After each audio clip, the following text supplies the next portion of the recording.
Hello, my name is Marcus. I'm the compiler of a collection of therapy quotes entitled 1001 Windmills of the Mind, a collection of advanced self-help quotes taken from what's often called the psychodynamic or the psychoanalytic perspective, which long ago, as I understand it, was referred to by some as philosophical medicine or narrative medicine, helping one to be their own story doctor, to know their story. Narrative medicine. We need to be our own psychological, emotional detective, our own existential detective, our own who am I kind of detective, because a lot of who we are gets repressed, denied, disavowed, and the memory that causes that denial is called the implicit stored. The memories are stored.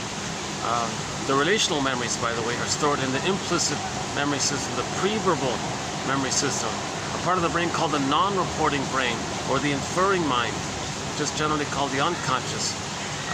So these memories are relational. Self with the mother, what happened, feeling, interaction, the two of them there. So the memories are relational. And these relational memories create a kind of blueprint, like a template, schema, script, working model. The neural pathways are laid down very deeply in the child. Child so tender, vulnerable, laying down neural pathways by the interaction. So a lot of our potential, who we'd be, had we been loved properly, quote unquote, or had we had the chance to go through a kind of normal, quote unquote, developmental process up until the age of 3, primarily, where the child has developmental needs. First of all, a raw basic, kind of taken for granted, but maybe needs to be highlighted. Maybe a lot of these prenatal psychologists are making a valid point here, like the author of the book Knowledge of the Womb, and Janice Ludwig, and a lot of the prenatal people, prenatal psychology people. They say that the child has memories, and that there is a thing called prenatal trauma, prenatal distress syndrome. Prenatal distress syndrome. The mother's smoking and arguing and drinking. It affects the child. His set point gets raised or something. What did he say? One guy was saying, as an adult, may take 1 or 2 coffees, he may feel a little, fidgety or excited for the moment, but it goes down. But in the uterus, if the child's receiving a lot of caffeine, he may be kind of set at a certain higher place, and that's his baseline kind of thing. I'm not too clear on it, to tell you the truth. But let's, in short, the child needs what's called a welcoming womb. A welcoming womb. A safe womb called paradise. Shambhala, Shangri-La, Nirvana, Avalon. This paradisical kind of condition where the child is safe, eyes closed, floating around in the amniotic sac, oceanic feeling, oceanic oneness. He has his givens, like the I feel, therefore I amness. With our amness, we have our feelings. I feel, therefore I am. So he has this basic amness. That's kind of a given. And it's a kind of a given that our feelings animate from our embodiment. I feel, therefore I am. So let's keep, maybe, if I may say this, 2 important links. I feel, therefore I am. I feel, therefore I am. For example, Karen Horney, one of our mentors, says, we live to the extent that we feel. If there's trauma, we freeze up inside, a thing called emotional hypothermia, emotional catatonia, emotional coma, and myths and fairy tales describe this when a character becomes a statue. Like the inner life is all the juices can't run, things are dried out. The person feels like they turn to stone, like that song, Turn to Stone. Or myths and fairy tales is when Echo becomes a statue. Or when Faithful John in the Grimm's Tale, Faithful John becomes a statue, and so on.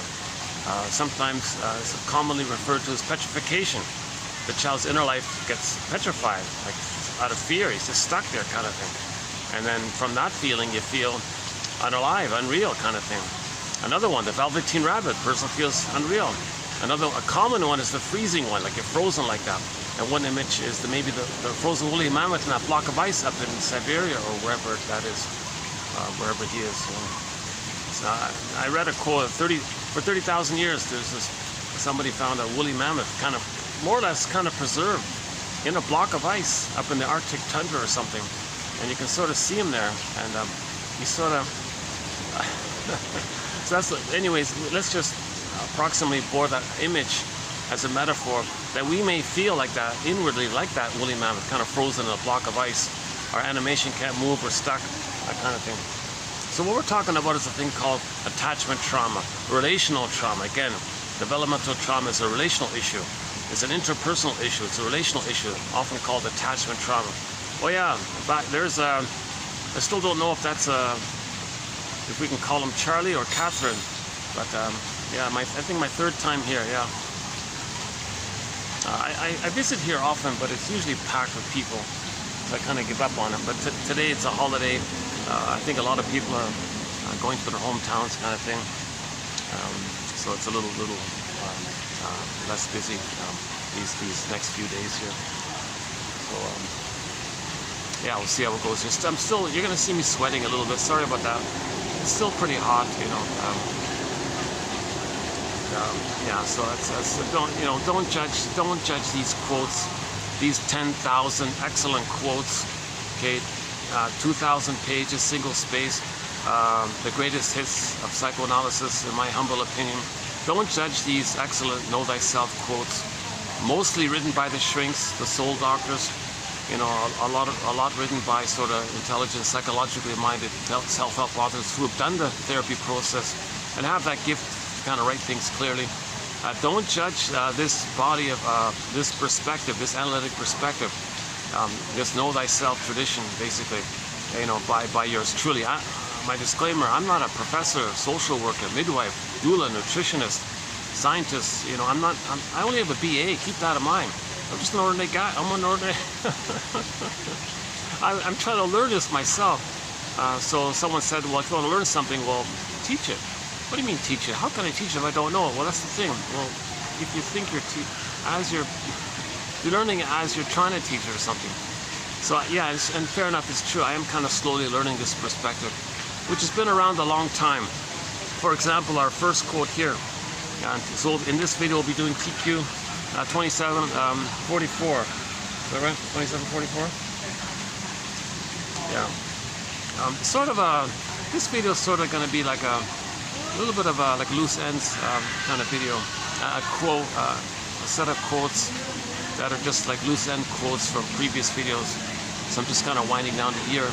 And to start off the next year, I think ironically, we'll begin the new year with prenatal trauma, where it all begins, kind of thing.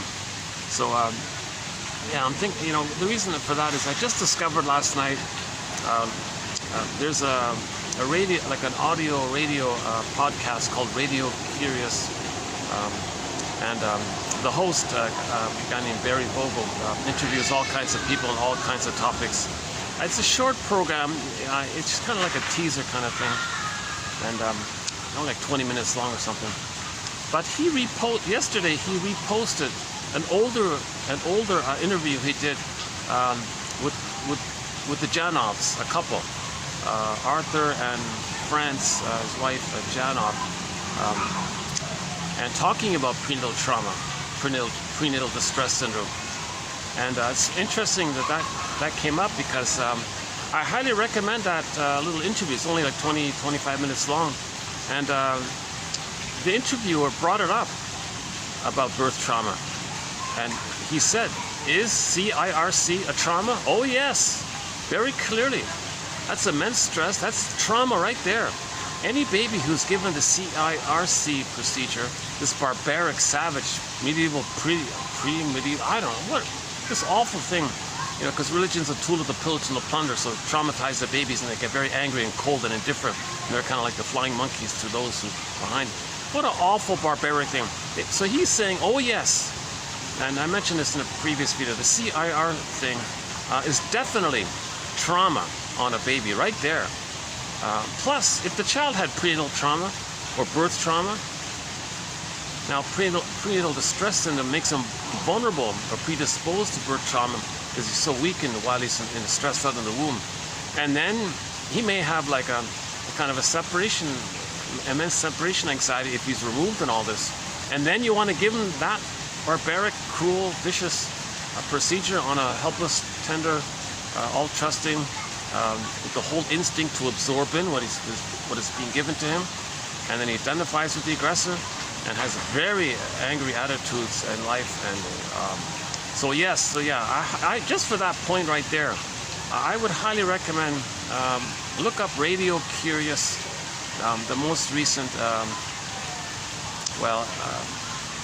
I found it on a website called Radio 4 number 4 all, radio number 4 all.net, and it's just got the most recent one posted here. December, what is it? December 3rd. I'm filming this on December the 30th, 2023. Is that right? So it's just sort of on that first page there. But anyways, I've never visited their website, but if you go, you can find it. Go, just type in Radio Curious Janov, Janov. I think it's the only interview he did there with them. It's a great jam-packed 20-minute insightful interview. All the answers were spot on, good questions. Although Mr. Vogel kind of did miss, there were a few opportunities he kind of missed. I thought, oh no, why didn't you ask him? He just said something very important. You just gonna let it slip right. Oh Jesus Christ! Like the big question that's unanswered about this whole approach is that.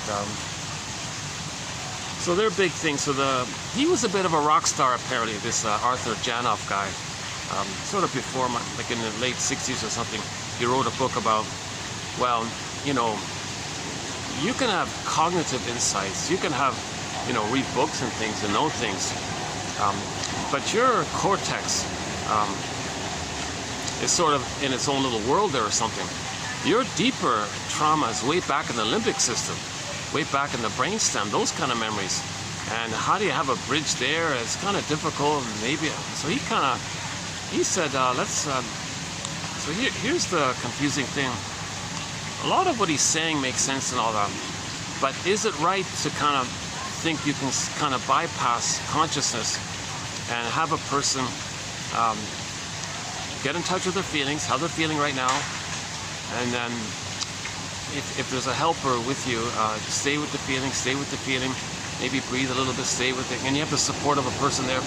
It's possible to kind of maybe with the help of somebody get in touch with more and more of your feelings.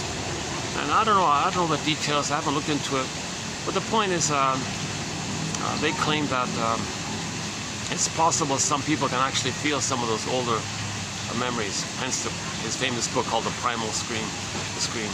And if you can feel that, now I don't really go into this at all, because the main thing about psychoanalysis, you want to raise consciousness. I'm sort of in the opposite area. Let's do both. Like we've been saying all along, if you raise consciousness, that'll lead to emotional knowing. If you have enough consciousness, then you can get the feelings. He says, I don't think so. That never really works, but that's not true. If you do have enough theories and constructs and ballpark approximations, poke around, like be a detective, this link to this, little aha there, let away, this link, this clue leads to this other clue. You make it like little emotional knowings, and just kind of do it that way. He kind of thinks that, well, in the interview he said it's not enough. He said forget about that. He said psychoanalysis, he tried it, and there was no real big change or something. So he said you got to find those earlier memories. And in the interview he said, well, identify a feeling and notice when the defense comes in. Okay. Now if you block the defense, the more feeling will come up. Because defenses are there to squelch your feelings. So feelings coming up, then the defense comes in. He said, no, we'll just pause on the defense and let more feelings come in. And Mr. Vogel missed it. Like, why didn't you, like, how do you do that? Like, how do you, in their method, block the defense to allow more feelings to come in? Now, maybe for some people who have a strong ego and they're aware of what's going on, maybe it can work. I don't know. But if people are just mindless to it all, and they don't know what's going on, and you direct people to kind of regress like that, they may just be flooded with all that stress hormones again, and then it backfires. Like it might even cause harm instead of help. So I've avoided this whole issue of trying to so-called bypass your consciousness, go right to the unconscious. I don't know, he has all these success stories and all this, and A lot of famous people give him a lot of credit and all this. But we've avoided this. But nevertheless, he did a lot of research on prenatal trauma, birth trauma. I didn't really notice it myself until I heard that interview. But what really gives me a little credit about him is that he's willing to say clearly, oh yes, CIRC, fill in the blank, go on, that thing, that barbaric, savage, cruel thing, is definitely trauma on the little helpless, poor, tender baby. An all-trusting, tender, vulnerable, he needs safety. And you're gonna inflict some cruel violence like that on him while he's already distressed in the panic of being birthed. A lot of stress when you're being born. Some babies won't get enough oxygen, have a near-death experience, you know, and they're terrified already. They want mommy, and they want the safety. They want like a rhythm of safety with the mother. You're gonna remove the baby, take the cord away, the placenta away, and then put them on a scale or something, then do that horrific thing. Okay, that kid's gonna be pretty cold, and there's a greater chance for that person to be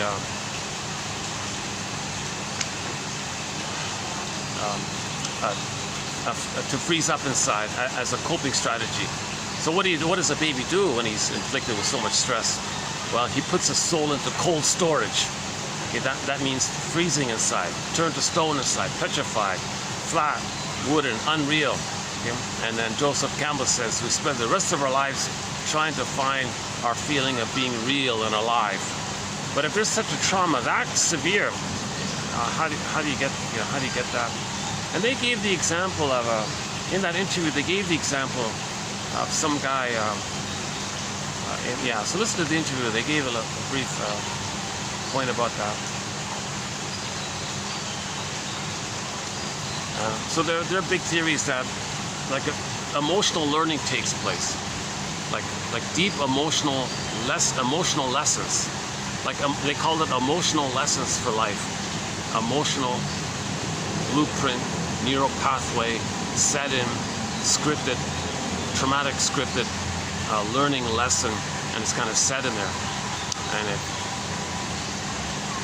And if the lesson was, well, to be yourself leads to so much pain, don't be yourself, because you're going to get that pain. Nobody wants that pain, so don't be yourself. Hence the title of that self-help book. Do I have to give up me to be loved by you? So how does a child get the attachment in that huge double bind? All the child's life force is to attach to the mother, but she's a source of danger. But he's got to go to her. Double bind, he's got to go to her. If he doesn't go to her, he's not going to make it. But if he goes to her, he's being traumatized and hurt, and so on. And if he's already weakened by the mother smoking and drinking while he's in the uterus, Jesus Christ. And they also talk about if there's too much anesthesia, epidurals and all this. That can go into the child as well. You know, plus we had a recent, this is a heavy topic, isn't it? Yeah, I feel kind of a little,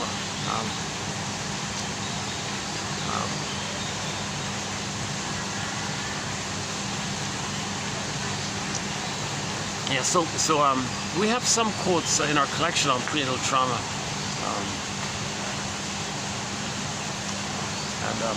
So all the more reason to hand the baby to the mother, let the baby latch on, create a rhythm of safety with the mother.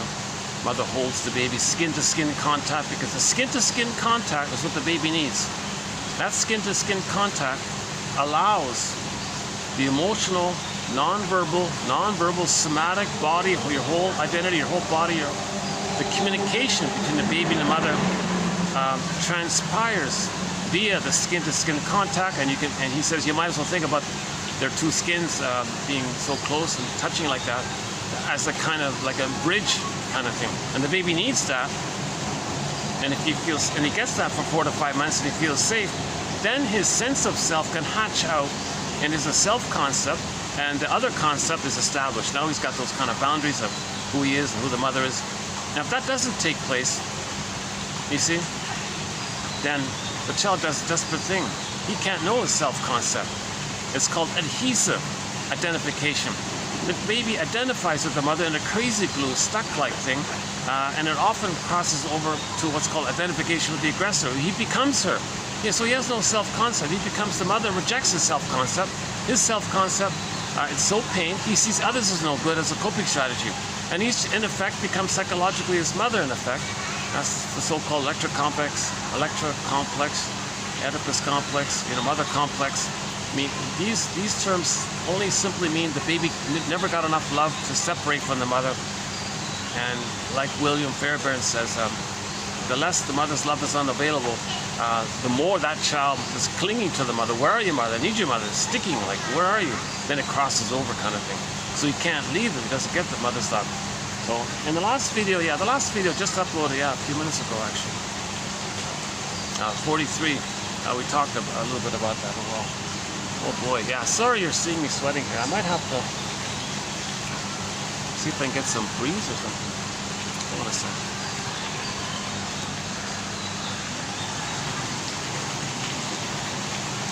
Yeah, nice little venue here. Oh, they're preparing for something here. I'm not sure what.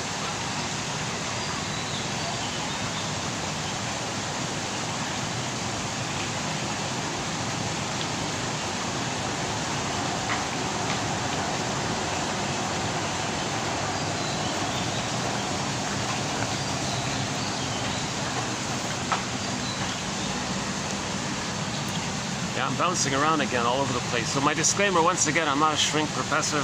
Don't judge this by yours truly. I'm trying to learn this. So my give back, my kind of compensation, is that that the quotes are given. They're posted below. Just click the more link there. 10 minutes worth of reading, on average 10 quotes. So yeah, I was thinking, honestly speaking, from the broader perspective, don't listen to my discussion. From the broader perspective, we got 1,000 videos here. So just click the more link for each video, read the 10 quotes on average, and pick out one. Next video, pick out one. You got 1,000 videos, so focus on that area. All right? I'm not a professional speaker, or I'm not a shrink. My anxiety comes through. So I wouldn't bother, I don't want to say a waste of time or something, but a more efficient use of one's time, I think, would be to skim through the 1,000 videos, 10 quotes, pick out one. That's Robert Bly's advice. 10 minutes a day, read psychology, study the soul 10 minutes a day, weave that basket. Yes, like Janov says, it's all intellectual, it's all in your head, it's all cognitive, but fine. See, that's where he kind of, that's a little question mark about that, why he kind of gave up on that. But the traditional psychoanalytic idea is have the models, have the theories, get some kind of ahas like this, and then nature will give you an emotional knowing. So myths and fairy tales describe this. When you got some consciousness, and now you don't know what's going on, but you're conscious and you're confused, but you got some basket. So psychoanalysis looks for an egg in a basket that's missing. So first read the basket, then there could be an egg. Inside the egg is the firebird. The firebird, when it comes out of the egg, the protagonist hops on the back of the firebird, rides the firebird. That's a metaphor for the emotional knowing. We're getting back our feelings. We're feeling vibrant and alive. The firebird is full of vibrant colors and all this. So we're feeling kind of aliveness of feelings, like the sun, radiant, vibrant kind of thing. So even the storytellers are saying that we can get back our feeling self and all this, and the images riding the firebird. If I'm not mistaken, in TCM, ancient traditional Chinese medicine, I saw a book title called Red Bird Rises. I was like, what's that? Maybe in relation to that. I'm not sure.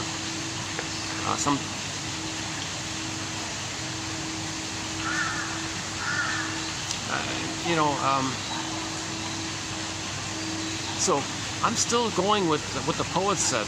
Psychoanalysis looks for an egg. That's your potential, your new feelings, emotional knowing coming into you. But the egg needs a basket, like a holding, like a container.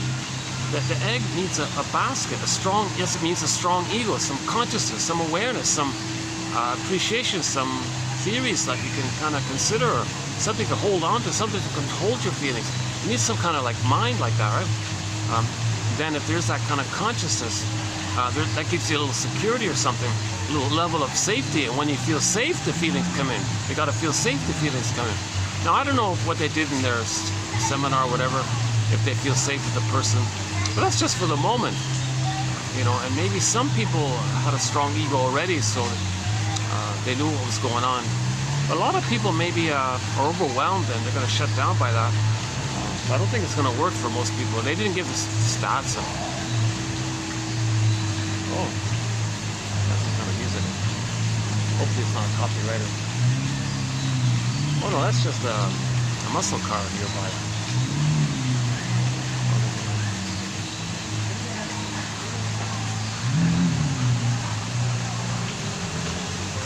Yeah.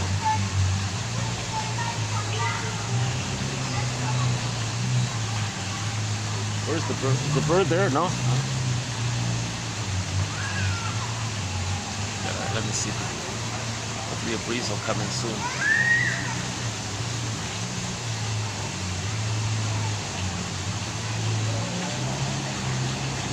Yeah, another image is that in attachment trauma, the child can't know what's going on, right? Overwhelmed, too much. That's the image of the scarecrow, that frazzled up guy looking for a brain. Okay, that means, okay, Emily Dickinson, there's a pain so utter, it swallows substance up, and then one goes in a swoon. So the substance is his emerging self, his authentic core self. Okay, so another image is the earth opens up. Oh, there's a butterfly, huh? Sorry, I'm being a little, let's see if we can get the butterfly here. Okay, can't really see him, I guess. Oh, there he is. There he goes.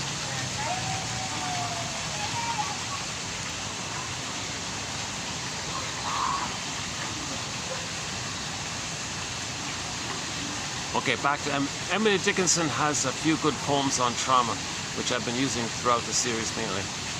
There's a pain so utter, it swallows substance up.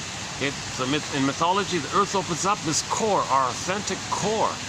The word of the year, 2023, the word of the year by the Merriam-Webster Company is authentic.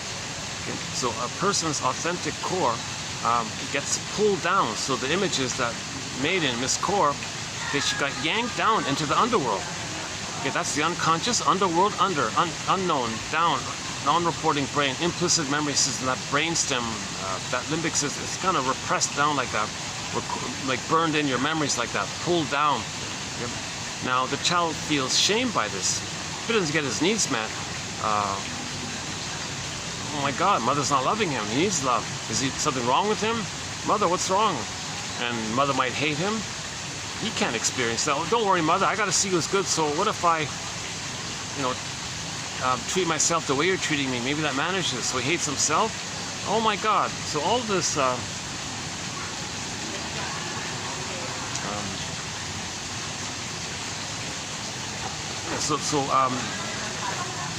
anyways, for the child's emerging self to be present, he has his needs met. The needs aren't met, he's terrified, puts it into cold storage.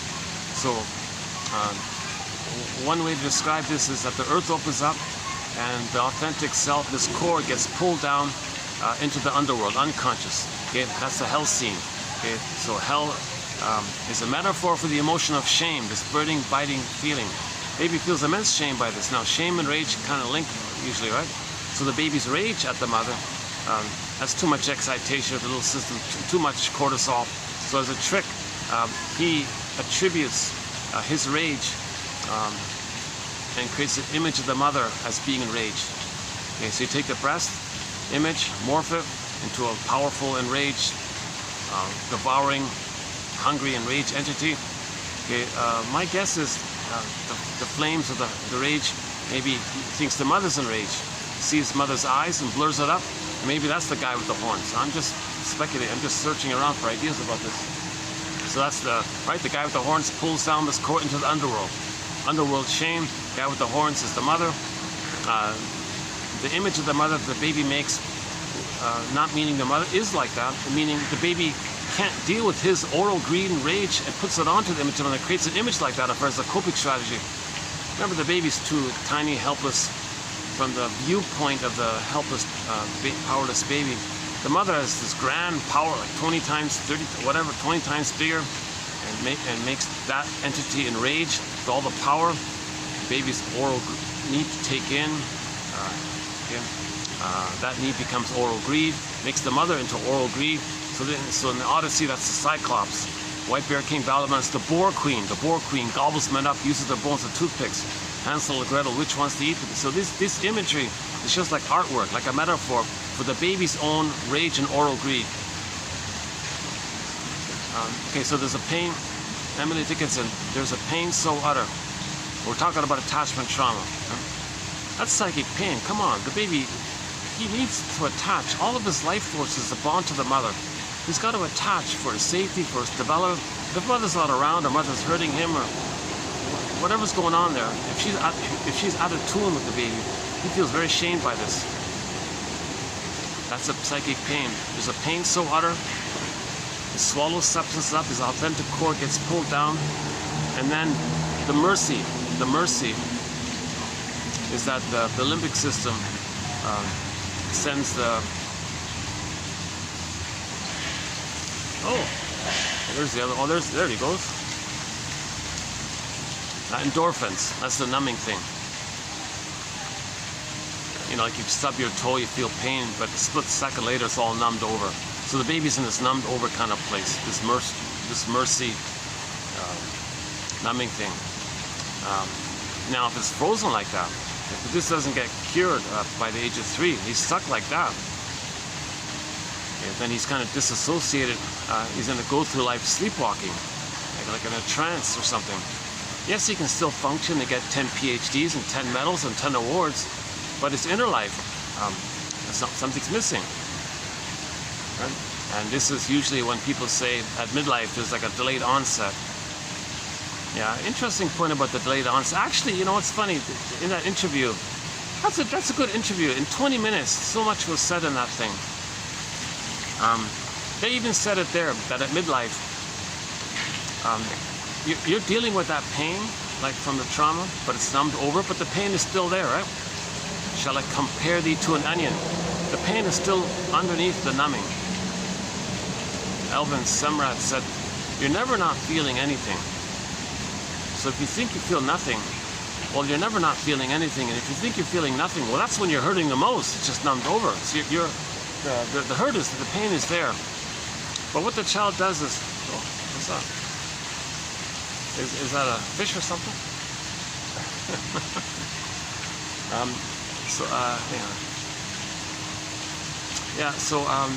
They even, in previous videos, Burglar, and one of our mentors, Burglar, kind of describes it as the sponge of the personality defense mechanism. So the baby adopts defense mechanisms, right? Freezes up inside, numbing, trance. Okay, now you're going to project, externalize, expect, repeat what caused it, deny the pain, maintain that maybe the emotional eating will be there.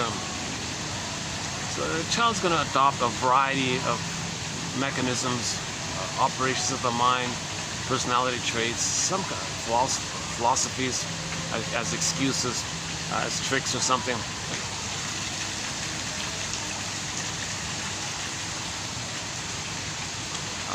So that's like his whole personality structure or something. Oh, what's going on? I hear something. It sounds like is there some kind of fish in there?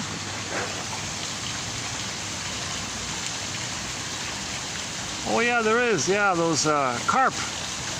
Oh, they've got these carps in there. Oh.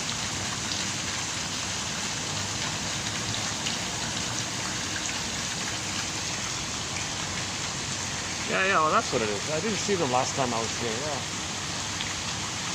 I don't know if you can see them. Yeah. Orange one,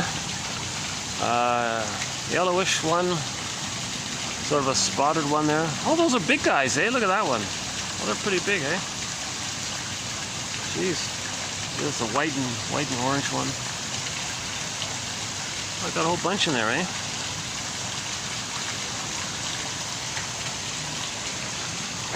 Well, that explains the mysterious splashes.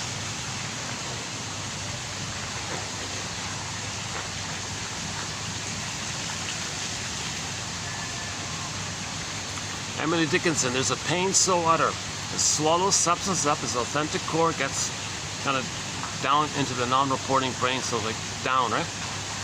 Like Miss Cord getting yanked down into the underworld. Again, myths and fairy tales are metaphors for psychology, inner psychology, right? And then the person goes in a swoon. So that's one defense mechanism. His core, his authentic core is frozen, goes in a swoon, still the pain. He goes through life, but it seems that roughly as a consequence of a variety of factors, it seems to be that roughly at midlife, the personalities thins out because the pain is always pushing up, the personality absorbs it, the pain is there. So there's so much pain over time, more pain, and then the same defense mechanisms. So the defense mechanisms kind of dry out or something, or wear out or something. So that's roughly at midlife, someone goes, you know, I feel there's something, there's some kind of grumbling, or something's missing, or I don't know what it is. Well, that might be like a kind of a clue that a lot of yourself is denied, and it's kind of coming up like that. And the pain around your authentic self, the pain associated with your true self, it's kind of nudging up to you, something like a little hunch like that. So it's like a little bird flying across, or Hermes flying across, trying to get your attention. In the Odyssey, it was when Poseidon, the unconscious, Poseidon was the person's unconscious. Again, Poseidon is just a metaphor for like the unconscious. Okay?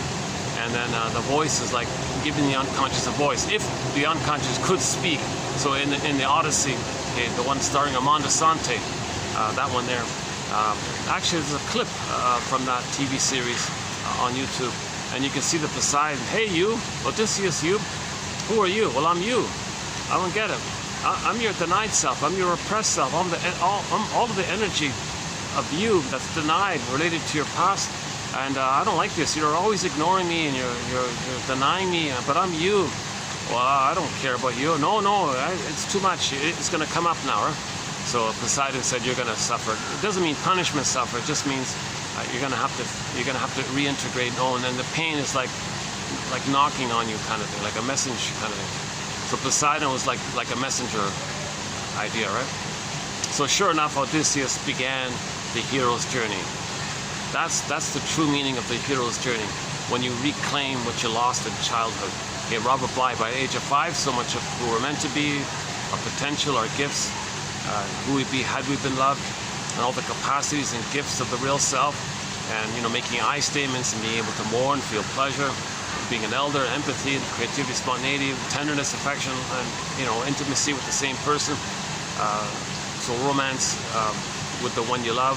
Right? You don't have to split it up. So you're integrated in all this, and your interests, which you express, and that's pleasure, meaningful. You're loving it. All that kind of potential of our emerging authentic self. His metaphor is that it gets pressed down. He says, well, it's dark in the non-reporting brain. It's like so it's dark. Let's call it the shadow. Okay, well, shadow behind you. Let's imagine it in a bag. So much of who we are, we put into this bag behind us. That's like unconscious. Right? And then we drag this bag all of our lives, and we spend the rest of our lives reclaiming, getting back in what we put in the first place. So we put it in, okay, in response to the trauma, to hide it somewhere. Yeah, we're hiding it, let's say, but we want to get it back because a lot of us is there, and it's not. In nature, when something's wounded, it's trying to heal. So healing.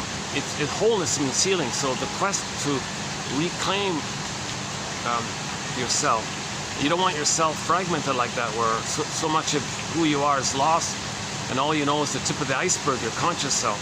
But your whole feeling self, your ability to feel and mourn and jeepers, and loving life in a variety of ways in the present, and feeling embodied and alive and radiant. That joy runs the console, and that's in there as well. So much of who we are. So what a quick crossover. Check out the painting called Stepping Out by the artist Roy Lichtenstein. Okay, it's a cartoony kind of painting, but it's pretty vivid, right? All the that big vibrant side with the big eye, that's the unconscious. And the guys, you saw the gap there. It's like two paintings. On the one side, the guy looks kind of bland and numb, sleepwalking through life, feeling bored and all this, huh? There's no bridge between him and his unconscious. That's the point of it. There's no bridge there. So when Poseidon jumps up, we got to make a bridge here. You got to dialogue with me. Huh? So that's the story of the Phantom of the Opera. She went into the basement, dialogue with her double self. The double self is just a literature motif of a personified character that embodies your repressed self. So you dialogue with yourself. Okay, so the scary dude with the mask in the basement, unconscious. That scary dude with the mask is not an outer separate character. It's just a fantasy character to capture a person's denied self. So the conscious self, the singer, gets to know her unconscious self. A lot of the self is there, reclaims some of the self, comes back on stage, and because she has more of the sense of self, she makes more sense. That's why she was a better singer, because she had more of the sense of self. Okay? So again, the repressed self, okay? We want to reintegrate and have more of ourself, a sense of self. We make sense. Kristen Wilson says, if you don't feel embodied like this, and you're not making sense, literally. If you don't have your sense of self, you're not going to make much sense, literally. And then it's all this disembodied discourse, this wild cry for love and repeating what happened and showing up the mother, rebelling against the mother, imitating the mother, doing to others as the mother. We're not making sense by doing all this frantic repetition, compulsion of what happened back then in the present, and thinking the present still the past, you know, and a new replay of the past, all with the grand fantasy to replay the past, and we can somehow change the past, and we're not making sense like this. So there's a whole topic in that area. Oh, great, huh? Gotta mellow down here. Let's see. Let's check the time here. Okay, 2:55. Full battery. All right. So sorry about this. Jeez, if I can get a bit of a breeze, it'd be ideal, right? But let's put up with the limitations here.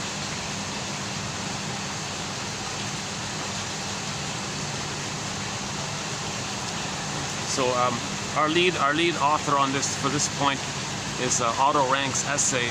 Otto Rank, and we use this essay called "The Double." Just a short little essay. He bases it on a play called "The Student of Prague." It's a fantasy, metaphysical, science fiction kind of play where the protagonist, just some ordinary guy basically, bumps into some other guy. That other guy was him. All about him that you didn't know. It's more than the alter ego. You know, maybe an approximation for this point would be like, let's say the actor in real life, the actor Henry Winkler, never played the Fonz character. Never had that opportunity. Let's say that show never existed, just as an imagination. And we create a story using that actor bumping into someone else playing the Fonz character. And that Fonz character represents sick, isn't it?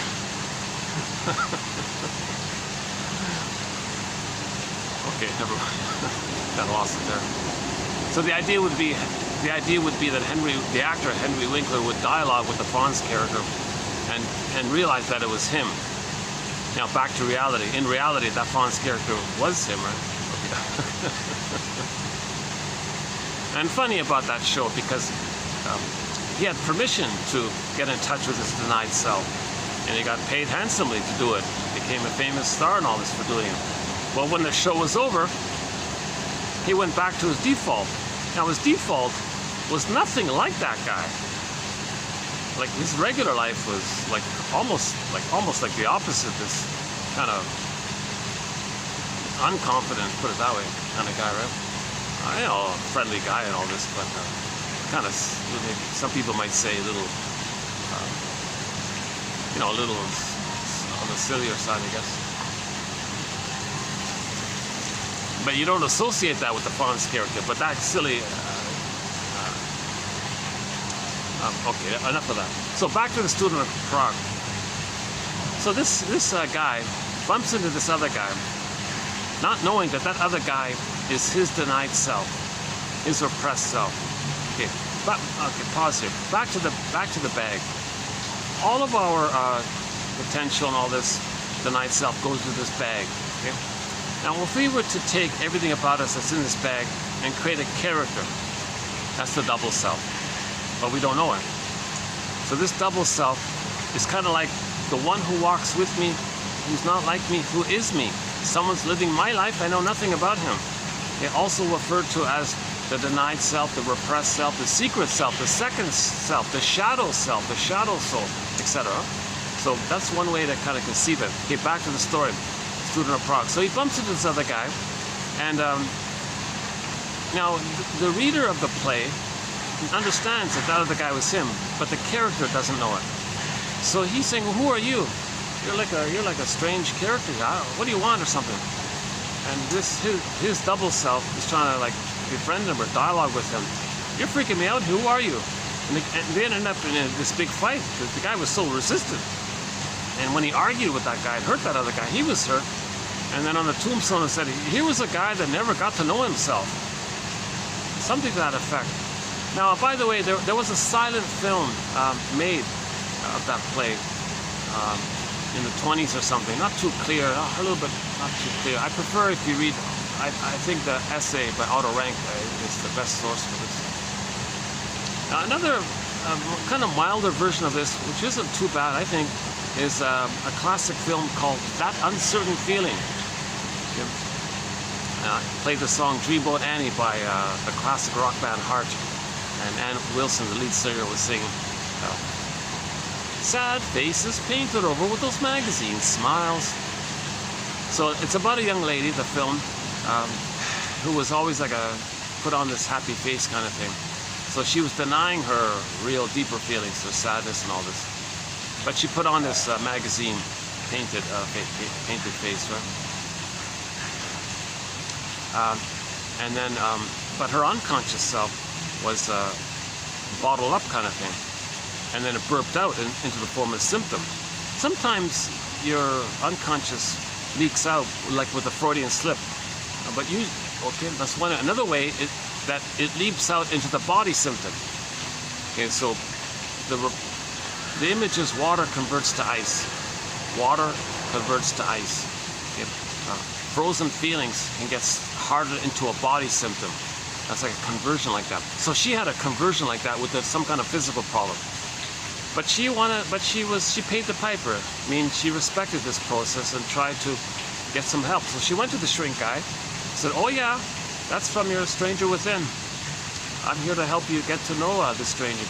Would you like to meet this stranger? She joked and said, I'm afraid of strangers. Anyways, the next scene was she bumped into this a tortured artist kind of guy.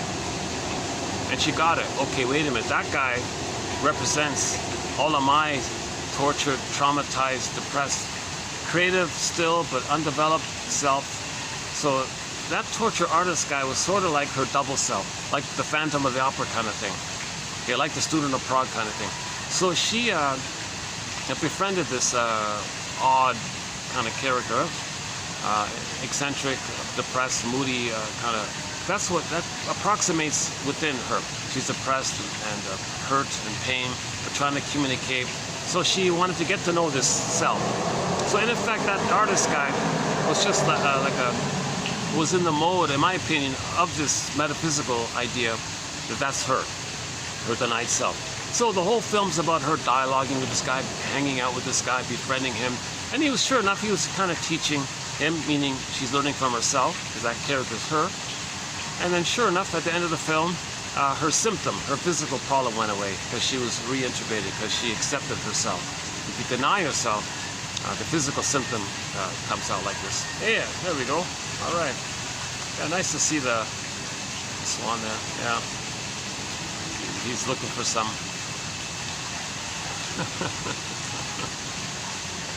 Maybe he found something.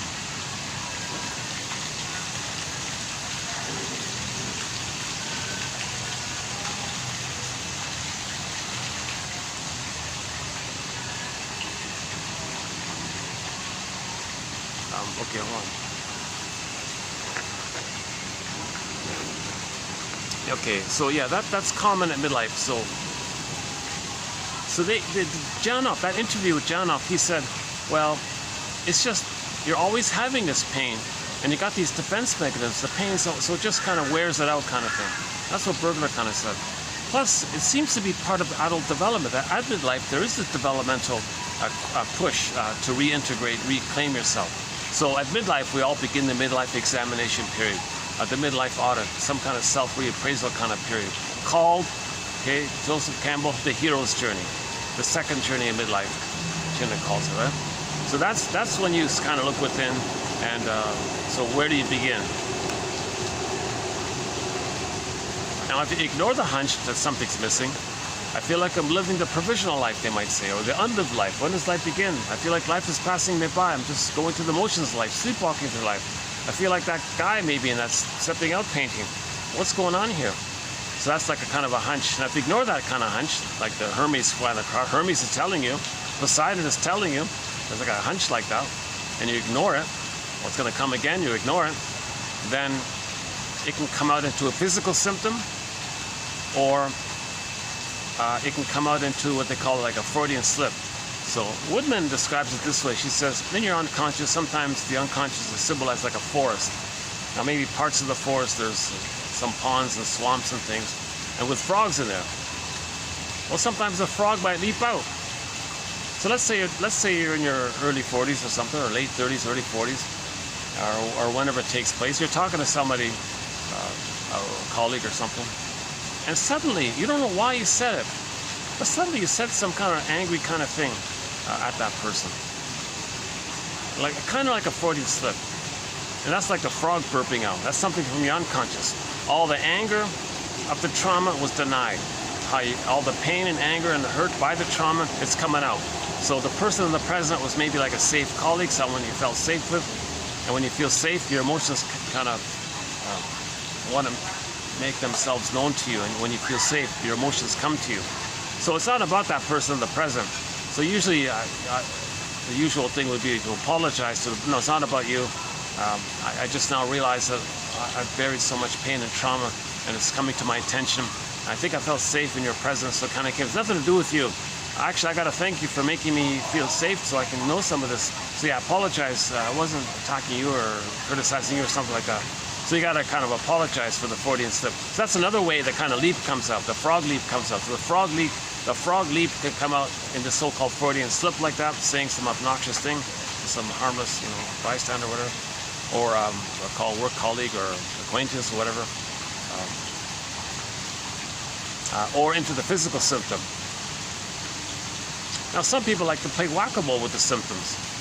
And then the symptom comes up again in some different way. So now you're denying it again and again and again. Okay, and then in the 57 fantasy story, the Pied Piper of Hamelin, the guy was doing that. He was ignoring the children. He was ignoring the condition, the real condition. He was just in this narcissistic, well, I'm glory and fame and prestige and narcissism.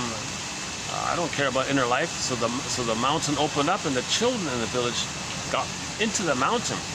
That's a pretty graphic image for repression. And they were listening at the mountain. I can't hear the children. So that's like a deeper repression. So that's psychic pain. So sure enough, a lot of suffering in the village. Again, all metaphor for one psyche. And then finally, they admitted it. Why did we lose the children? Well, the children lost their parents, so the parents lose their children. So that's like the link there. And then, so they admitted it, they mourned it, and they were willing to treat their feelings better. So when you admit mourning and you admit the inner life, you acknowledge the inner life, and you relent that there is such a thing as an embodiment, a feeling, a golden ball, a Miss Core, authentic self, that there is an authentic self. You don't want to live the lie of the false self all the time. And this false self is addicted to grandiosity, fame, prestige. Not in a healthy way of assertion, but just as a defense against your authentic self that way. So when the villagers kind of got to that place, then the mountain opened up and children came back. A metaphor that we're getting back our feelings kind of thing.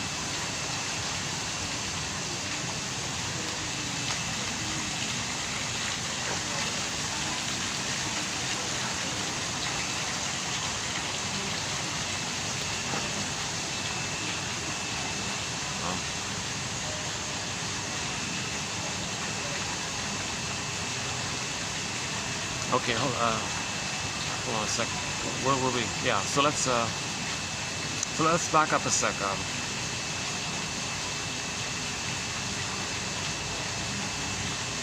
So we were talking about that there's a pain so utter it swallows up, then one goes into swoon. So this swoon, it's like holding down the pain, right? But the pain is coming up, the swoon is holding out, then it burps out kind of thing, in one form or another. So that's when you want to pay respect to the Pied Piper. That's what the Pied Piper was saying. You got to pay respect to this. And he was saying, no, who cares? And he actually, the arrogance was the mayor tried to, hurt the Pied Piper. Pied Piper is a symbol of a messenger from your soul. And our arrogance of narcissism. Oh, I don't need a soul. Who cares about the soul? And then things got worse. And the Pied Piper was saying, geez, this guy's really stubborn. He's really traumatized. He's really going to suffer now, like back to Poseidon kind of thing. So the Pied Piper is similar to any kind of magical trickster fantasy character that poofs there, poofs there. It just means it's like an emissary voice of something trying to come to your consciousness. Kind of like Poseidon speaking to you. Similar idea, right? So we're trying to have this link between the conscious and the unconscious. And this ongoing kind of connection to ourselves.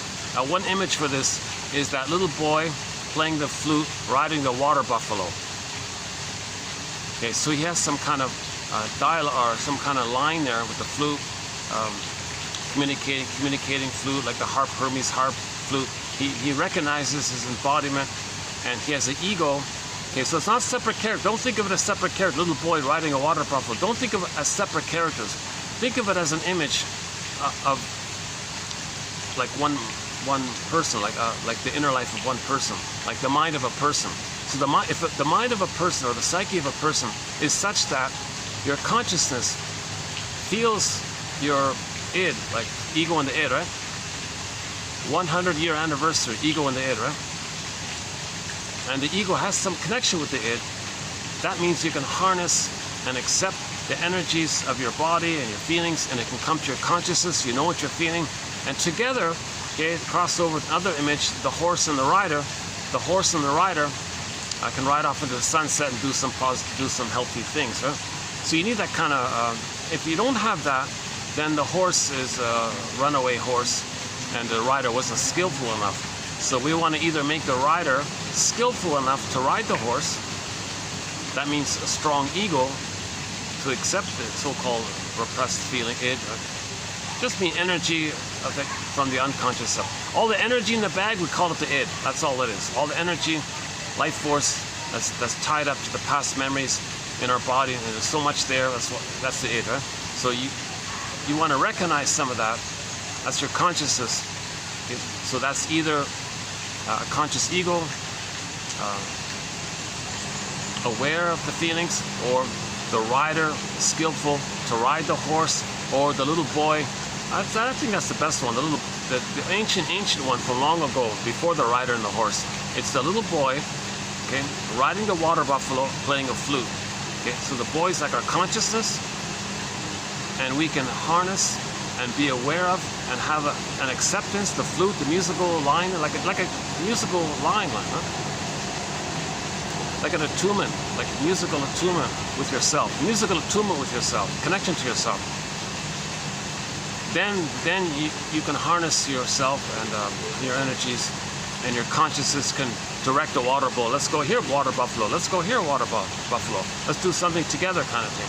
And the water buffalo, I mean, you is willing, does is happy. That's what it wants, actually. It wants a conscious ego. That's why it's kicking around. The horse is kicking around if there's no conscious ego. So like that Freudian slip, somebody might say, or the physical symptom. Yeah, that's the runaway id, the runaway horse. If somebody has a physical issue, or you're triggered and you're reminded of some past pain, that's the runaway id. And you can't manage it, and you reach for the cookies. Reaching for the cookies, not for physical hunger, but as a trick for the sugar, salt, and fat, to trick your brain to send you some serotonin. That's the runaway id, and you're the rider. Your ego wasn't skilled enough to manage and harness and connect and be aware of it, that kind of thing.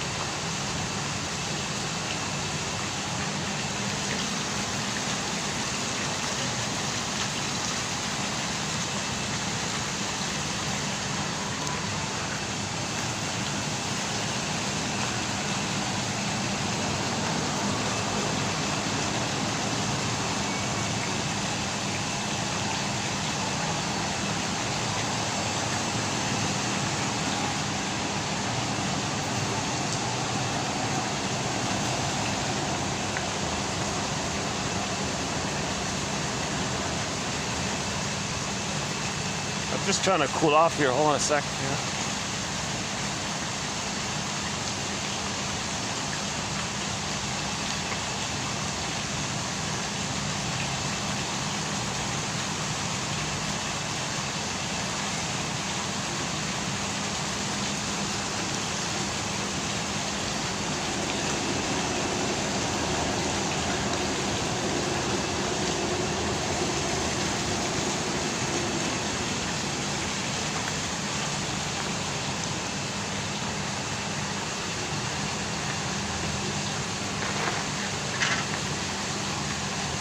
The hero's journey, yeah.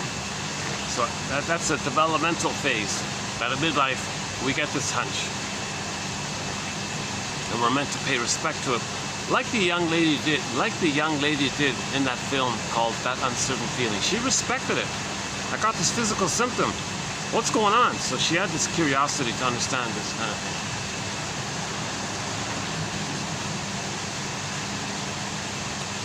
Okay, another poem by Emily Dickinson regarding trauma is A Great Hope Fell. The baby had a great natural hope for a secure attachment style with the mother. Again, what we're talking about is attachment trauma, relational trauma, interpersonal trauma, usually referred to as developmental trauma or complex PTSD. You also refer to as arrested development, developmental arrest, stunted development, meaning we freeze up inside. Our emotional life is frozen up.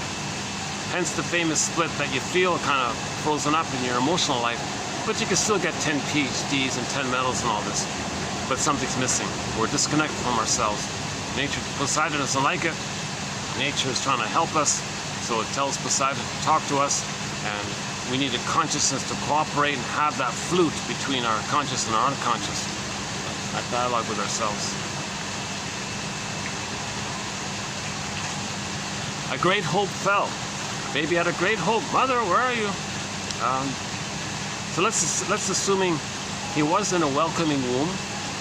Mother didn't drink or smoke while pregnant. Mother didn't take codeine with her Tylenol while pregnant. We had a quote recently by Jill and David Scharf. I sometimes get them mixed up. We have some quotes by Maggie Scarf. That's not that one. It's a different one. It's a couple, David and Jill Scharf, with double F, right? We have posted a quote of theirs. They wrote about some client. Their report was that the client, their client, when they were in the uterus, their mother during the 3rd trimester had some headaches and all this, and she took Tylenol with codeine, and the codeine part went to the baby, and the baby got addicted. And when the baby came out, he was going through withdrawal symptoms because he was getting it through the mother placenta cord to the baby. When the baby was removed from that, all the more reason to leave the cord of placenta, because maybe he can kind of wean himself off it gradually. But you suddenly, number one, the sudden removal of the cord of the placenta, that's a trauma right there. Plus, he's traumatized by that. Plus, he's traumatized by the sudden withdrawal of it. He couldn't kind of wean himself off it or something. So now the child is already in a weakened state with a frightened mother who already is emotionally unavailable to provide a secure attachment style. Plus, the baby's going through withdrawal symptoms. So he was like shaking and all this. The baby was almost like shaking or something. So that compounded the difficulty for the mother to have to soothe the baby. The mother couldn't soothe the baby. The child froze up inside, turned to a statue inside. The echo turns to a statue. Then in the swoon, and you're going through the motions in life kind of thing.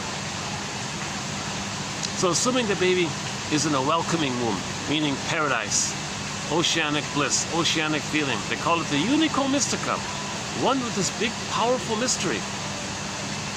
All of that grand power of the mother for the baby. Baby doesn't understand differentiation.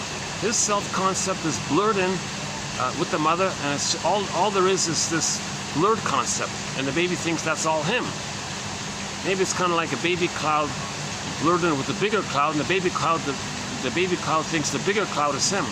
So that's called infantile megalomania, grandiosity, the glorified self, the idealized self, the ego ideal, this grand, powerful perfection, all this. Now he's got his golden ball. He's embodied, so he feels real and alive, and he's powerful. Let's see if we can keep him. Let's see if we can keep him in the camera. Yeah, sort of as a companion bird here. Let's see. Can we hold him in? He or she is just usually grooming themselves. He's grooming himself. Right?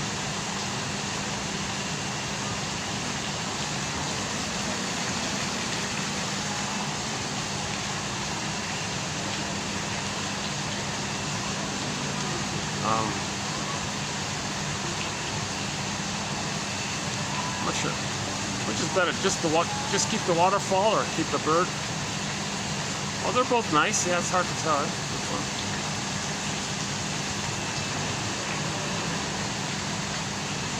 That's sort of a tie, huh? Keep the. How do I can't keep both, right? One less.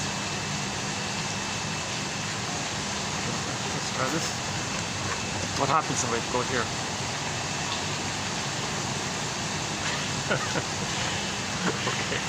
Okay, either one is fine, right?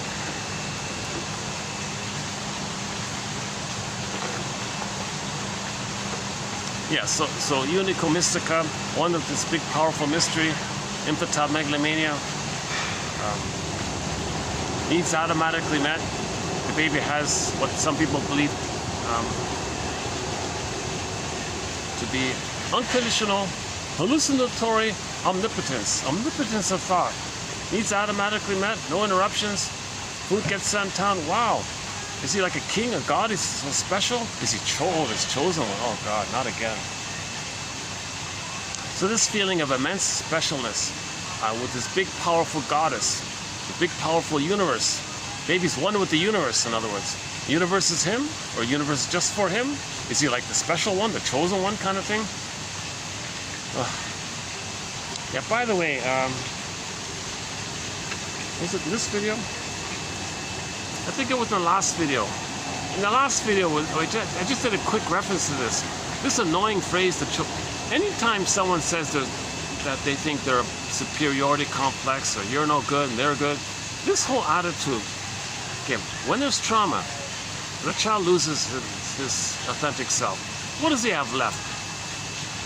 He regresses and takes refuge in the once upon a time archaic delusion that he was on the throne, His Majesty the baby, he was a little god in the uterus. So he refers to that. So he thinks he's special, back to that specialness. So when the baby's one with the grand powerful mystery, baby thinks he's special. You know, some people might refer to that by saying, oh, they feel so special and chosen or something. Okay, let's pause here. Some mathematician said that the chances of you being here, like the chances, how did he say it? How did he word it?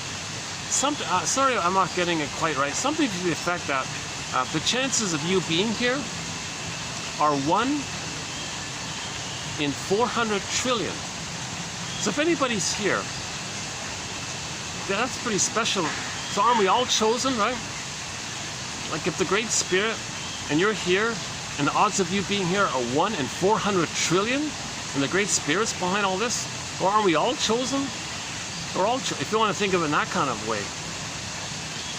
But if somebody has this insistence that they're special, I'm okay, you're not okay. Okay, that's trauma. Because when somebody says you're not okay, they're talking about their shame self-projected. They don't want to know it's within. So whenever someone says, oh, they're good, I'm okay, you're not okay, generally speaking, chances are it's a defense mechanism to not feel the pain of the trauma. The trauma leads to a shame self, the feeling of defectiveness, feeling guilty because they could have saved the mother. False belief. Remember the magical thinking? Mother couldn't provide the love. Baby said to the mother, "Mother, where's your love?" Sorry, baby, I wasn't loved. I can't give it to you. Don't worry, mother. I'm a little king, god, magician. I'll save you. He couldn't save. Maybe he feels guilty because they failed to save the mother. You know. Plus, he violates some basic truths, so maybe he's guilty in that kind of sense. Plus, where's his paradise? Is he defective? on differentiation. If the mother's quote-unquote defective, he thinks he's defective. And again, he couldn't save the mother. So is he defective because he couldn't save the mother? Is he a flawed God? And now is he guilty because he couldn't save the mother? So he got guilt and shame in there. So he has what's called the shame part self. Okay. So one defense is to not feel all that pain. The trick is he'll project, attribute, think, believe, make up, whatever. Others are no good. To trick him and distract him of the pain that he would feel if he were to admit that he felt no good by the mother. Oh, some kind of a. Sorry, I'm looking at some kind of critter, some kind of. Yeah, I've never seen that before. Some kind of a local.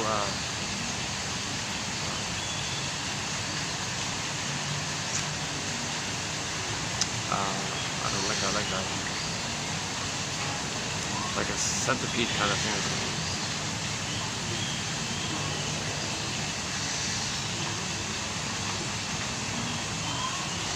Oh yeah, I once saw a spider. My goodness, it was the largest spider I've ever seen in my life. Yeah, it was a massive.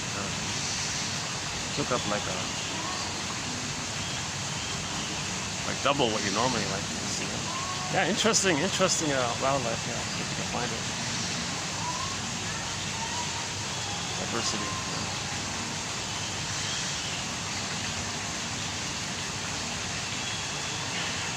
Yeah, so nature is pretty special like that, right? Everything is unique. Every leaf on the stem, every leaf is unique. The Great Spirit likes it like that, that everything is individuated and it's unique. That's what we all have in common, that we're unique. But okay. So the baby in the uterus thinks he's chosen, special, superior, like special, one with the great power. He must be so special and all this, right? Now that narcissism, so simply called narcissism, right? That narcissism continues up until the age of 18 months. And it only dissipates when the child feels safe to let it go. It's naturally let go when the child develops the ego to know reality. But in trauma, that ego is submerged, frazzled up. That's the scarecrow.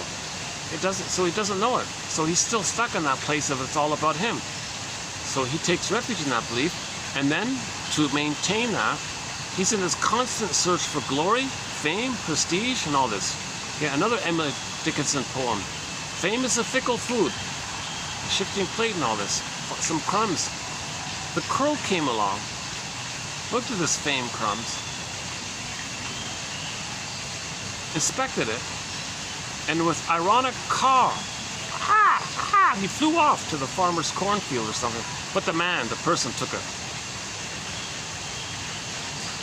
So in the Pied Piper, the guy was singing, "Give me prestige, give me prestige." In the Peer Gynt story, the Peer Gynt guy was, "Give me glory, glory," like in the meaning he wanted to be on the throne all the time. He wanted to be a king all the time.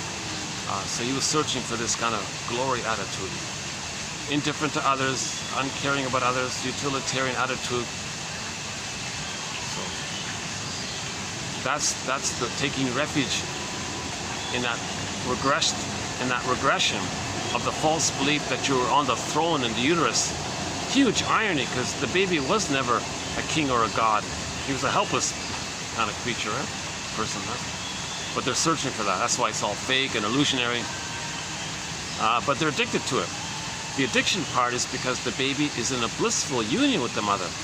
That blissful union is kind of a static kind of thing. Now, it's a natural ecstasy or whatever for the baby, or natural blissful honeymoon paradisical feeling. That's not so natural. We don't say something wrong with that. But when you're always going back looking for a dip of that, going back looking, and then you're dependent on it, then it becomes addictive. And that's why narcissism is named after a little white flower. On the front cover of Alexander Lowen's book called Narcissism, there's an image of a little white flower. That's the narcissus flower. That narcissus flower comes from the word narke, in ancient Greece, narcotic, give people illusion, and that flower gives people some kind of illusionary thing. So the ancient storytellers were aware of this phenomenon. And they said that when a baby's traumatized, he may think of himself in this illusionary way, so they called that psychological pattern, named it after that little white flower, knowing that that little white flower gives people illusionary thing, and with trauma, the person is stuck thinking it's all about them. Okay, so Narcissus looks into a pool of water, sees the reflection of himself, and thinks it's all about him. It's only him in there, and he's one like that. It's only him, everything's him, one, just him. Okay, his feelings, okay, echo, disassociated, ignores his feelings, echo, okay, became a statue. Okay, and so the image of echo becoming a statue and Narcissus turning into a little white flower, they're just two expressions of a traumatized person. That they're addicted and they feel like stone emotionally, and they're addicted to the illusion that it's just about them. So Narcissus and echo are not separate are not separate characters in some kind of outer story. They're just metaphors for inner dynamics of one mind, of one person. Every character in a myth or fairy tale is a personification, personify or express some psychological inner element, maybe emotion, or like the hell backdrop is the emotion of shame, right? And the guy with the horns, no, that's your mother, and you projecting your rage and oral greed onto the mother, and thinks the mother's a devouring, threatening, frightening character who's going to hurt you, and all this. So there's just one mind like this.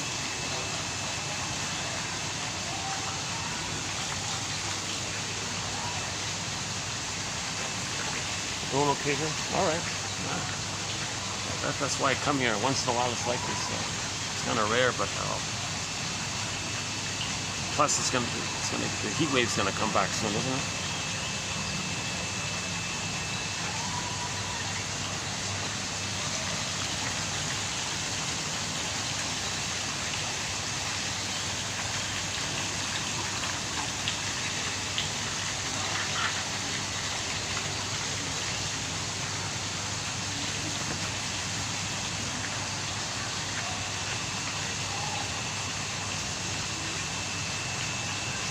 Okay, so let's go back to the Emily Dickinson. Let me finish the Emily Dickinson poem.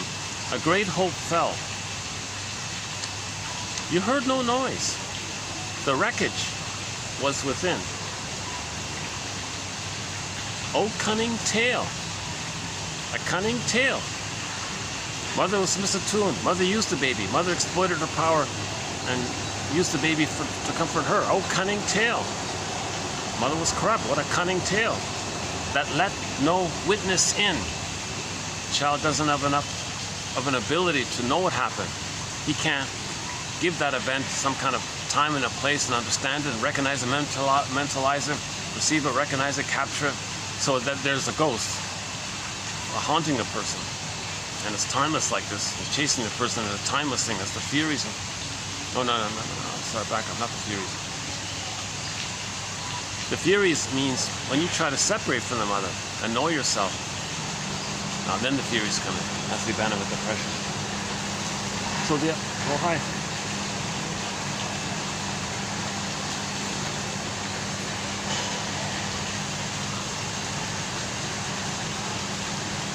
Oh, maybe they want to use this. Let me just double check that.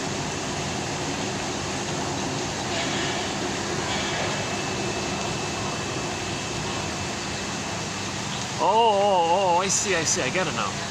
That guy was trying to get my attention to see if I could take a selfie of him with his friend. And he got the waiter to do it. Okay, that's what that was. I thought he was like thinking about coming, wishing they could use this spot. But no, it's not about that. He wanted to find something, take a photo for him. Okay. That makes sense now.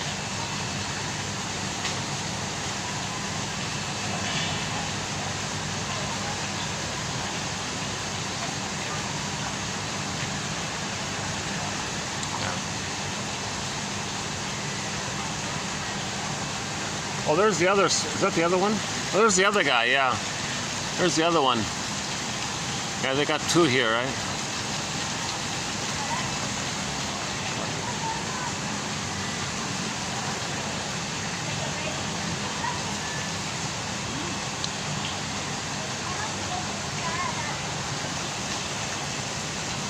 a sec. They want to take photos of the swan here. Hold on a sec.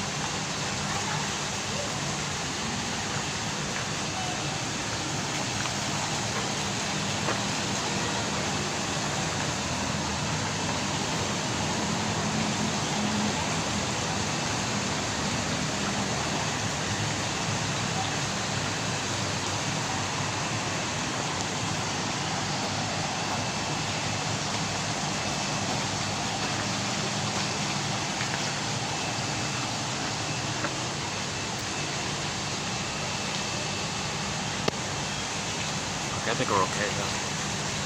Okay. A great hope fell.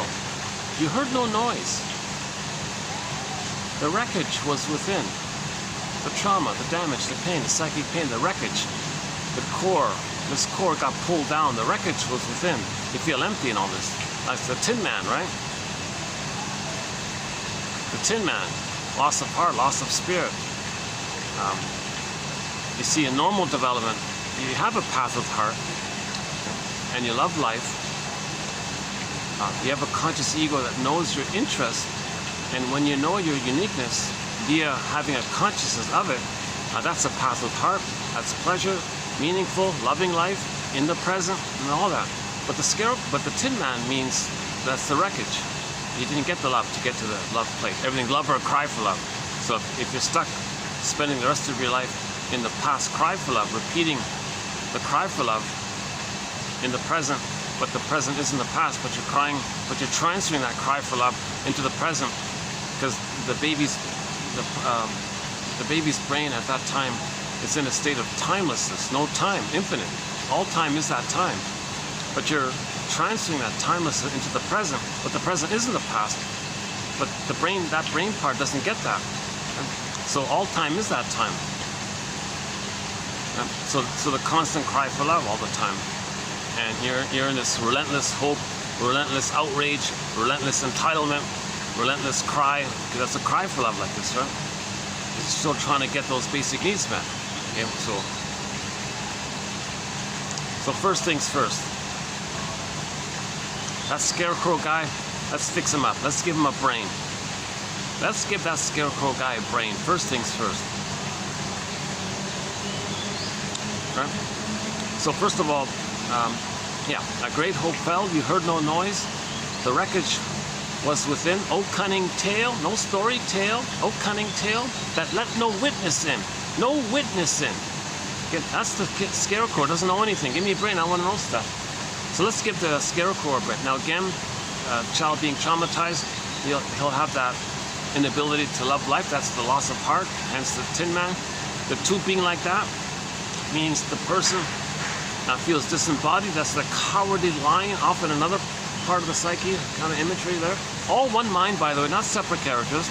Dorothy, also part of the same mind, is kind of like a representative, an expression that nature is trying to heal us. So Dorothy's trying to line things up. Dorothy's trying to line, or be like Dorothy, and recognize that there's the feeling of disconnection with ourselves. This cowardly lion, not loving life, the Tin Man, not knowing what's going on. It's the scarecrow. Well, let's first start off with the scarecrow. So that's what these 10,000 quotes are for. Okay, to give the scarecrow a brain. This is an attempt to give the scarecrow a brain. That's one way of saying it, right? So to strengthen the ego, now we cross over to the children's story. Okay. So now we go to the straw man. We go to the straw house. The wolf was able to blow down the straw house. The straw house is not a firm ego. Okay, the wood house a little better, but also not enough. We need the straw house to become a brick house. With the brick house, it could house the residents. As a strong ego, it could house ourselves. We can feel embodied with the brick house, and with the brick house, as a firm ego, that's like the rider and the horse kind of thing. So you're together with yourself. You have your feelings. You have your embodiment. That wolf image poofs away. It wasn't real. Okay, back to Wizard of Oz. When Dorothy throws water on the wicked witch image, water, feeling, flow, water, emotion, emotion, water, movement, motion. Okay, so the water can flow, the feeling can flow, and you link it to the image.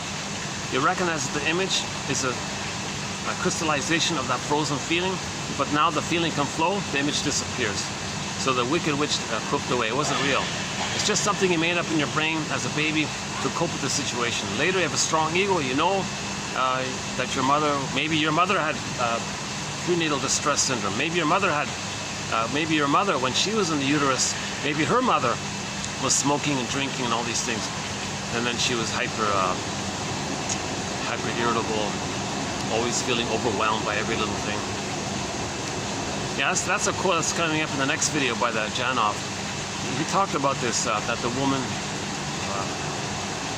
was always smoking and drinking and arguing and all this. And the baby inside was very stressed out by this. And later in life, she carried this constant feeling of always feeling overwhelmed. And every little thing made her upset. And nothing made her happy, and she was trying to control everything in an OCD way. And she always felt overwhelmed, and if she had to do something, she felt overwhelmed. Her husband said, the bus is leaving in an hour. Could you pack up and let's go or something? And she delayed and dawdled and couldn't put her makeup on. Oh, come on, the bus. And she felt overwhelmed. Stop this. Like every little thing made her feel overwhelmed, like any kind of deadline or something. And so that was a triggering. That's something expected of her. She felt overwhelmed. The trigger of the uterus, always feeling overwhelmed. So every little thing made her feel overwhelmed. So that quote is coming up in the next video.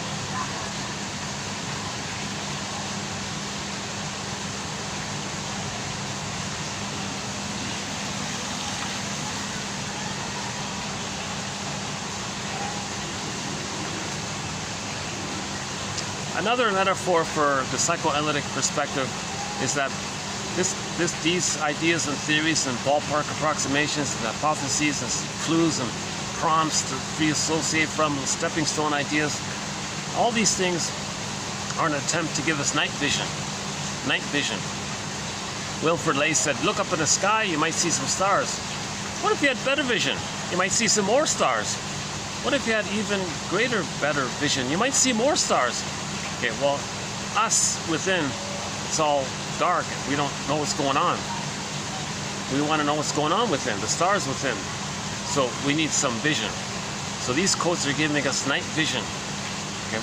Or a lantern to go in the unconscious. So on the front cover of one of Marie-Louise von Franz's books, she's got a picture of Vasilisa holding the lantern going in the unconscious.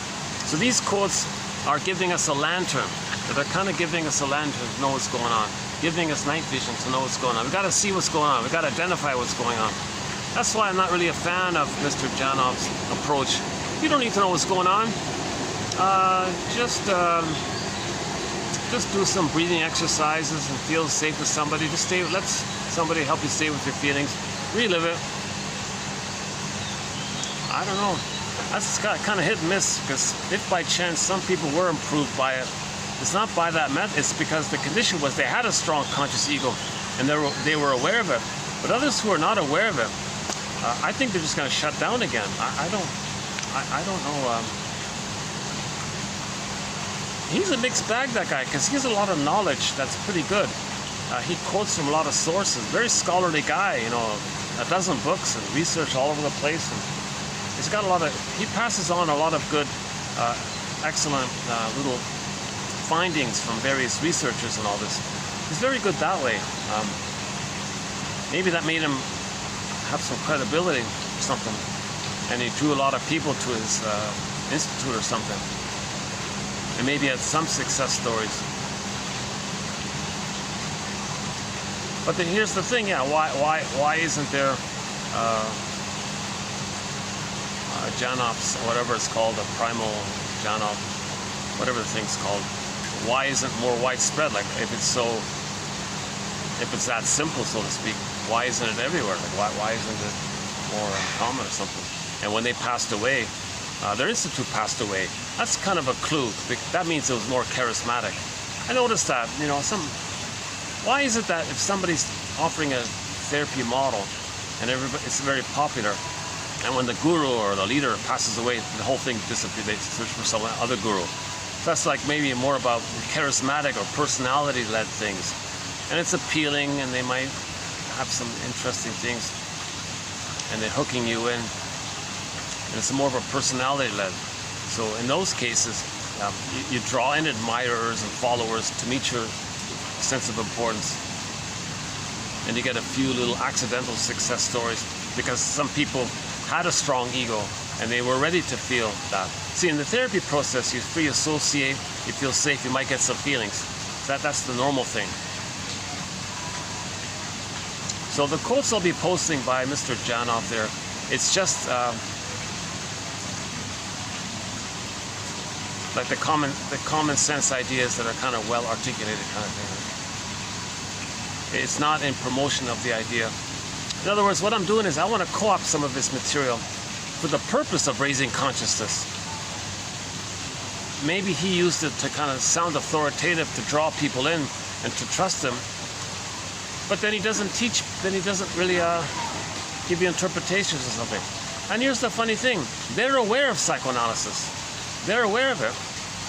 They're aware of repetition compulsion, of how we repeat the past and the present, hoping to master the past or undo the past. They're aware of it, but they don't want to, for what she said in the interview, they don't give interpretation. They say nothing. They're just present with you, be the good, safe parent, let you regress, deal. The parent is there, you accepted it. But I'm not entertaining that. I have no personal experience, so I don't know about it myself. But my clue is, if their institute sort of shut down with them, then it was a charismatic, personality-led therapy model. So it's not. See what he's doing. He's doing the either-or thing. In that interview, when he said that, okay, you're doing either-or. No, it's both. You need consciousness and feelings. He said, you don't need consciousness, it's just feelings. Forget about consciousness, forget about psychoanalysis theories, forget about developmental theory, object relations theory, forget about these kinds of interpretations and repetition compulsion, although they know it. Don't forget about it, just get people to feel. The answer is feeling. You got to go back and feel it to heal it, that's all. You don't need awareness. So no, you got to do both. And then he said, well, psychoanalysis, it's all in your head. It's just theories, no feeling. That's not true. Psychoanalysis prepares the ground for you to have feelings. Right?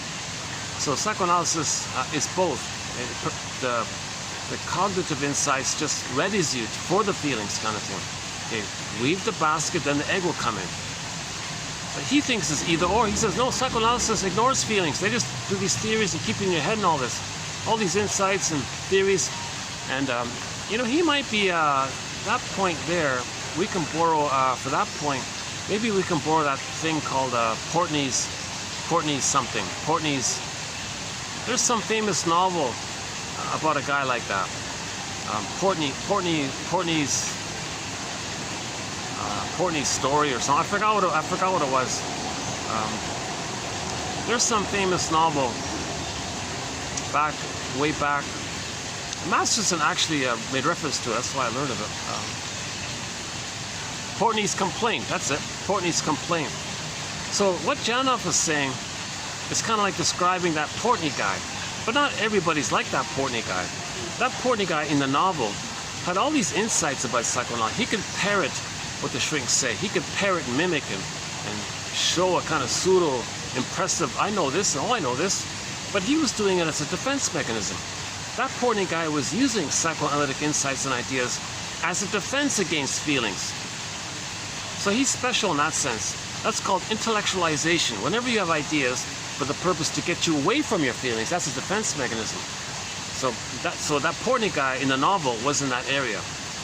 So Janov was saying as if everybody's like that. All psychoanalysis is like that Portney guy. No, nonsense. Psychoanalysis is for both. The theory is the basket for the egg. We use knowledge and ideas to help you accept your feelings. We want to create the conditions to give you some kind of strength to ride the horse, to ride the water buffalo, and the flute and the harp, the bridge there. It's not an either or. But Janov was saying, no, it seems to be either or. Psychoanalysis is just like that Portney story. That's useless. And sure enough, it was useless. That Portney guy ignored feelings and just fooled the shrinks. And he could even sound smarter than the shrinks but he never felt anything. He never got better. It's just a narcissistic quest and all this. Okay? And very insightful by the sounds of it. Masterson quoted, there's only one little short interview with Masterson, one of our mentors, James F. Masterson. And he makes reference to a thing about symbiosis in there. That the character pointing, there was an issue about symbiosis where he blurred his mother and the teacher. He couldn't tell the difference. Like everything was symbiotic for him. That problem.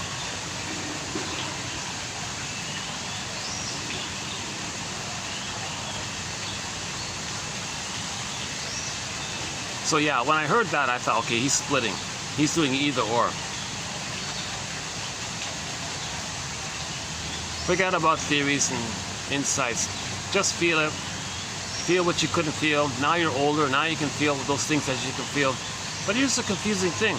If there's no time and you're feeling what you felt back then, your system may flood you with the same kind of proportionate level of stress hormones that the baby had, so you'd still shut down.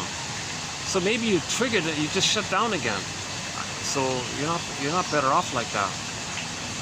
To metabolize and accept the time differential, that you're in the present and you're experiencing some old feelings from the past, but you know you're in the present, that's different. That's a different story.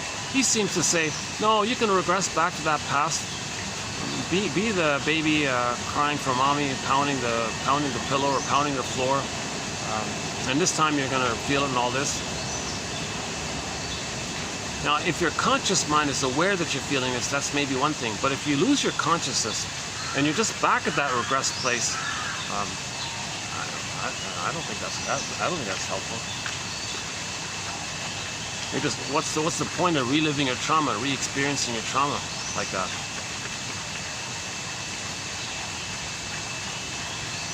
It's too much. It's just called emotional flooding.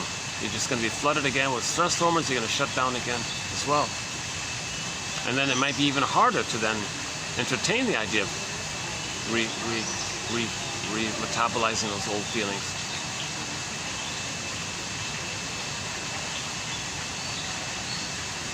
So yeah, that's a huge question mark on my end. If that's true, that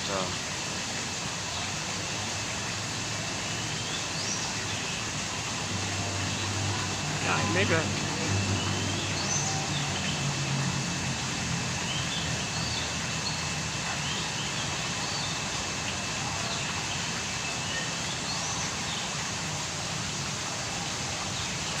See, what I don't get about all this is that, let's say I'm triggered, and let's say, yeah, Dave Janoff said the usual feeling is people felt lonely and abandoned by the mother, betrayed by the mother, abandoned. So let's say you felt a little lonely. So let's say there's a moment I feel lonely. So then I might open the cupboard, look for some cookies. Okay, so why don't I just recognize I'm in an adult place now. I'm feeling some feelings that I felt as a child. Why am I overwhelmed? Why can't they just say, oh, I'm not hungry for cookies. I'm just feeling that as a baby I was hungry for maternal love. And that's what's coming up. But now I have the adult present body. Why am I still reaching for the cookies? What difference does it make if some sympathetic person is near you? Maybe you can feel safer in the moment, but it doesn't change that memory, right?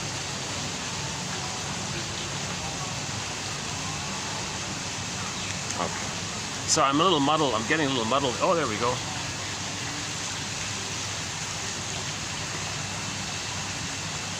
Yeah, I'm a little muddled on this point. Sorry, I'm getting a little confused about this that Janoff interview. It was an interesting interview, but I think the detail is what is in what's not being said. Certain important things are not being said, and everything he's saying sounds pretty impressive. And that's usually what self-help cult gurus kind of do. They say things that are kind of, yeah, that makes sense, but they conveniently don't tell you the fine print. Oh yeah, but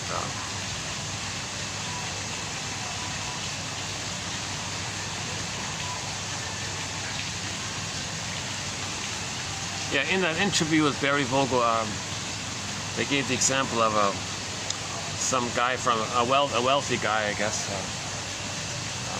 a guy who was born into a very wealthy family or something. But when he was in the birth canal, he was stuck for a long, long time. Theory was they believed that he was trapped in the birth canal for an exaggerated long time, feeling immense claustrophobia, feeling stuck all this, wanting to escape but couldn't escape. Finally he was born. And what did he do? This guy could never stay put. He was always trying to escape. Go to this place, leave. Go to this place, leave. Hop on a train, bus. And she said the guy could never sit put in one place for more than 3 days. Every 3 days he's on a plane, going there. And she thinks he's still trying to get out of the canal. So he's always sits in a place. I'm in the canal. Flee. I don't want that pain. I gotta get away. So she was making a reference to repeating that problem in the past, the pain of the past. So that's this whole claustrophobia issue, right? Claustrophobic issue.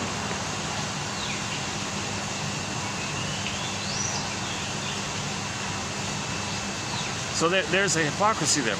She admits that our present behavior may be a repetition compulsion of a metaphor to symbolize the problem in the past. But they say, don't make people conscious of such a kind of link. Because if somebody is conscious of that kind of link, it may cause a pause. They may go, yeah, wait a minute, why am I, that wealthy guy could say, wait a minute, I can stay put for longer than 3 days. When I stay for 4 days, see what happens. Let's say 5 days, see what happens.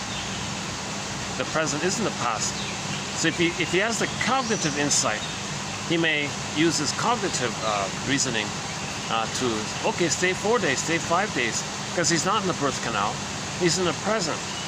But if he doesn't have the insight, he may repeat this again and again and again. But if you have the insight, you got the basket, you got some support, you got some understanding. That understanding helps you. And John F was saying, no, you don't need any understanding. Just feel it and everything's fine. Kind of like a magical, almost like a magical thinking kind of thing. Psychoanalysis says no. You need consciousness. You want to raise consciousness. You want your consciousness to rise. Even Masterson says this. Don't look for those kind of old memories. They'll come up on their own accord. Don't try to coax it or induce it or trick it. Just strengthen the ego. Strengthen the nest. Get the straw house to a brick house. Okay? The bird first builds a nest, then there can be an egg. First things first. Get these theories. Maybe, yes, for a period of time, these theories are used as a defense mechanism. But embedded within the theories is the knowledge of that. So that helps you, right? To know about defense mechanisms. So we have a thread on this defense mechanism known as intellectualization. And usually this is with the philosophies. A lot of people use philosophies not to help them towards feelings, but to express their as a defense against feelings. So most philosophies are defense against feelings. That means that's why most philosophies are so kind of negative like that. Negative philosophy. A lot of philosophies have a kind of a negative tone to them. Not all of them, but some of them, right? Those negative philosophies, that's a sign that those philosophies are being used as a defense against feeling. They don't want to feel, so they're angry. So the philosophy has that kind of angry tone to it, right? But some philosophies, the humanistic or more analytic kind of philosophies, like Karen Horney and Hans Lowald, these kind of, or even Martha Stark, who try to construct ideas that acknowledge our inner conflicts, the two sides, the ego and the id. So Martha Stark recently covered, she does this thing called, what I'm paraphrasing as the ego and the id statements. So sometimes you can say to yourself, even though I'm aware I'm not physically hungry, nevertheless, I find myself reaching for the cover. Oh, there's a bird. Hold on. Let's see if we can get him in the camera. There's a cute little bird. Hold on. The black and white bird. I don't know if he's on the ledge there.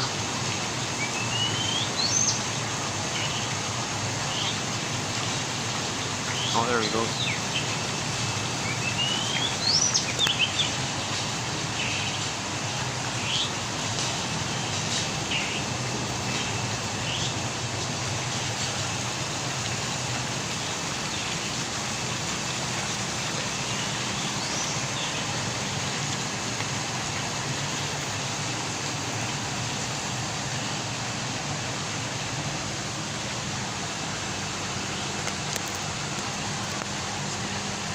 Check. Still recording.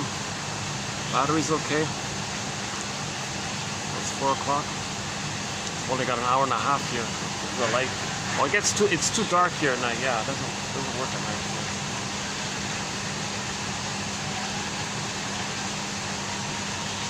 So I've only got an hour and a half, right? 5:30. Okay, let's finish this within an hour and a half. Yeah.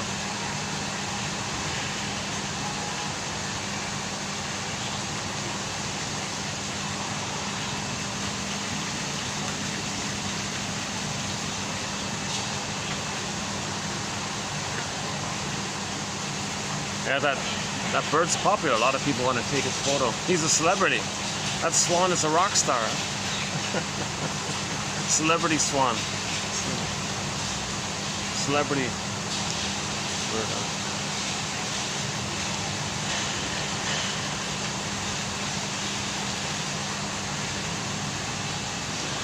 So enter repetition compulsion. If the child experiences this kind of trauma, this psychic pain, okay, we're part of nature. In nature, when something's wounded, it's trying to heal. It's part of the evolutionary process. Something's wounded, it's trying to heal. We're from nature, right? 70% salt water, Earth 70% salt water. We're from nature. So nature, wounded, trying to heal. Natural, right? Trying to heal. So how do we heal? Our emotions in the body, it's all linked up. So emotional pain, bodily pain. So we're kind of wounded like this, and the freezing of our authentic self, okay, and that's psychic pain. The pain's so utter.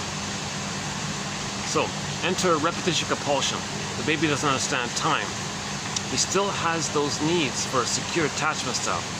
The basic need is for a secure attachment style. When he comes out, let's assuming he had his paradise in the uterus, okay, and let's assuming there was no birth trauma, the cord stays, the placenta stays, and he's being handed to the mother, and he's looking for the nipple. So he needs to latch on to establish an extended paradise. Okay, so what he's looking for is 3 parts. If he can suckle, the nerve lines in the child line up with the nerve lines in the mother, that means the breastfeeding line will go smoothly. Let the music play on. Okay, baby, cord, placenta, mother, mother, placenta, cord, baby, do, re, mi, 1, 2, 3, A, B, C. Let the music play on. With the suckling, baby, nerves, mother, breast, mother, breast, nipple, child suckling, child, nerves, mother, child. Okay, do, re. It continues, right? That's one line. The second line is for the whole body, skin-to-skin contact. Non-verbal communication between the baby and the mother is through the body-to-body skin contact.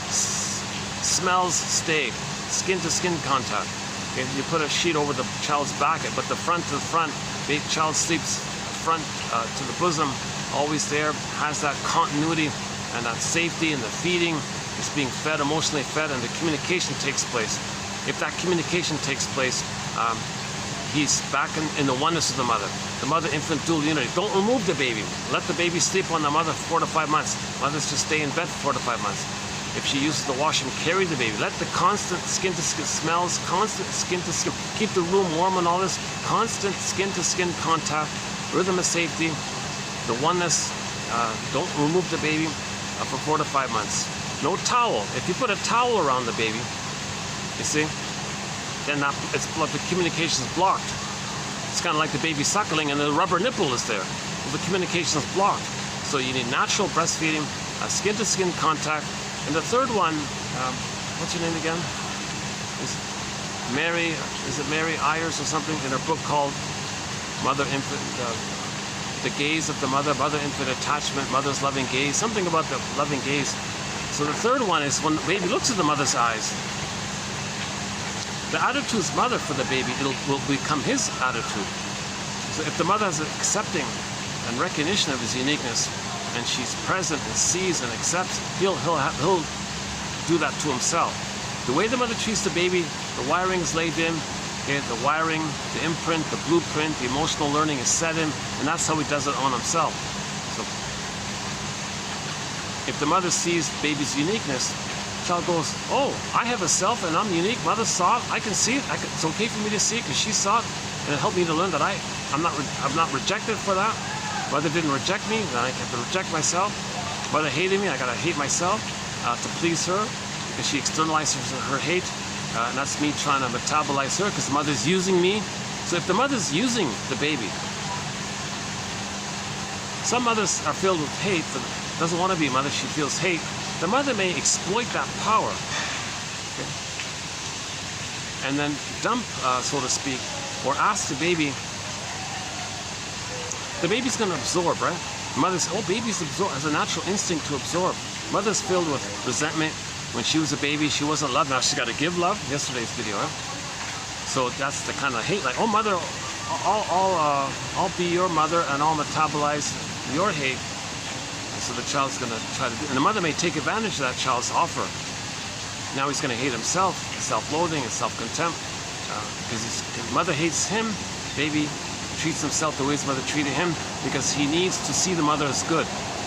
Fairbairn's jargon for this is the moral defense. Baby's like a little judge. Our mother must be good, so I guess keep her that way. And she doesn't see me as good, I guess I have to believe I'm no good. So I'm no good, mother's good. That's the moral defense. So the third part is, baby looks in the mother's eyes. The child sees what the mother sees about him. That's internalized, and the memory's in there. So you need those three parts for the extended paradise. If something goes wrong, if it's not good enough, and he freezes up inside, that freezing, the body, nature, okay, well, no time. Well, if there's no time, well, ask for those needs. But wait a minute, there was a trauma. There's a conflict here. The conflict, inner conflict. For his emerging self, he had a need for a secure attachment self. Okay? To have that need, and to know that need, let alone to cry that that need wasn't met, leads to so much pain. But the need's still there. Okay? Wish and the fear. So there's a conflict there. This conflict is repressed, it's petrified, it's set in, it's repressed, it's denied, but it's a conflict. The baby has those needs, but the memory is pain, so he doesn't want the pain, so he doesn't know the needs, but the need is still there. Repetition, compulsion, need, oh, fear. Ouch, he can't do it. He's kind of stuck, he's paralyzed like this, right? Hence the freezing. So, what he's going to do is transfer this inner conflict into the present with others, thinking that maybe magically, somehow, the mother can be different in the past. Nobody in the present can no behavior with somebody in the present, no interaction with somebody in the present can translate into a different, new, needed experience with the mother in the past. It doesn't work. So, Bergler's metaphors that this inner conflict, let's imagine it as a printing, like a pressing on the grooves of a vinyl, like a 45 music disc record.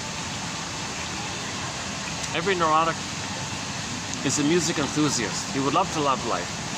He would love many symphonies and lots of songs. But the problem is he can't love life because he only has this one record in his repertoire, this one vinyl disc 45 record. Side B is the same as side A, or on side B there are no grooves. He's only got this one cry for love record, this inner conflict, okay, the need and the rejection. He carries this record with him everywhere he goes. In every new situation, every time he sees a record player, with never-ending fiery ardor, he plays that tune. He spins off that tune. He plays that tune, meaning he's going to recreate in the present what caused that problem tune, hoping he can update it, change it, get the needed experience so he can love life.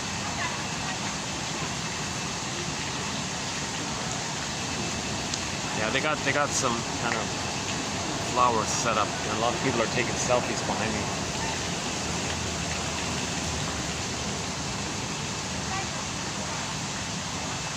Okay, one second. Well, finally a bit of a breeze. All right, okay, I think I can let me acknowledge the breeze.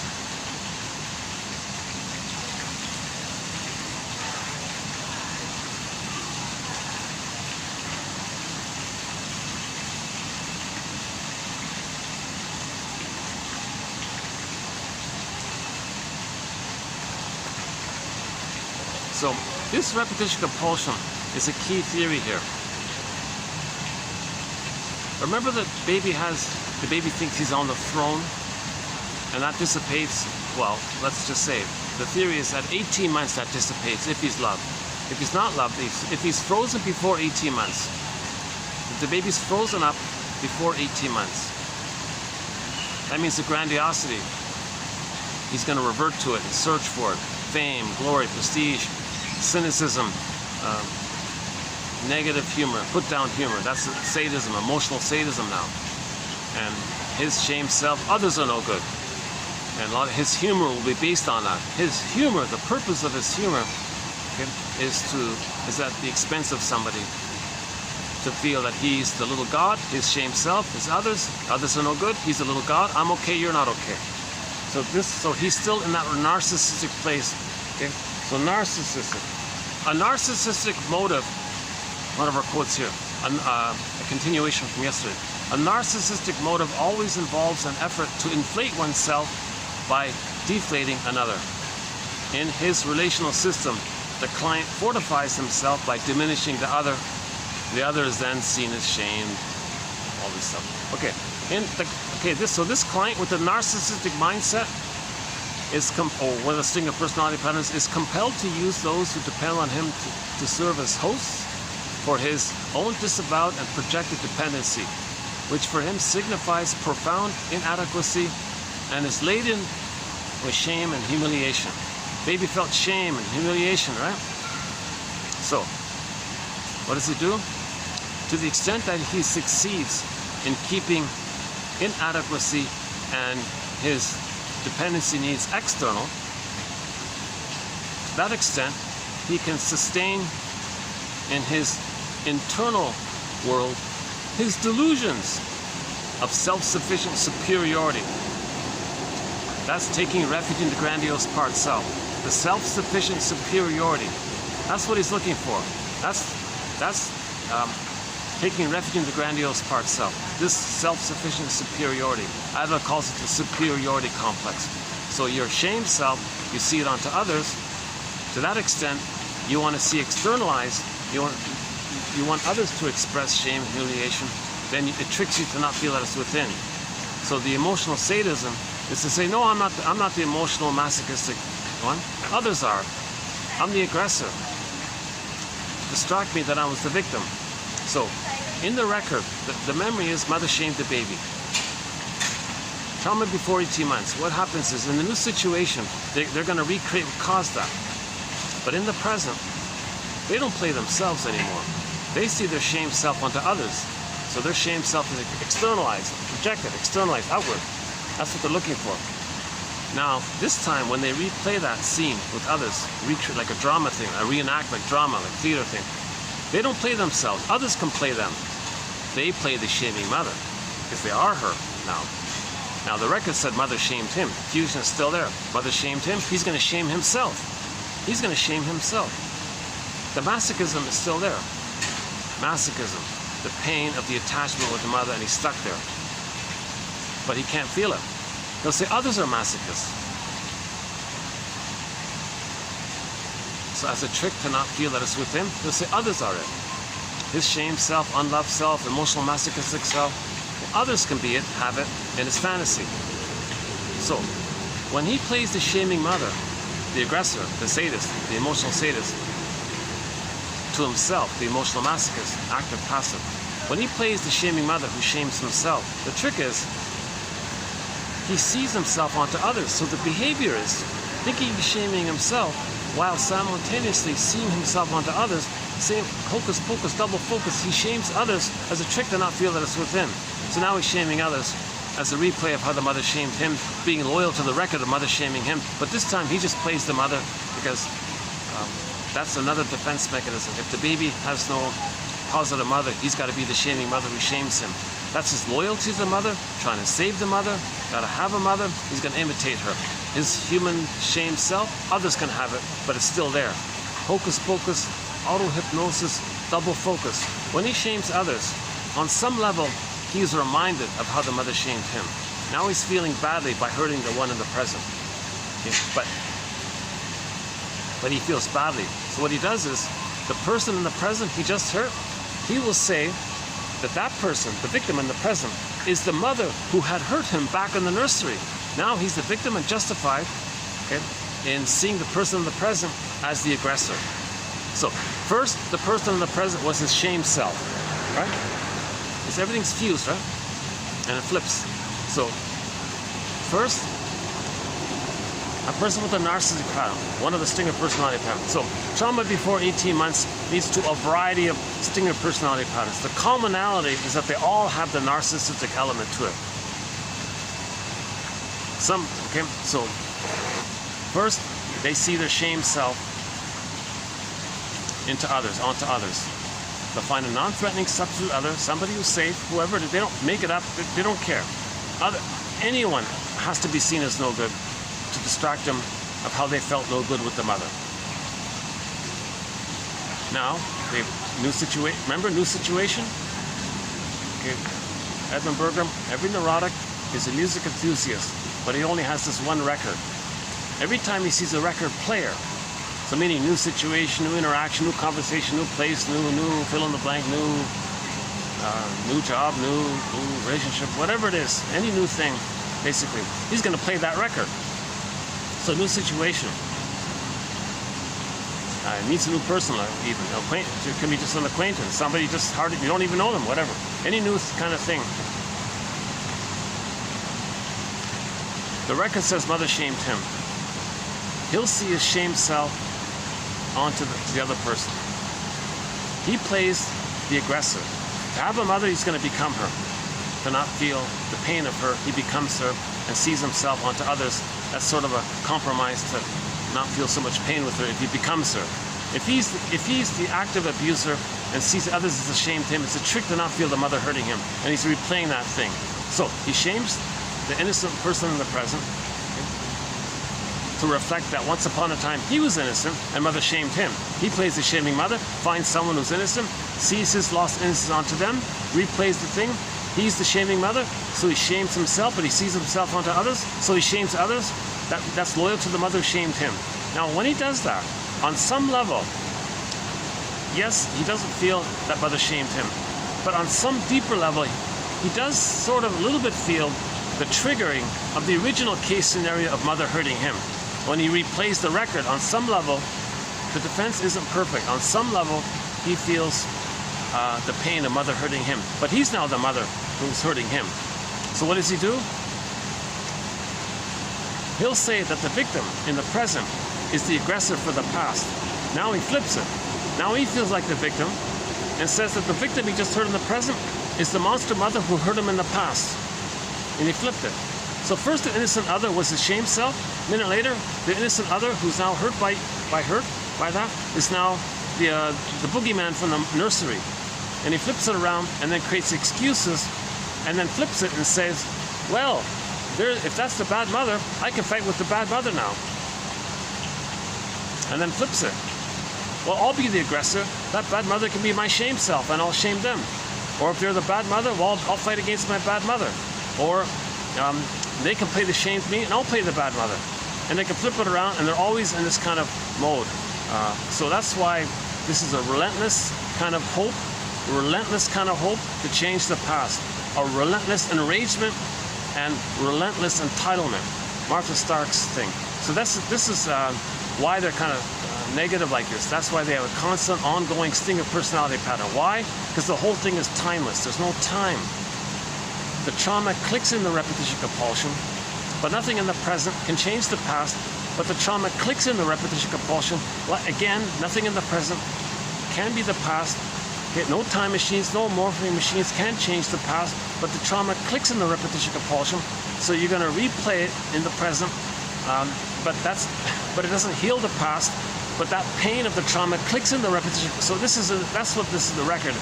That's what this what Bergler means by every neurotic is a music enthusiast, but he only has this one record. In every new situation, with never-ending fiery ardor, that's like the compulsion.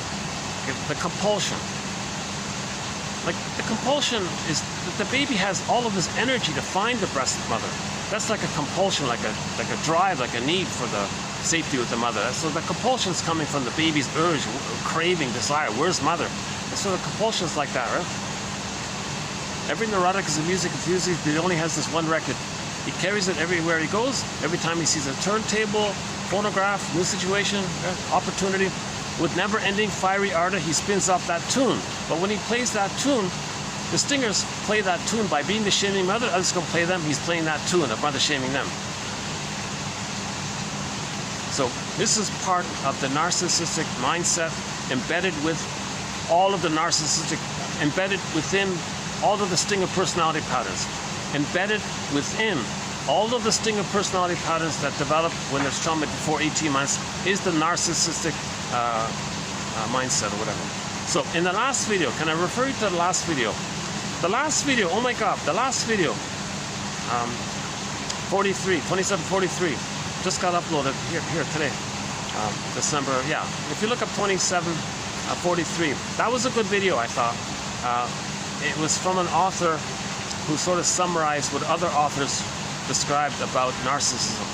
So go to the, if I may say, I think a valuable thing might be to do is to read the quotes at least for the last video.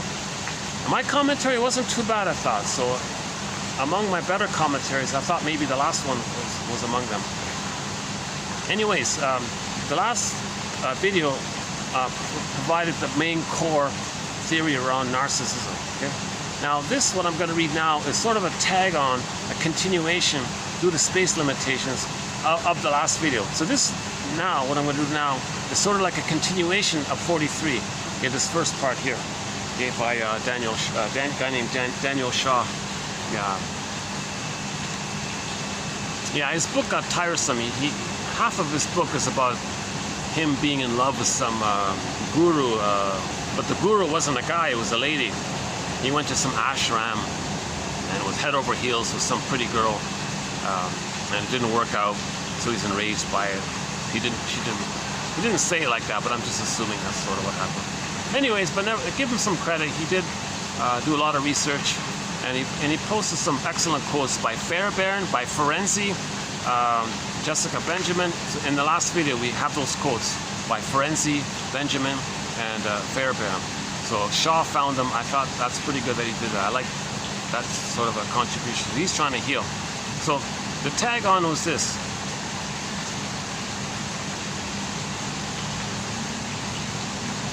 Okay, I read part of it already. Let's do it again.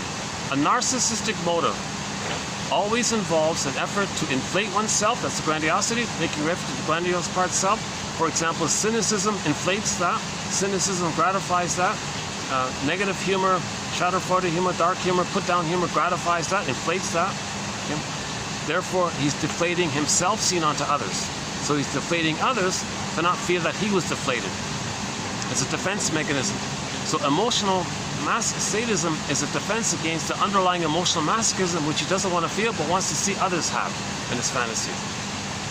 Okay, Adler says the superiority complex is a defense against the inferiority complex. So he feels the inferiority complex, all that shame and all this, but sees it into others. So dark humor and cynicism gratifies this setup. In his relational system, he fortifies himself by diminishing the other. And then the other is belittled, mocked, controlled, exploited, used or whatever. Okay, so here it is here. This client with the narcissistic pattern is compelled to use those who finally depend on them, like a codependent, like a clinger, a pleaser, like a lot of, like he was saying, the cult leader would use him kind of thing. Right?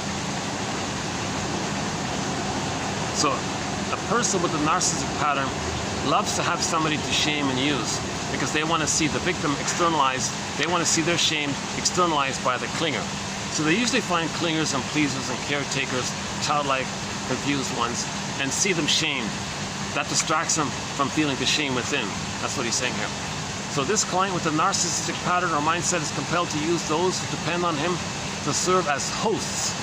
The clinger, okay, let's say the stinger marries the clinger. The clinger is a host for his own disavowed dependency, vulnerability, okay, which for him signifies profound inadequacy and is laden with shame. To the extent that he succeeds in keeping his shame self outwardly, he can sustain in his internal world his delusion of self-sufficient superiority. Sound familiar? They don't need anybody. Useful, fine, not, who cares? Entitled, relentless entitlement. All they need others for is to see their shame self. All they want with others, all they need is to have someone dependent on him, so he has the chance to see those who are dependent on him shamed, dependent, which he denies in himself.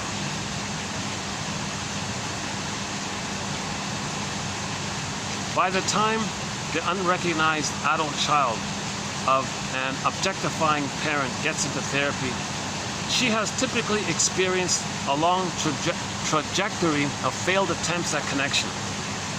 A withholding parent, consciously sadistic or not, can go a long way toward bringing up a masochistic child who would then have a strong chance of becoming an adult, quote, looking for love in all the wrong places, in constant search of recognition from others who cannot or will not provide it. So in either case, the clingers and the stingers don't look for love, first of all. They just look for somebody to shame, damage, devalue. So they're not interested in love. The tenderness, dependency, trust, affection, they're not there yet. They're just too angry about it. They reject all that. If they see it, they reject it. That's their connection. That's their married to mom thing. That's not love, right? But the clingers, the victim, you see, some people are traumatized. Some people are traumatized post 18 months. They end up with the clingers and the pleasers. They hold on to their shame self. They don't project their shame self. They keep their shame self. So they maintain the original, oh yeah, I'm defective, I'm no good, and others are so good. But before 18 months, they can't do that anymore. It's too painful. They say, no, I'm not. That feeling of me not being good, I can't do. No, you're no good. I'll play the old, archaic, once upon a time, in the uterus, I was on the throne. I'll play that self-sufficient, superiority complex. I'll play that. I'll forget about the humanist. My rejected dependency and humanist, the feelings of tenderness and trust, others can have the shame of it. I don't want it anymore. So the singers have given up on the quote-unquote more human side of being human. They're in survival mode. Love and thrive. That area, there's too much anger there, and so that's why in the Odyssey it takes 20 years to find his home. Right? So it's a lot of work to go. Now the clingers are maybe, in this theoretical model, maybe the clingers are slightly, have some advantage in the sense that they don't need to project their shame self because they have the resilience, let's say, or whatever, or the ability or ego or some to say they're no good. Their problem is they don't express their interest in their true self. They're still like wounded children wanting a good parent to help them finish the developmental process. They're midway like that, right? They're in the human realm, but it's a childlike human realm. The stingers forget all that and they want to play the infantile God realm. So they reject the human, quote-unquote, more human side of being human, right? So the clingers are in the place of, I'm not okay, you're okay. So they're looking for a good parent to resume their development. So their developmental needs are for support for their autonomy, for their exploration. But nobody in the present wants to play that role. So if a clinger marries another clinger, they're both going to compete with each other. You play the good parent that I need. You support my autonomy. No, you support my autonomy. You play the good parent. But I need it back then. No, you do it. So there might be like a little argument like that. Now, if they're conscious, the clingers can make I statements to grow together because they want to grow together. They're on the developmental track, right? Now, the stingers, by the way, don't bother with this. If two stingers get together, okay. If there's two buddies, the deal is, let's find a third, the scapegoat. Their shame self, they want to see externalized. The other stinger externalized, so they agree to hate a third. That's the emotional triangle that Murray Bowen talks about, family system theory, the scapegoat. So they both have a scapegoat hunger. Stingers have an immense scapegoat hunger to see someone else hold their shame, rage, and disgust and all. They can't feel it within. Their devalued self, their dependency needs, their shame self. They want to see someone else express it. So if two stingers get together, if let's just say there's like buddies in a bar or whatever, first thing to do is, who are we going to hate? Okay, well, we'll agree to hate, fill in the blank, and they'll need to believe it, they want to believe it, they have to believe it. Okay, stingers invent identities for others to meet their psychological need. Their psychological need is they can't know tenderness and feelings or vulnerability or affection, the human side of being human. It's too painful. So someone else can be seen as no good and having all that, and they'll shame them because it was shamed to them. So that's number one. Number two is the two stingers, now that they have a scapegoat, now they feel safe to play big shot. Okay, buddy, you get a chance playing superior, infantile god, big shot. I'll give you a turn, and you give me a turn. We'll take turns playing big shot. And any kind of real feelings that come up from the past or between us, no, it'll go to the one we hate on the third. So we'll make it up, right? If the two stingers are parents, so in other words, stingers don't make I statements. Stingers reject the affection and trust and tenderness. They mock it. They hate all that. That's to keep them one with the mother who had hated it in them originally. So that's their loyalty to the mother, their mama's boy. Huge mother complex. If it's a married one, if they get married, two stinger get married, their husband or wife get married, they usually scapegoat one of their children. They set it up, create the conditions. Why hop? Let it happen on purpose. Mother shames, mother withdraws her love, rewards the baby for dependency. It's easy for mothers to brainwash their children to be naughty and upset and all this. And she takes covert delight in seeing the child express her rage. Now the child is being used as a proxy. It's called evocation of a proxy. The child proxy, again, someone who feels for you, plays a role for you, does something for you. The mother creates that, and she covertly, sneakily delights in it, because then she can, in her fantasy, say, look, I created this, and the child's angry. The child's expressing my anger.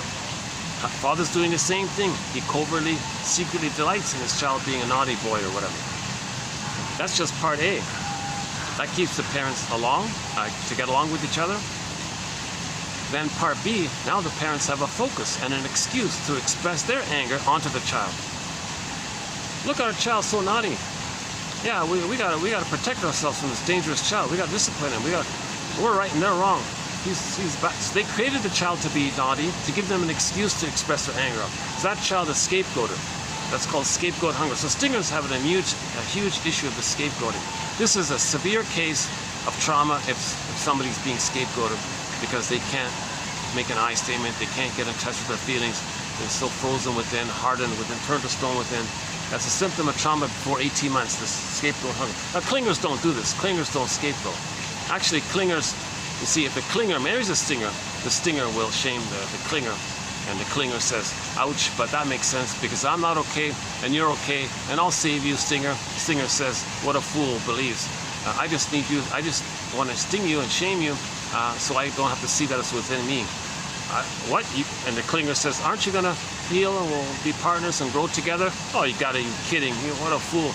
I just need someone to shame. And the clinger says, well, that makes sense. I'm not okay. You're okay. And stinger says, of course I'm okay. You're not okay. So they kind of fits like that. And this goes on for 6 to 7 years on average. Okay. Finally, the clinger can't take the pain anymore. The pain outweighs the imaginary gain, so-called imaginary gain, of the fantasy that he can save the stinger and make her be a partner. Stingers don't want to enter into a genuine mutual relationship. They're just addicted to playing infantile God. They just need somebody to shame. So the clinger finally wakes up, leaves, and writes a self-help book entitled Codependent No More. And now we can play the song Won't Walk Down That Road No More by the rock band April Wine. In the song, the woman who's giving her soul away and again and again and again. I won't do that anymore. Or we can play Gloria Gaynor, all these survivor songs. I will Gloria Gaynor, I will survive. And another song we play is the combo by the Glee cast, the show Glee, the Glee cast. They do a very good combo song of I Will Survive and Survivor. So the Clingers will have to play all these Survivor songs. And another song we play, I can't believe this. I can't believe this. After all we've been through. So another song is by the band Delirium. It's the acoustic version of After All. After all we've been through, how could you, I can't believe this. So see, Clingers are surprised about this. They don't understand narcissism. They want to grow in the healthy place to I'm okay, you're okay. Stingers have given up on all that. The Clingers don't understand that. It's common sense for Clingers have the common sense reality that they have feelings, that they are people with feelings, it's wounded, but they want to heal and go forward. Stingers are just too enraged by that. The main emotions for the Stingers are hate, greed, envy, gravity, spite, vindictiveness, Schadenfreude, grievance collecting. Bergler calls it injustice collecting, a chip on the shoulder keeps growing. They become bitter curmudgeons late in life. They can't mourn losses, because remember, to mourn a loss, you gotta have an amnest. They don't have the amnest. No, I feel therefore I am. So, but if there is a loss, they do denial, contempt, and sour grapes. Didn't need them anyways. So that preserves their self-sufficiency, infantile God thing, superiority complex. So they don't mourn losses. They don't know pleasure. They can't mourn losses. If there is a loss, they need them anyways. It's the famous sour grapes one. Now the Clingers do, back to the Clingers. While the Clingers were married to the Stingers before they woke up, every time the Stinger shamed them, the Clinger sees the world through their blueprint. Their blueprint is, I'm not okay, you're okay. So if the Stingers are hurting them, the Stingers have to distort reality. That's called sweet lemons. They're not sour, they're sweet. That's a trick of the mind to preserve the template, the blueprint. We create a blueprint and we live and see the world through that blueprint. Okay? So this is what psychoanalysis is all about. The study of all this.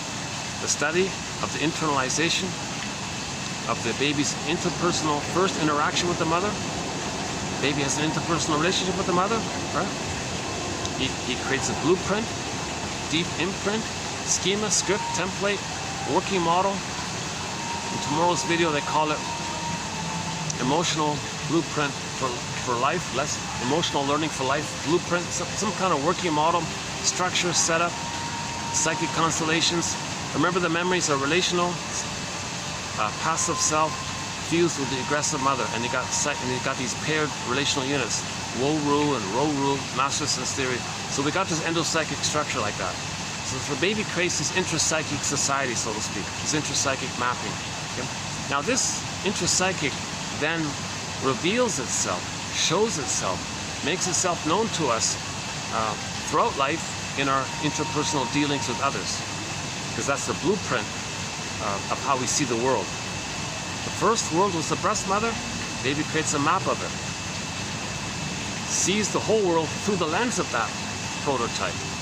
And that's the problem. If there's a problem there, then he's not seeing the present normally. He's seeing it based on what he thinks. He's translating the past into the present. He's translating the past mother world to the broadly in the whole world and sees it in those terms.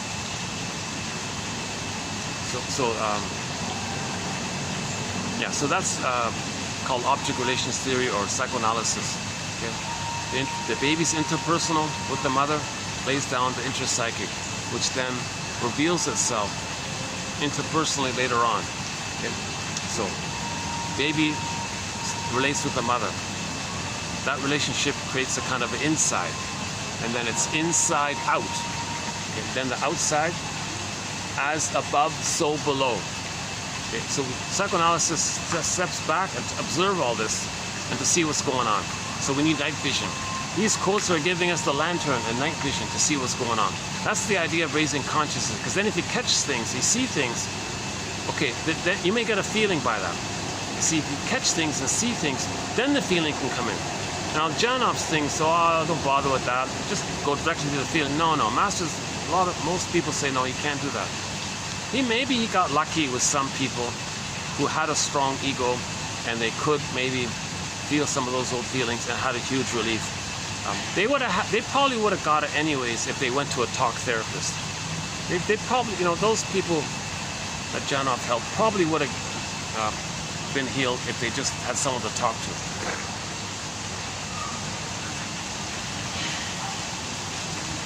The rest just go for entertainment, the rest social reasons, or to follow the guru, to follow the cult guru. And kind of like how Mr. Shaw here said he was gaga for this pretty lady who ran some kind of ashram or something. I didn't look into the details. I never heard of her. Actually, he's so loyal to her that in his book he doesn't even name the cult he was in. Can you believe it? So he's still gaga for her. He can't even identify it. He gives some clues to who it might be. I didn't want to look into the story. I didn't bother with it. Okay. Okay, so that's it for so I'm going to conclude it there with Daniel Shaw's work there. Okay, the next are just some miscellaneous quotes, and they're good ones. We've got some good ones here. Next one's by Philip Bromberg. He wrote a trilogy of books on disassociation. One of the symptoms of trauma is the swoon, right? That swoon, yeah, that's called disassociation. He wrote a trilogy called Waking the Dreamer, Dreaming, Trance, right? Standing in the Spaces. There's a gap there between the Scarecrow, the Tin Man, and the Lion. We want to bridge, like stand in the gap and bridge it kind of thing. Another one is Shadow of the Tsunami. Bromberg calls emotional trauma, he calls trauma an emotional tsunami, and the after effects of it might be this swoon kind of thing. So he's got the book called The Shadow of the Tsunami, the After Effects of the Tsunami, Standing in the Spaces, Awakening the Dreamer. I've got some very good quotes from him in earlier videos. So here's another one of his. What I like about this one here is that he quotes Paul Libby-Russell. Paul Libby-Russell provides sort of a pillar quote in our collection. If you go to TQ 2119 up to 29, I believe I plucked out sort of the core message by Russell regarding understanding repetition compulsion. How repetition compulsion and trauma are synonymous in understanding this idea. So here's Bromberg quoting Russell.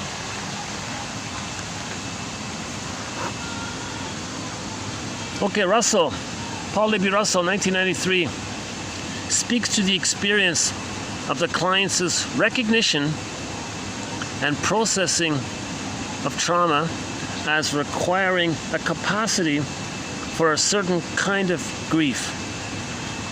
Quote, we have to presume that the pain accompanying this grief is extreme, among the most painful of life experiences. We make this assumption because of the enormous psychological price that is paid to continue to avoid it. So we pay a price to always deny, repress, no, deny. It didn't happen. Mother loved me. Mother didn't hurt me. No, mother loved me. She wasn't soul blind. She wasn't misattuned. She didn't use me. She didn't objectify me. No, mother was there. She was right. The world's best. You pay a price for this. That's what he means. So this build-up of always paying this price, that implies there's a lot of pain going on. Okay? So if we're going to grieve, finally accept the truth will upset you free. The truth will upset you free. Okay? The greatest hurt of all.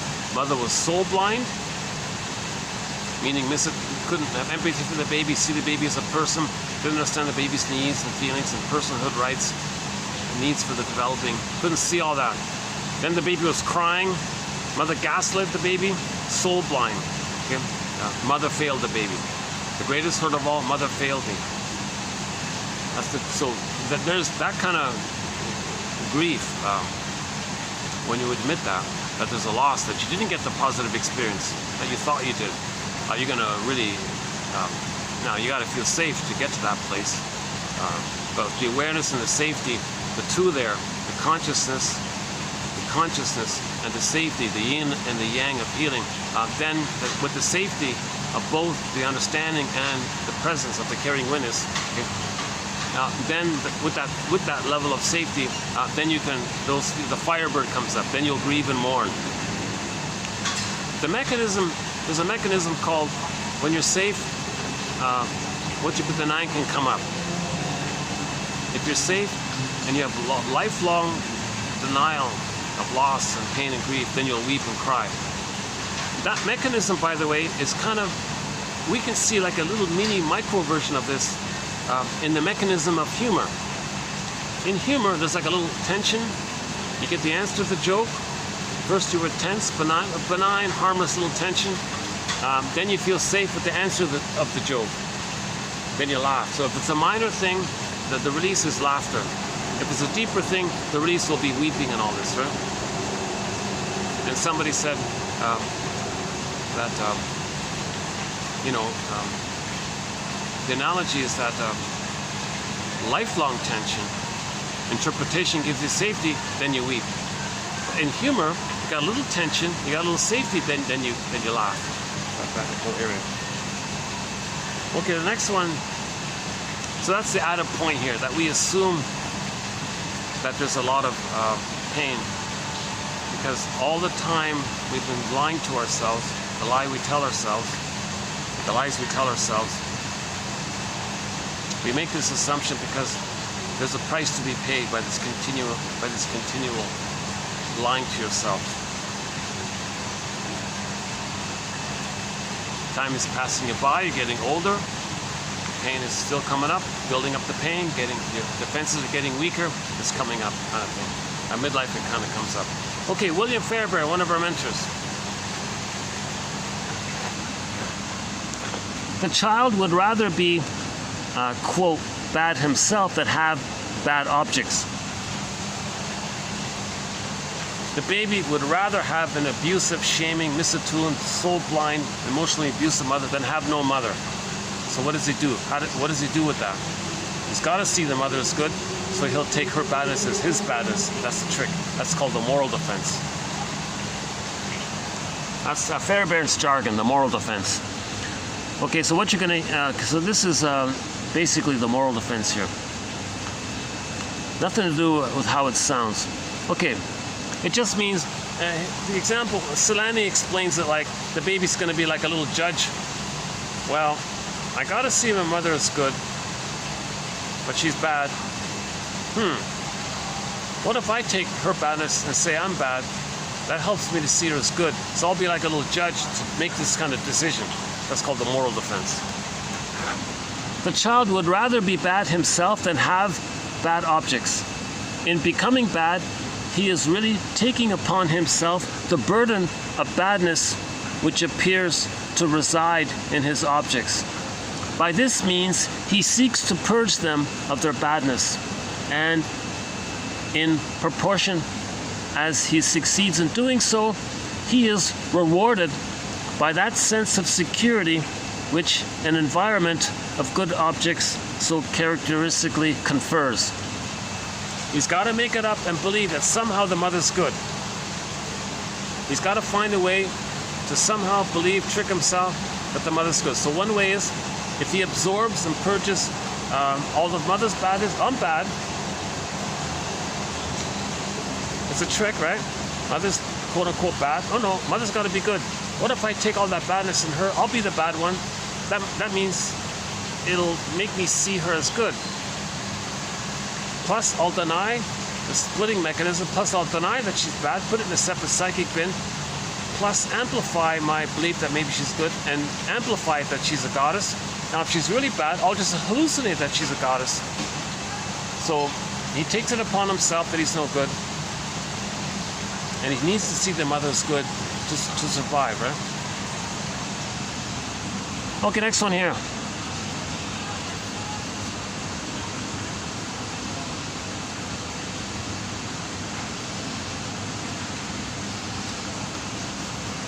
The client who had an exciting but rejecting, an alluring but rejecting, meaning bad mother. Right? So Fairbairn says the bad mother has two parts. He subdivides the bad mother into a seductress and a rejecting one. An alluring seductress character, and then a monster that hurts him. Because the baby had a great hope, that's the allurement. So the mother was seen as this enticing, alluring kind of thing, this promising goddess. So any kind of seductress in a myth or fairy tale represents this side of the mother. Okay. In a myth or fairy tale, when there's a siren kind of thing, that's a metaphor for the alluring side of the mother. Now remember in the Odyssey, when the men were allured by the siren, they crashed, right? So that's the rejecting mother, crushed the baby. The baby's soul got crushed. He was allured and then crushed. That's what that means, right? So the mother is seen as alluring and rejecting. So in the memory template, in the psychic constellation, in the psychic templates of the relational units, you got an alluring part representation of the bad mother, fused with a part self-representation of yourself who feels immense allurement and hope with the mother. Now, when that's clicked, when that's excited, when that's activated, it's going to flip to the rejecting. So you often see that, right? If the Don Juan might be promising to a girl, then dump her. So he's saying that when he was nursing, he was promising the rejecting. He's telling others and himself and the world what his mother did to him. Now women can do the same thing. They're the Donna Juanas. The Donna Juanas do the same thing that the Don Juans do. Okay, they'll lure a man and then reject him. Okay, so now we can play the music video for the song Spellbound by the rock band Triumph. They did check out the music video for Spellbound. You saw that there. Okay, the man was allured by the pretty girl, the siren and all this. He was allured in his trance. He was spellbound. And what did she do? Crushed him, and he turned to a statue. So he was rejected. His feelings gone. His life gone. He became a statue, and he turned into a stone. The guy was so allured, oh, so promising, so blissful, and he was like leading him along, and he was like this puppy, trance puppy kind of thing, and then she crushed him and turned him into a stone. So that's what we're talking about here. So that's a pretty good visual music video for this topic. The client who had an exciting / rejecting mother will attempt to recreate in the relationship with her therapist, for example, this early on traumatic failure situation of seduction and then betrayal. Unless the client has this opportunity to enact with the therapist her early on experience of heartbreak, a therapist who actually participates, albeit unwittingly, as an exciting rejecting object, the client may never have occasion to confront the pain of her grief about her mother's betrayal of her. So they may see that and expect that in their friends. So she may say to her friend, oh, you're so promising. I thought this. I believe this. Maybe they didn't promise this. But now you're so rejected. So they kind of recreated themselves and their beliefs because they flared up the psychic constellation and projected. So 1 minute, so let's say let's say a guy is dating a girl or something. He'll flare up the memory system and project it. Oh, you're promising, you're alluring. And he'll make it up. You meant this when you said that, didn't you? He'll twist it, or he's got to fit it, right? And then he does that to then see the rejecting eye. Oh, you rejected me. So why is he doing this? Why is he seeing her as overly promising and then overly rejecting, and not even really knowing what she meant or said? He's just kind of recreating it. He's doing it to know what happened with the mother. We recreate with others in the present to know what happened with the mother. Put it that way, right? Okay, so remember the neural pathways that were laid down. The baby and the mother were laying down neural pathways. The baby was one with the mother, great excitement, but it froze up there. Later on, if you see somebody who reminds you of the mother, who's the same kind of personality like the mother, psychology of the mother, that's going to trigger the wiring with the mother. Now, we forgot that when we were babies with the mother, we were in a blissful, ecstatic place. So if somebody in the present reminds you of the mother, you're going to get that ecstatic thing. That's called falling in love. Okay? Love at first sight, puppy love, romantic love, infatuation. It's called transference love. This is called transference love.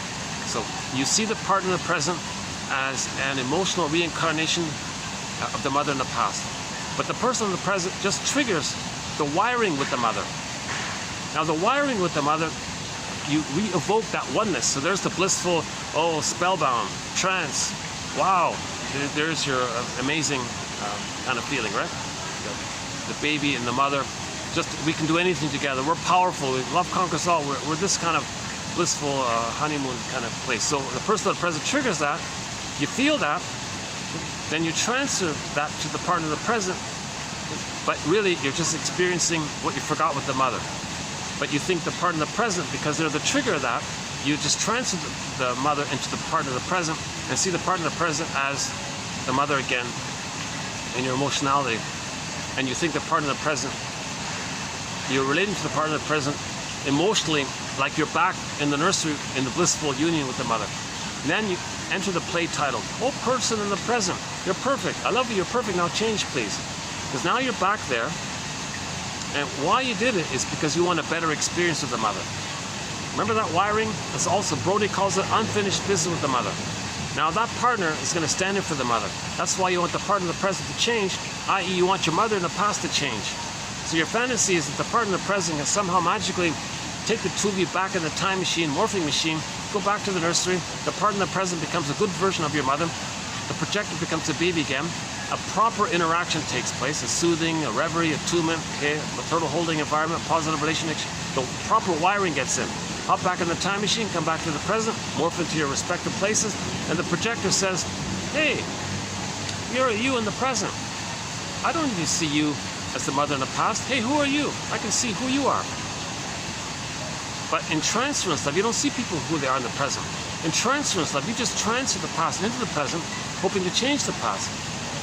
So, we had one quote where a guy said this, that he observed and finally realized that the reason he was only attracted to alluring and rejecting people is for him to get, if that person is just like the mother and they couldn't get it with the mother, and that person, you're not going to get it.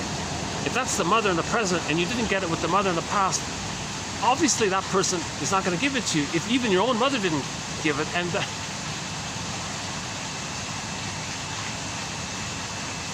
you're attracted to people to remind you of the past so you can know what happened in the past. That's what she means here, this one here. So all the negative things you're saying about the person in the present who doesn't meet your expectations, and then you call them a cold, you're a user, you lied to me, you cheated, you betrayed me, how could you be so cruel, you're a heartbreaker, you're a Fluschwieger, German for heartbreaker. All those things you're saying about the partner in the present, they're not toxic. The person in the present didn't cause that kind of pain. The partner, the mother was toxic. The partner in the present is non-toxic. So Morton Keeson, 2291 and 2, all those things you're saying about the partner in the present, take it to the source.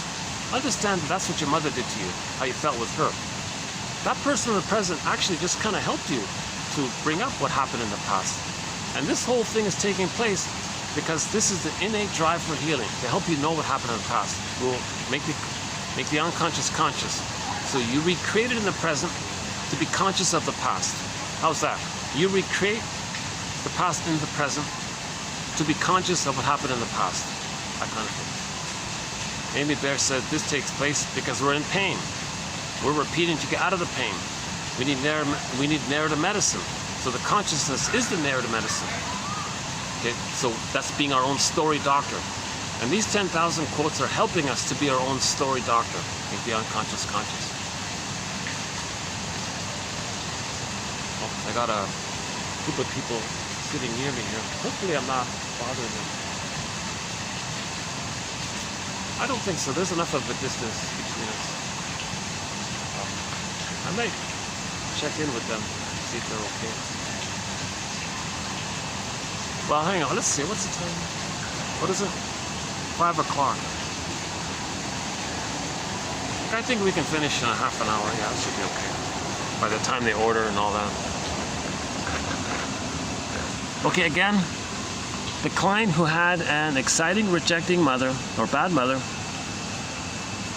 okay, misattuned mother, soul-blind mother, okay, promising and rejecting. So Fairbairn says the attachment trauma is that the bad mother is alluring and rejecting.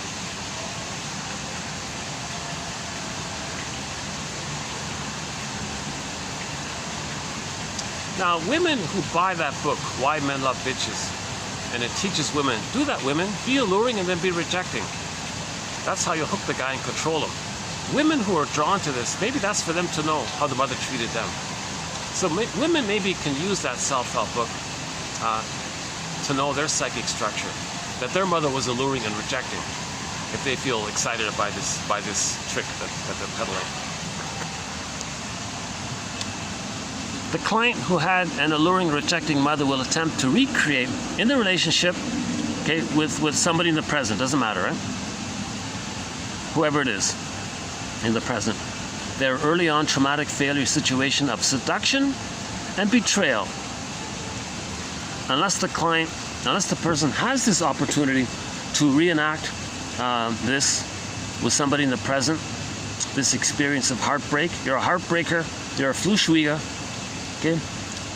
So the person in the present who actually participates, albeit unwittingly, as this bad, alluring, rejecting mother, then the client may never have the occasion to confront the pain of her grief about the mother's betrayal of her. So that's the thing. We're doing this to be aware of the past. If we don't do this, how do we become aware of the past? So we transfer the past into the present to know the past. And in the present is a reenactment, restaging of the past. So in the present, if you find yourself, oh, you're such a heartbreaker, you're such a Fluschwieger, don't be cruel to a heart that's true. Okay, you make me turn to stone, you're so cold. Jeff Lynne's song, a more extreme version of it. No, the mother made them turn to stone back in the nursery, not the person in the present. The person in the present is not toxic, they're harmless. Disappointing, yeah, okay, whatever, but they don't cause that kind of primal, raw, existential pain. Only the mother causes that. Or the first primary caregiver.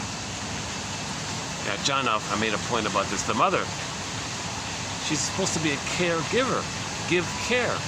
The mother should realize that mother is synonymous with the word caregiver. She's supposed to give her care. But some mothers resent it. I didn't get care. I hate this. Why should I never got it. And then, okay, so back to Daniel Shaw's quote from yesterday, meaning 27:43.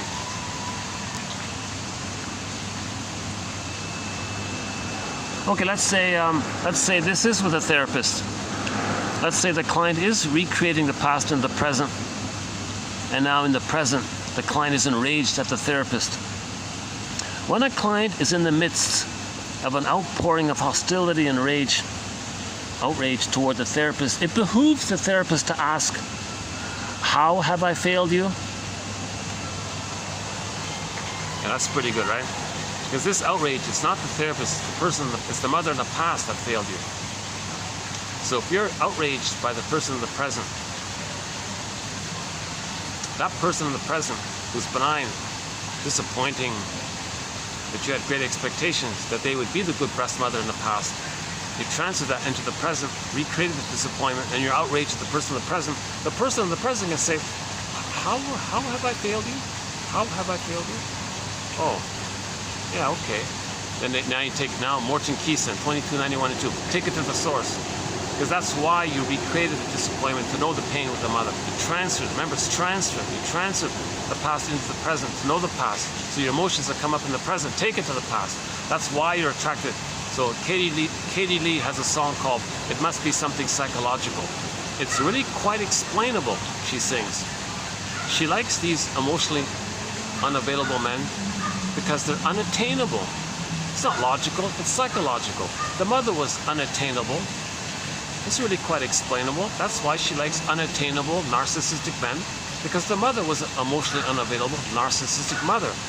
She's doing this to know the past. It must be something psychological.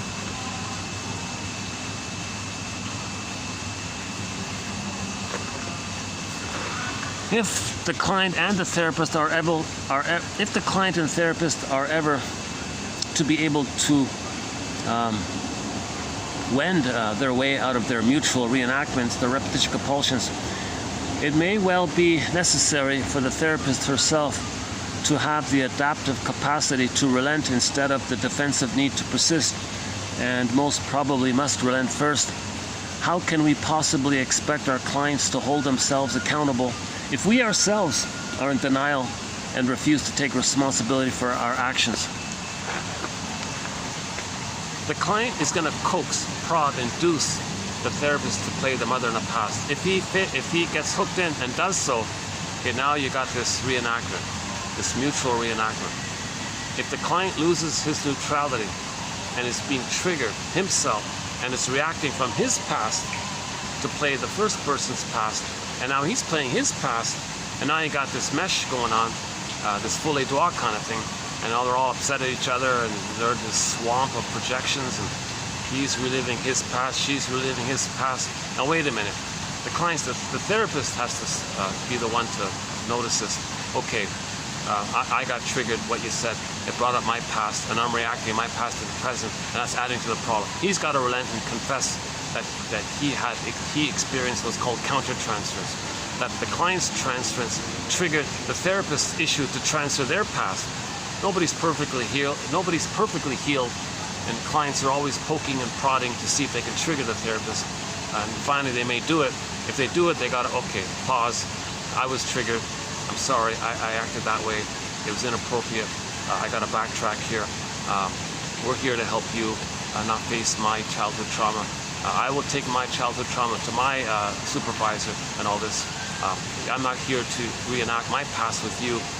We are here to let you reenact your past, and for me to use my knowledge to help you be aware of your past. So I'm sorry that my stuff came up, you know. And then maybe the client can say, yeah, I was kind of poking you and prodding you. I was angry at you. So then, if the therapist relents, so to speak. If the therapist doesn't, therapy fails. If the therapist is triggered and acts out his past on the client, using the client to play a role from their past, the whole therapy thing fails. The therapist has to have his act together and no longer have a need to replay their past in the present, so he can be present in the present for the client who's living the past. The therapist brings the present to the client. The client brings their past to the therapy room. The therapist brings the present to the room. The client brings their past to the room. But if the therapist brings his past and he doesn't like call it out and apologize, he can't. Clients are very relieved. It's called rupture and repair. It's a healing moment for that to happen. You know, I never had that kind of experience where a parent apologized, and here you are apologizing. Whoa, that can build a rapport and a trust. And maybe that's part of the reason why they're doing it, to see if the therapist has some integrity to do it. So he passed the test in that sense. Well, they're not there anymore.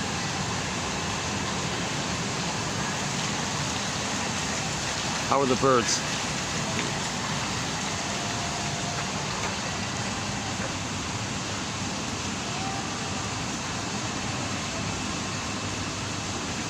Man has trapped himself into an emotional prison of his own making, a victim of his own complexities.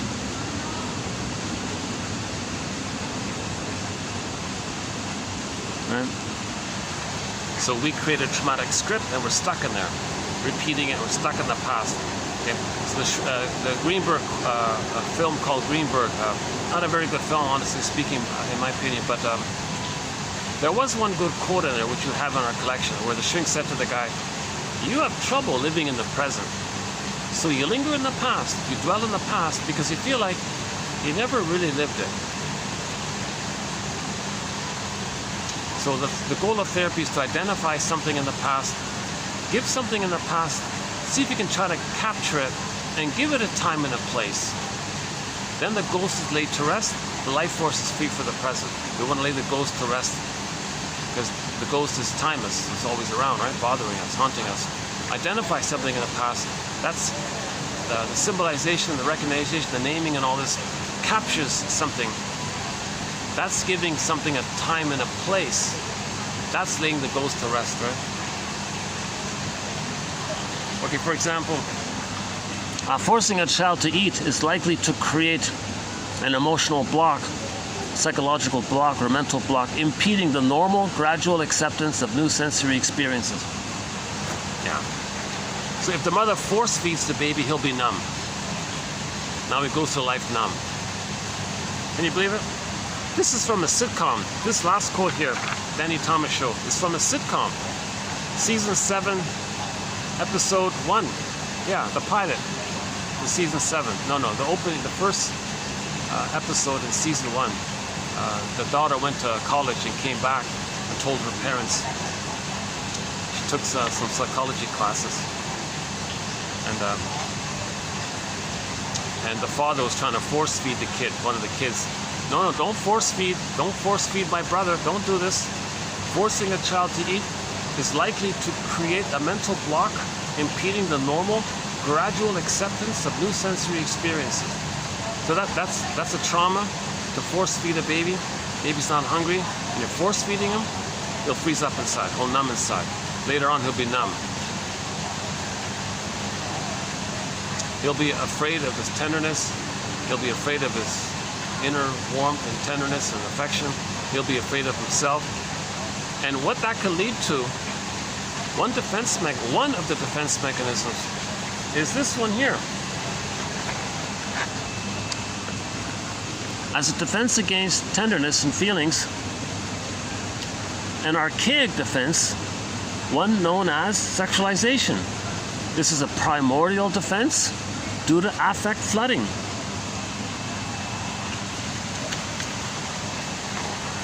So those who are afraid of their feelings, a way to be in frozen, numb denial of your feelings, to keep that frozen and numb because you're afraid of it.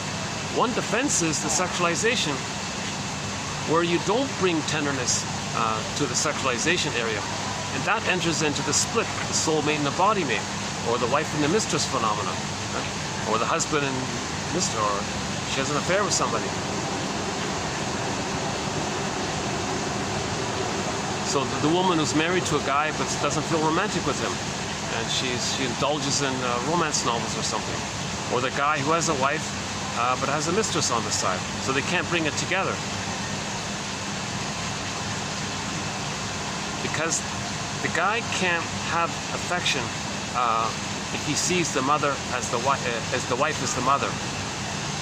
If there's an innate, unconscious incest taboo, and if the mother sees, if the wife sees that the husband is treating her like a mother, she also shuts down, and he shuts down. Okay, because you can't have that. You can't have that. That's a taboo like that. So, if a person marries a partner thinking they're the parent for the past, there may be the split between the fear of tender feelings as a defense against it. You can't bring the sexual area into the marriage because of that incest taboo, right? The unconscious shuts down. It's a natural thing. So that's why you. And Wilfred Labe on this topic was saying that's why some men try to elevate the mistress and bring down the wife to see if they can kind of bring it together, kind of thing. Pop culture calls this the Madonna whore. I don't like that. I don't use that phrase. So Wilfred Labe, in his 1917 book, by the way, an old book, he calls it the soulmate and the body mate. In the one you're married to, that's your soulmate, quote unquote, your emotional, your family. And then the body mate is someone else. That's because the person's afraid of their tenderness. Now what can cause that fear? Well, maybe this one here, the force feeding. And then man has become trapped into his own emotional prism of his own making, a victim of his own complexity. And now we can play Bob Marley's song, but it's copyrighted. Emancipate yourself from emotional slavery, mental slavery. I tried to play it once, but YouTube blocked the whole thing. How are we doing?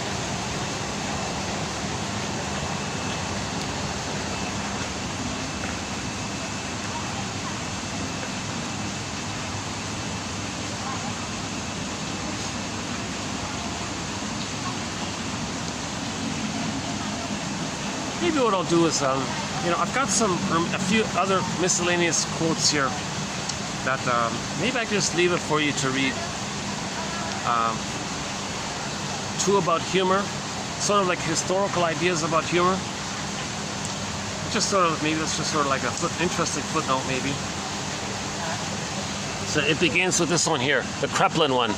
Okay, E. Kreplin, and the other one by Arthur Schopenhauer. These two.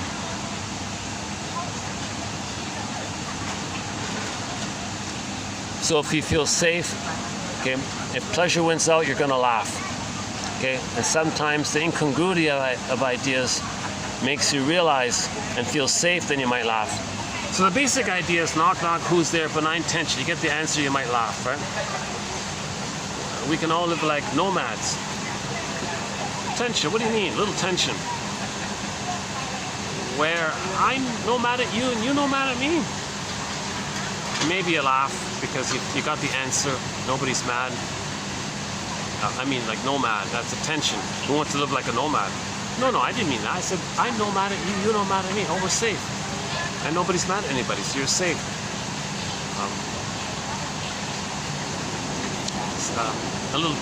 One lady asked a guy, are you a creationist or an evolutionist? Oh, I'm both. I believe we were created to evolve. So the tension of the either or, you brought it together, you felt safe.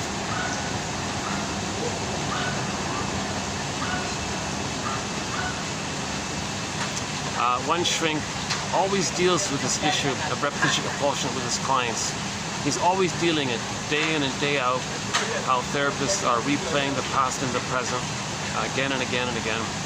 So he felt some tension by every day dealing with this issue of clients recreating their past into the present, coaxing the therapist to play a role from their client's drama in the past.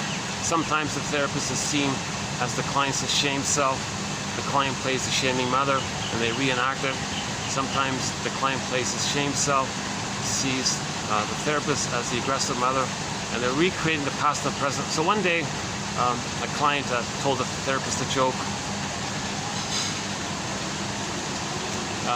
Once about a guy, so dear therapist, the client was saying, let me tell you a joke about this guy. So the therapist is trying to make the client was trying to make the therapist laugh. Therapists are not supposed to engage in humorous exchanges, but one kind of got through. It was this one, if I remember correctly. There was this beggar kind of guy or something who saw a well-dressed man passing by on the street, and he said to the well-dressed man, "Hey, sir, can you spare a quarter for a coffee?" And the well-dressed man paused and said, "Hey, wait a minute. I just gave you a quarter an hour ago." And the homeless guy said, that's your problem. You're living in the past. You're dwelling in the past. Stop living in the past. Enjoy the present. Live in the now. And apparently the therapist kind of laughed at that, right? So he was tense, heard the joke. The joke kind of validated and it acknowledged and validated his tension. So someone witnessed his tension. The witnessing made him feel safe, so the therapist laughed. Another one was the pigeon one. Yeah, the pigeon. Some lady was getting older, but she had a search for glory and fame and prestige and status and all this. But she was in her middle years and she was getting older and older. And she didn't want to admit that she was getting older. And she didn't want to have to lose her grandiosity, her defense mechanism that she can't mourn. She didn't want to have to face that the mother failed her. So she wanted to maintain her pseudo self-sufficiency, superiority complex. So she said to the comedian, a new age guy, "Hey, you know about this reincarnation stuff, don't you? You call yourself a new age comic. So tell me about this reincarnation." So the comedian, sensing that she was dealing with the tension of getting older, her anger, and wanting to use the idea of reincarnation for her to have the fantasy that she can live forever and maintain her ongoing search for fame and all this. So the humorist, sensing all this, replied to her, Oh, it's funny how things work out. I once knew this guy who wanted to be famous during his lifetime. He was reincarnated as a pigeon and made a deposit on a BMW. So likewise, what he said, voiced, pretend, was an expression, symbolized or voiced what she was afraid to say. He said it, so she felt safer by that, because he articulated something. The articulation of her fears and him being okay with their fears, telling a joke on all this, and the joke acknowledges the double issue with her, that she wants to continue to be famous, and she's angry, hence the play on the deposit on the BMW. You got the contrast. That's part of it, the contrast. The first part is the tension. The second part is the safety. That's the contrast. And if the safety makes you safe, that's the pleasure. The pleasure of the safety releases the laughter. So those 2 points were made there. Again, E. Kreplin's unexpected intellectual contrast theory assumes that in a conflict of feelings, one feeling, that of pleasure, wins out. Look at that, eh? That's back in 1886. And the other one here, the sudden contrast theory of laughter has many adherents. The most notable of these, though not its originator, is Arthur Schopenhauer, 1788 to 1860, who, in his book called The World as Will and Idea, written in 1819, he states, quote, "The cause of laughter in every case is simply the sudden perception of the incongruity between a concept and the real objects which have been thought through in some relation, and laughter itself is just the expression of this incongruity." See, you thought about it, you get the reality, you feel safe. Incongruity. First part tension, second part safe. That's the contrast, incongruity. Okay, so that's that. Okay, so we're adding those 2 quotes to our thread on the psychoanalysis of humor. So we've done some great quotes recently by Bergler. Yeah, Edmund Bergler. These 2 are also from Bergler. So we have some more quotes by Bergler. A guy named Bergman, Martin Bergman. Oh, and James. Oh my God, James Grotstein. Check out the quote by James Grotstein on humor. He talks about the different kinds of humor.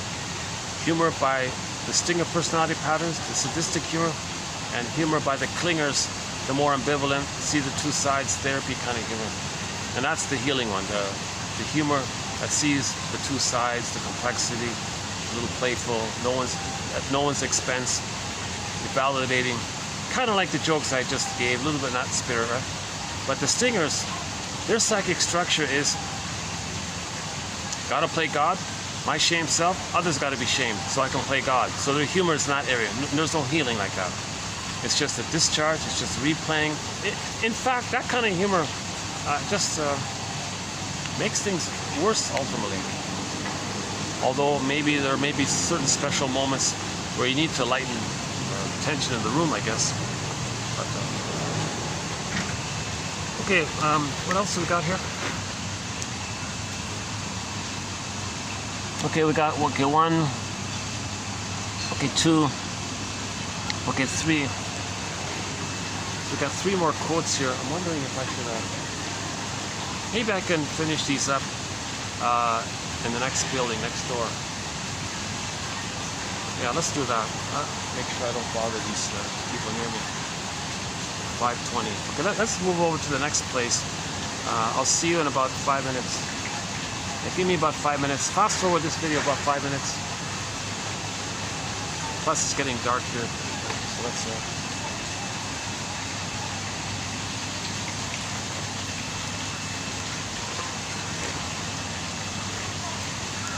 hold on a second.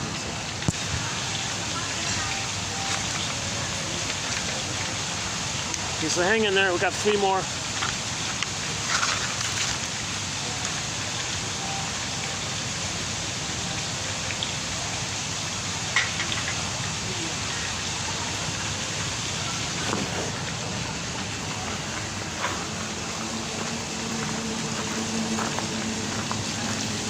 you want to see what the big selfie commotion is about?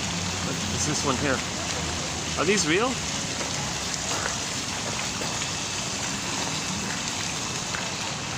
Yeah.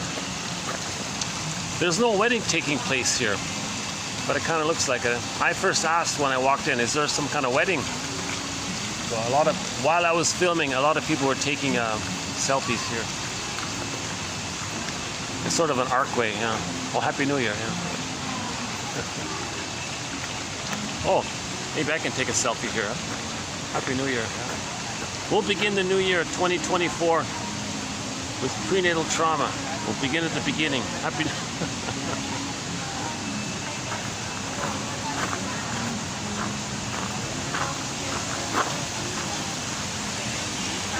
Oh yeah, bear rabbit.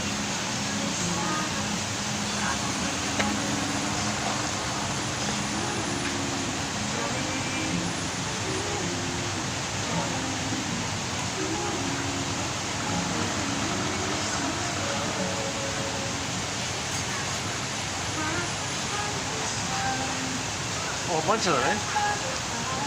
Oh, there's a baby one in there.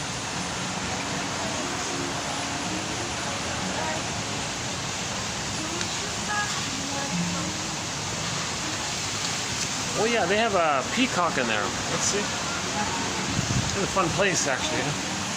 I can see why it's so popular. Let's see.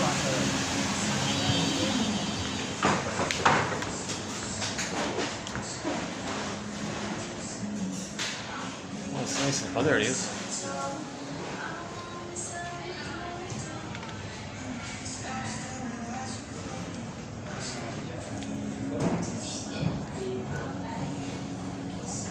Well, bird.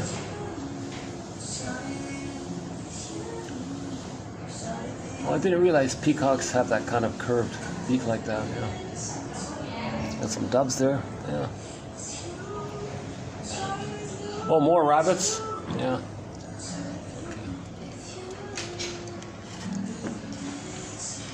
Well, then we got another one. Should we see the other one?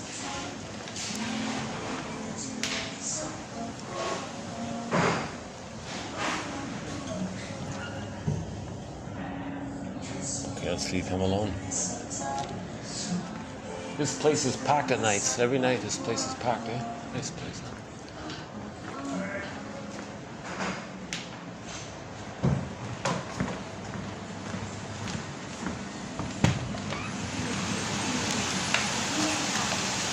Dream room.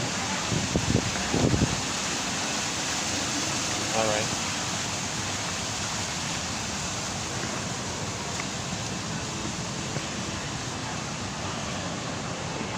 It's not bad doing videos there, yeah. It's okay doing videos there.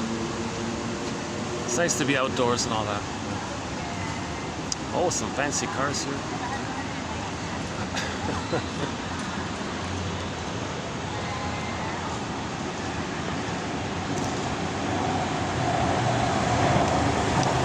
Yeah, so in the new year, we'll be talking about prenatal trauma. I just watched this morning a little clip from the game show, the Family Feud game show. One of the questions was like a survey thing, right? We asked 100 women, how happy did you feel when you first got your baby? Something like that. And you know what the answer was? On a scale from 1 to 10? The number one answer was 1. Can you believe it? A lot of problem with delivery, a lot of problem with this. A lot of babies are feeling distressed. They come out, they're in panic. And the lady who answered the question was on a scale from 1 to 10, how happy are mothers when they have when they just get the baby? Oh, 0. She jumped with a 0. The other guy said 2 or something. I was a little surprised myself, but the number one answer was 1. So that's sort of the starting point. Let's begin the new year tackling this issue of prenatal trauma, birth trauma. So I think Mr. Janov has made a contribution in this area. I don't agree with his method to cure it, but he has revealed a lot of knowledge about it through his research. So we'll begin with Janoff's work in the next video, which will be the first video for the new year. Yeah, so happy New Year, happy 2024. I wonder what the word of the year will be for 2024. 2022, the word of the year was gaslighting. A lot of mothers are gaslighting their babies. The word of the year for 2023 is authentic, because we're looking for our authentic self. It got squelched when mother gaslit us. When mother gaslit us, we lost our authentic self. So the word of the year for 2024 might be facing the truth. Let's think about it. What might it be? Here's a nice tree. Do you want to see a nice big old tree? I don't know how well it'll show up, but I just noticed this massive tree, the kind of tree you'd see, you know, in the desert or something. Let's see. I don't know if it's showing up there, but a nice curvy. Are we getting it? Well, sorry about the lighting there, but there's a nice kind of tree there across the street between the building, in the middle there of the screen on the other side of the road, between the buildings. It's got this nice curve there.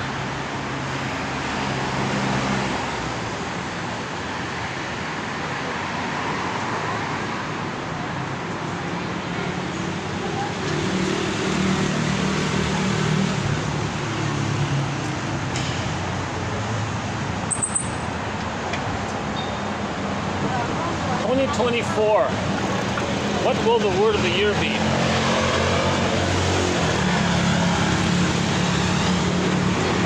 Peace?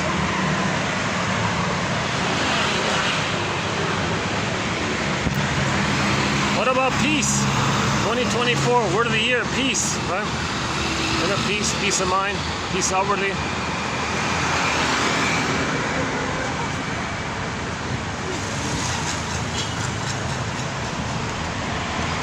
As above, so below, inside out.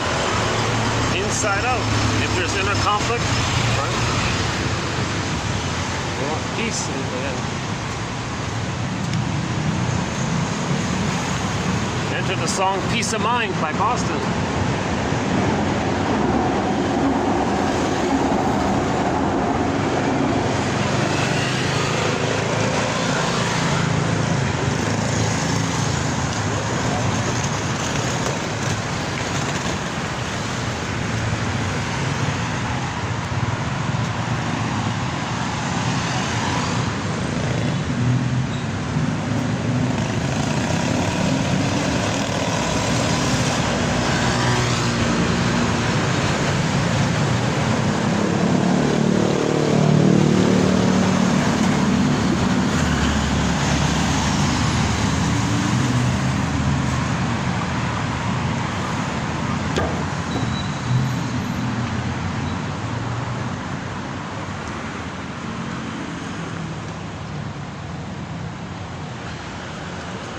'Spider lily'.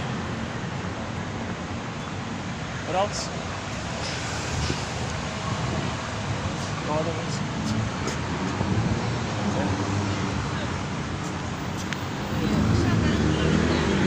Okay, hang on. Here's one. Oleander. Oleander. Is that right? Oleander. It's either oleander or oleander. Here's one. Cape jasmine. Cape jasmine. Flame flower. Wow. That's a flame flower. Yeah, okay. This one. Sword fern. There's dog fennel. Is that it? Any others? Oh, maybe I could just do it out here. Oh, no.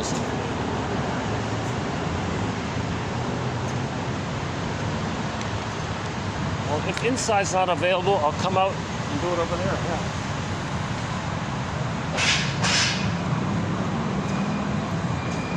It's a piece.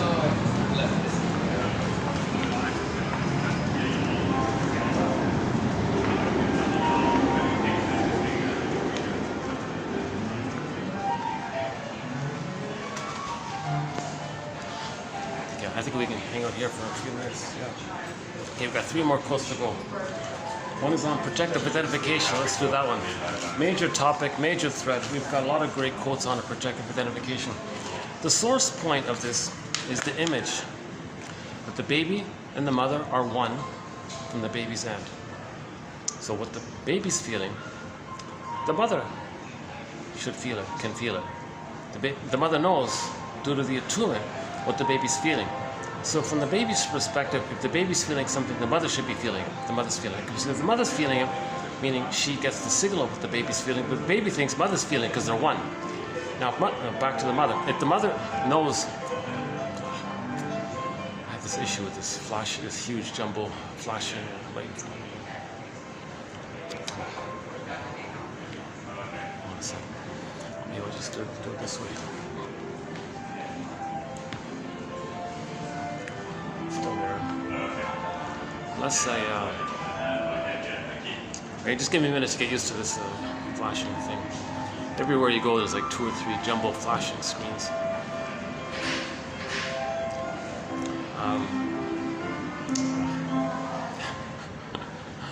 Hold on a second. Projective identification. So the prototype is that the baby feels that whatever the mother is, that's him, he's feeling it, the mother's feeling it. Now, if the mother's feeling or knows what the baby's feeling, the baby feels that the whole system is feeling what he's feeling because they're one. Now, from the mother's end, she knows what the baby's feeling. So there's a harmony like that. Now, if the mother knows what the baby's feeling, okay, she soothes the baby, makes the adjustments, gives what the baby needs. Okay, her presence, her loving presence, her warmth, the skin-to-skin contact, emotional communication, seeing with loving eyes, the attunement with the feeding. No force feeding. Oh my God. Yeah, like that quote from the TV show. What a trauma. Baby's not hungry. Oh my God. And we had that quote about that woman who didn't want to breastfeed. The father was shocked. What are you doing? Why aren't you breastfeeding our baby here?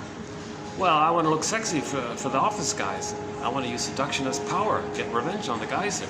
You're going to traumatize and refuse our baby the basic skin-to-skin holding, breastfeeding, because you want some petty politics with some people in your office like that. You're going to traumatize our baby and give them lifelong PTSD, lifelong complex developmental trauma, make them feel numb inside, frozen inside, unreal and numb inside, just for your pettiness. And she said, well, I like this sexy appearance. I feel powerful and all that. I want this power. I have a right to have this power here. No, what about the baby's right? Oh, the powder stuff is fine. No, the powder stuff is a betrayal, a huge betrayal. You're a seductress and a betrayer. You're betraying. No, I have the, no, don't worry about it. Mother knows best. And the father, he sunk inside. He had no idea that his wife was such a rotten mother. That's what he thought, right? And he was deeply saddened and disillusioned that the woman he married was such a mean, cruel mother to their child.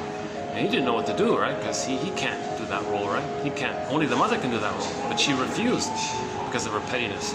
The other example was that the woman didn't want to touch the baby. So she put the milk in the breast pump and then fed the baby that way in the bottle. Similar idea. Because the mother had resentment. She can't accept dependency. She can't accept needs from her baby because it triggers that she didn't get her needs met. So Daniel Shaw was saying in the last video, what? Baby, you have needs? I resent this. When I was a baby, I didn't get any of my needs. So you're asking me to give you when I was never given? So that's a big point by Daniel Shaw. Okay, so projective identification is this back and forth, this communication, where the mother knows the baby's feeling. So in a sense, the baby projects, in a sense, sending out what's going on with him. The mother identifies that she has this feeling, knows that the baby has this feeling. Baby's distressed, mother soothes. So a cycle takes place. Because they're one, the communication takes place. So let's say it more simply. The basic thing is there's a cycle. Baby, mother, baby. Soothe, and it's based on what the baby's needs. Baby's needs get met, he's soothed, and all. The cycle takes place. The mother knows and is attuned for this. That's why you want the suckling or the breastfeeding for the nerve lines.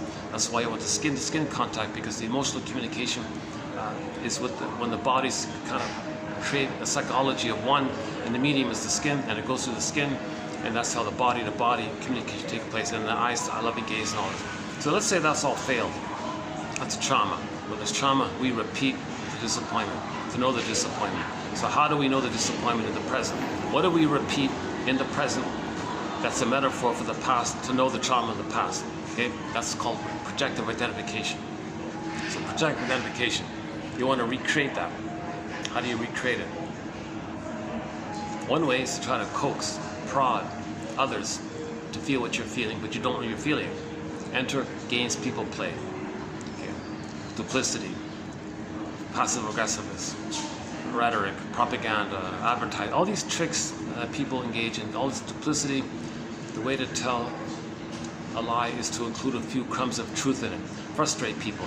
A half-truth is the father of many lies. So all these people can get a PhD in all this nonsense, right?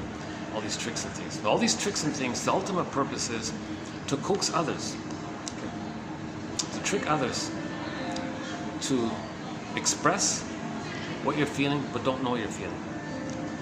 Ultimately, the goal is you want to see that if they can express the same thing and show that they're feeling what you don't know you're feeling, then you're trying to create in your fantasy that you're back in the nursery with the breast, mother knows what you're feeling, and this time you're finally going to get soothed by the mother. So you're replaying this in the present, using people in the present to this drama. So the drama is get the other to feel what you're feeling, because the baby was feeling something, mother didn't get it. Originally, baby was feeling something, mother gaslit, misattuned, malattuned, soul blind, etc. Mother failed.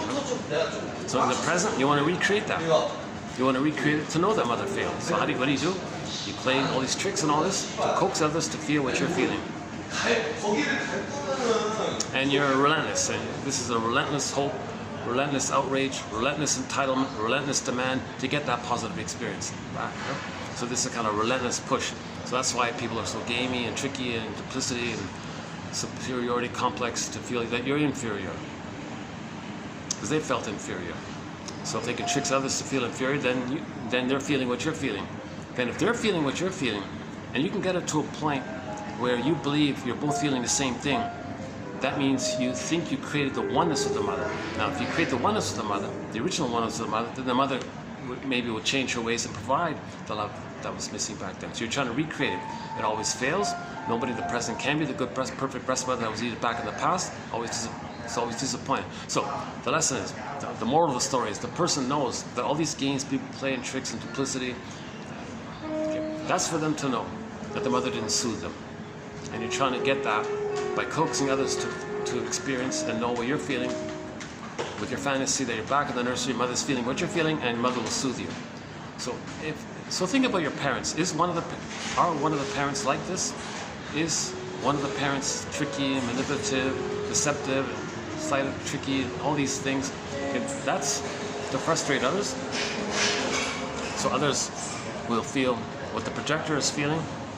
Then the person doing this can ultimately move towards the relentless hope that they'll get the love they needed back in the nursery. Now, the disappointment of this again and again, where you're trying harder, disappointed, finally repeat until you get the narrative, until you get the message. This message comes from the non-reporting brain, also known as the inferring mind. The inferring mind. Okay, the unconscious self, the repressed self, the puppet master, Pied Piper, Poseidon, all the energy in there, sometimes called the inferring mind. Okay, it's as if the inferring mind is saying to the conscious mind, hey you, look what you're doing. You're trying to coax others to feel what you don't know you're feeling. Can you make the inference that you're trying to communicate to your mother in the past of how you're feeling, but she was misattuned, and you're still trying to get her to know what you're feeling, so she would soothe you. And you're doing this, and it's always failing. That's for you to know that your mother failed you. Can you get it? So the inferring mind is saying to the conscious mind, can you make this inference that what you're doing is a recreated failure of the original failure, so that you can know the original failure. So we repeat to know the past. We repeat to know the past, basically. So that's projective identification in a nutshell. But Now sometimes it's benign, right? Two friends get together for coffee. And so let's say the first friend is feeling, I don't know, let's say he's feeling scared about something, let's say he's feeling something. He talks to friend B across the table, and friend B was feeling fine in the beginning. But after 10 minutes, friend B notices himself feeling a little scared himself. So friend B says, hey, friend A, by any chance, is it possible that maybe you're feeling kind of worried about something? Friend, how did you know? How did you get that? Well, you're talking to me in a way to prod me and induce into me that I should feel fear. And I think that's a communication that you're feeling fear, but you don't know it. And you're hoping me to feel it so that I can bring it up and we can talk about it. Son of a gun. You know what? Yesterday this happened and I am scared about it. I thought I wasn't going to burden you with it. I kept it down, but here I am leaking it out to you by getting you to bring it up. So that's sometimes it's benign like that, right? It's called as communication. You're trying to communicate what you're feeling, hoping to get help from your friend to talk about the thing.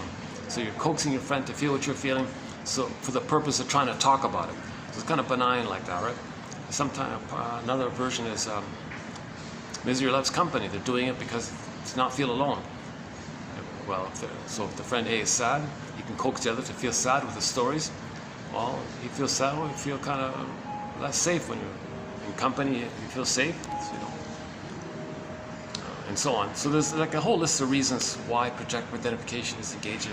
But that first thing I told you about, I think, is the main one. To recreate the disappointment the mother didn't soothe you.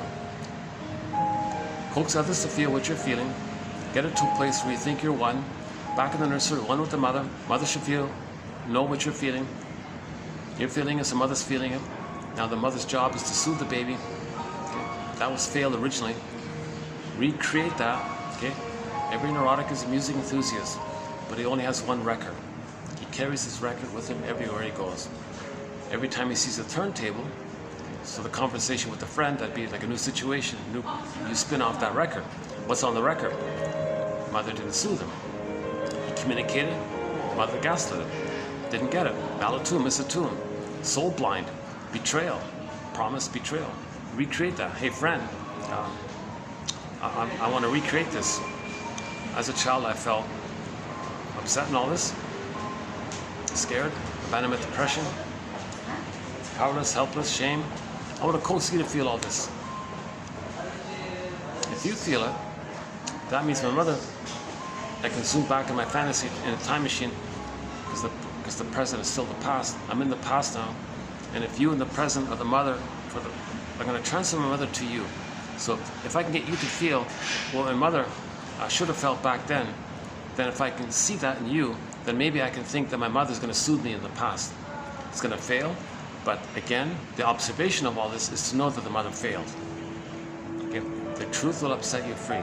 The greatest hurt of all, whether it was soul blind, didn't have empathy or recognition, maybe the mother was resentful that she had to give when she never received herself. That's Mr. Shaw's big main point in yesterday's video, and so on. So here's Martha Stark's sort of brief version of it.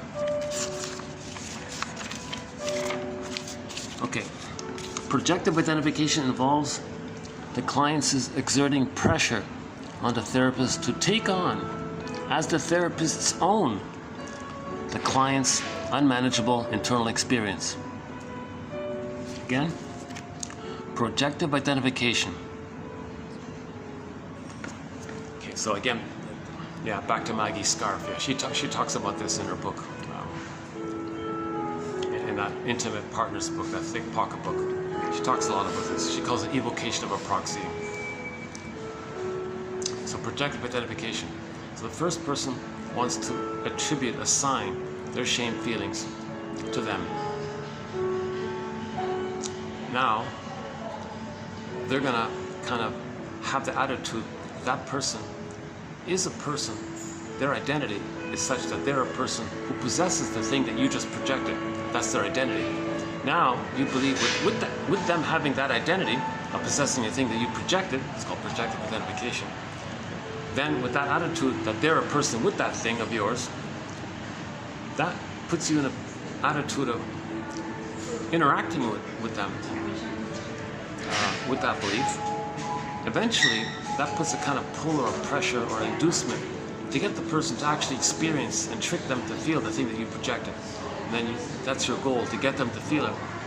If they feel it, then your emotions are still in the past. Oh, mother's getting the signal that I'm feeling. And mother's going to soothe me. So part in the present, the person in the present, are you feeling what I'm feeling? Mother in the past, you're going to soothe me. You're feeling what I'm feeling, right? Mother in the past, you're going to like a time clip thing, right? The present is still in the past, the emotional past. The present is just a recreation of the past to see if you can change the past, undo the past, correct the past, get the love and soothing that was needed back in the past. Have a past where mother didn't gaslight you, or mother didn't fail you, or mother didn't exploit you and use you, or mother didn't feel resentful, these kinds of things. You're trying to undo that trauma. Okay, again, with this trauma, we repeat with the fantasy that can change the past. So projective identification is a key sort of mechanism in this area of trauma studies. One guy named Helmut Kaiser has a thing called duplicity analysis. He says to face this projective identification, just identify all these games people play. Name it. Okay, like all the fallacies, fallacy this, fallacy this. You got a whole book of fallacies. Just keep kind of confronting their lies and excuses. Now they'll be bombastic, they'll be enraged, and they'll use further tricks. So it's too painful to consider. So you feel rage because the question is it triggers the pain you'd feel if you were to accept your feelings. I don't know, you gotta kind of interpret things somehow. That's the skill of a therapist, right? Have the right timing, right wording for all these things. Maybe Mr. Janov didn't have that skill yet to word things properly or something. Okay, although he is very articulate, but yeah, there are some flaws in his arguments sometimes.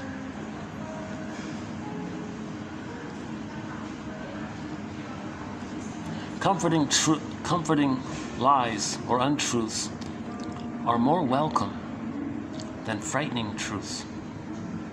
Charismatic charm more convincing than reasoning. Okay, that's an older quote that I had in the honorable mention pile. I just sort of threw it in. I forgot the context, to tell you the truth, it was a while ago. Let's see. Comforting untruths are more welcome than frightening truths. Charismatic charm more convincing than reasoning. Yeah. So let's say you have a choice. Therapist A is like your buddy and will drink beer with you or something. Therapist B, no, let's do an analysis here. Let's be adults here. Let's study this like two lab mates and a scientist. Let's be two scientists. Let's be two detectives. Two detectives searching for the truth. Well, that's a lot of work. Well, let me just drink beer. Charismatic charm more convincing than reasoning. So let's say you have a choice to go to a seminar run by a pretty girl, right? Or to go to a seminar by a knowledgeable person who's not attractive, but who's aware somehow, who's more analytical.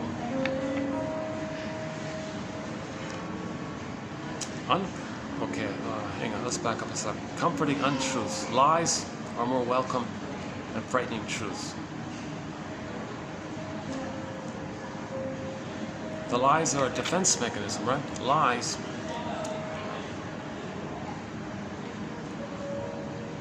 are defense mechanisms to not feel the pain. It's just simple as that, right?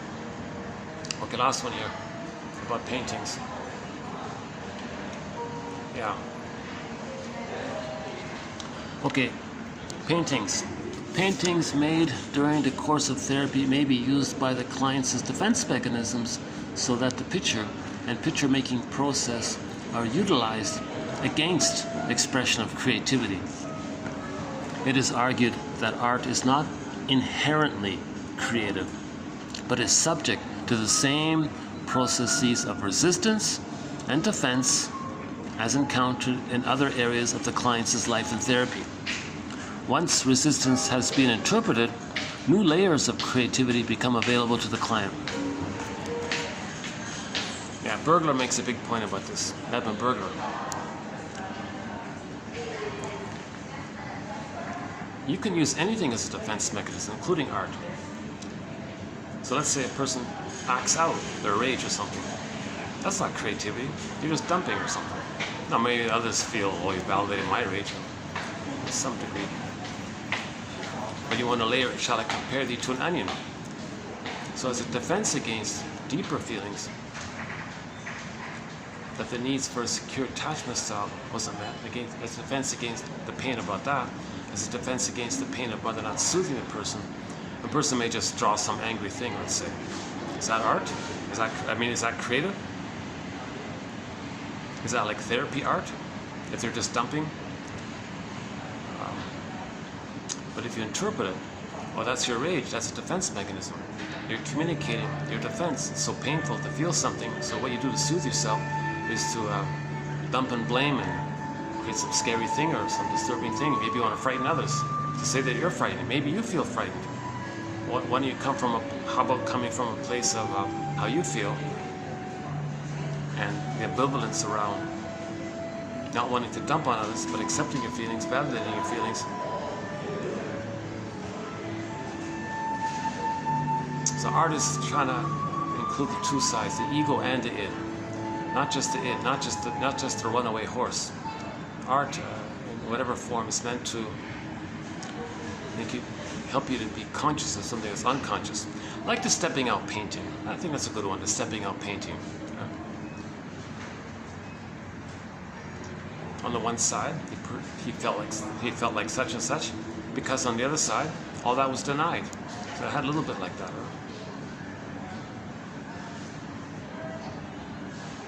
Odysseus tied himself at the mast because the sirens are there.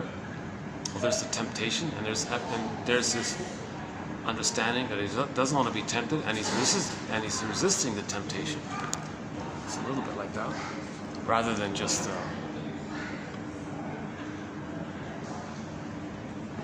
Let's see again. Hold on.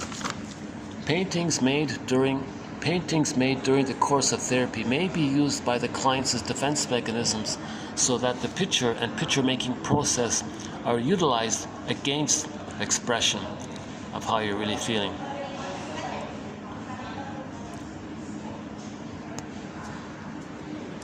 So what if the person draws pictures of cookies, let's say.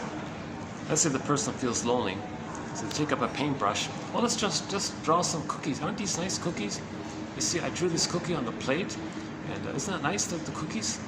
Well, that's defense against it. Why are you drawing cookies? Why don't you draw yourself reaching for the cookies, and with your other arm, or no, and your cat meowing at you? Now, why don't you draw yourself reaching for the cookies, and your cat is screaming at you? At least you're acknowledging that there's a part of you that's saying don't do it, but you're reaching for it and there's the cookies, rather than just say, oh, here are the cookies. Well, include more, right? Because that's maybe something like that. I'm not familiar with art too much. It is argued that art is not automatically, magically creative, but it is subject to the same processes of resistance and defense as countered in other areas. Okay, let's not use picture art. Let's use literature. We have a quote about this. He said that most literature is not actually interpretive. Most literature is escapism.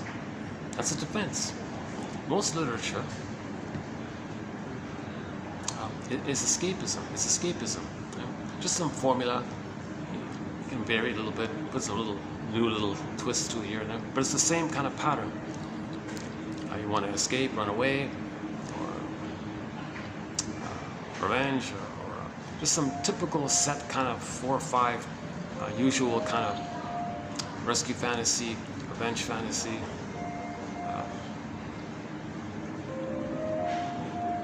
romance fantasies, boy meets girl, boy loses girl, boy gets the girl back or something. Just sort of like escapisms, but doesn't make you doesn't make you understand yourself anymore. There's certain sort of set patterns in literature, like the drugstore novel based, the soap opera stuff, the drugstore novel stuff, and most literature is considered escapism. Just get you away from your problems, distract you from your problems. Don't help you with your problems. Just get you away from your problem. Escapism, right?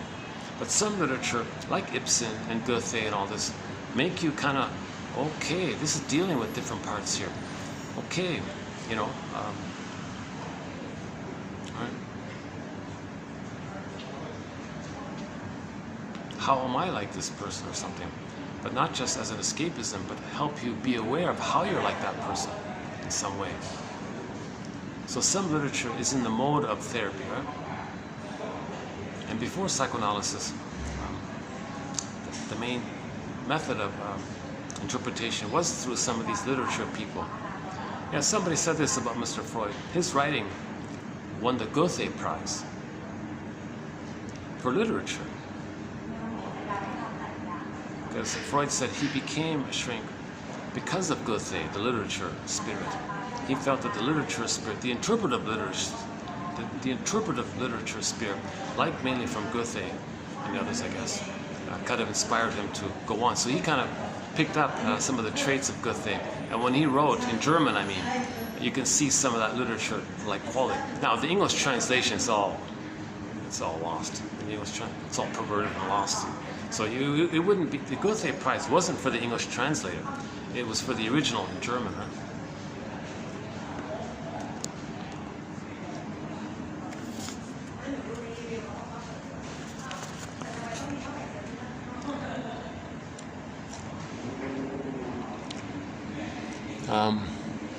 Once resistance or defense has been interpreted, new layers of creativity become available to the client.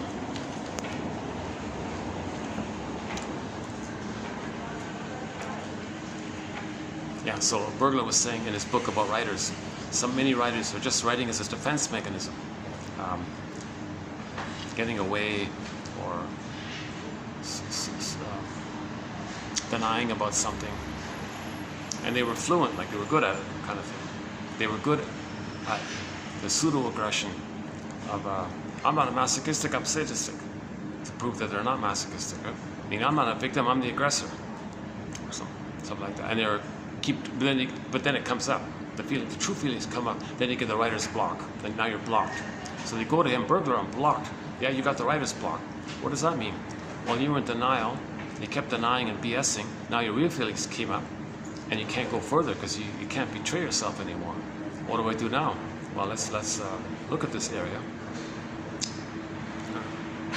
No, I'm afraid to, because then I won't be able to write more BS. The BS writing gave me lots of money. That's up to you. That's on your end, right? That's your life. But this writer block is because some deeper pain is coming up and it refuses to be denied. Poseidon is coming up. Poseidon is shouting at you here. Poseidon is this forceful, and you can hear that big forceful. Oh, this is here with a big cooling kind of. So it's really coming up. That's why you have the writer's block. It's tired of your BS. It's tired of your lies and all this. That's why you're blocked, because something's coming up. So this is an opportunity for you to look at this deeper. Now, if you look at this deeper area and you admit this deeper area, your writing will be different. Your writing will be different. There'll be a new layer of creativity will come up. But most writers will resist it. Oh, no, I don't want to do it. I just want to go back to the old way. So they're still in defense against healing. They have a writer's block is like an opportunity to admit something. Why are you blocked? What's coming up? Self-activation triggers abandonment depression, which leads to defense. So if they were to admit why they're blocked and want to understand it, that's self-activation. that leads to the original pain with the mother. To not feel that pain, you engage in your old defense of writing nonsense, to run away from it. Let's see, what else? TQ 2599, Route 66. The woman had a loss. She didn't want to feel the grief. She hopped on a motorcycle and played Bob Seger's song, Roll Me Away, right? So she was buzzing down the highway, rolling down the highway. And she had the fantasy that behind her, there was another bike chasing her. And on that bike behind her was her grief trying to catch up with her. So she wanted to go faster and faster to not let her own feeling, emotion come up, to catch up with her. So she was going faster and faster. But at some point, it's going to catch up with her. What do you do then? What if the grief catches up with her? There's a key moment here, right? To accept that, integrate it, and own it. Now things are different. She's not going to speed like before. Maybe she'll slow down and, okay, grief, why don't you give up your bike and hop on the back and we'll ride together. And maybe you'll slow me down, right? Maybe we'll see some of the scenery here. Let's go for a picnic together. So things are different, right? And you can't go back to the old way anymore, right? Because you're betraying yourself. The pain will be too great. But if she bumps grief off, no, I can't do this. So grief, get off the bike. Walk back and get back your old bike. It'll catch up with her. TQ 2599. Geez, let me check. Let me make sure I'm not bothering anybody here. Hold on a second.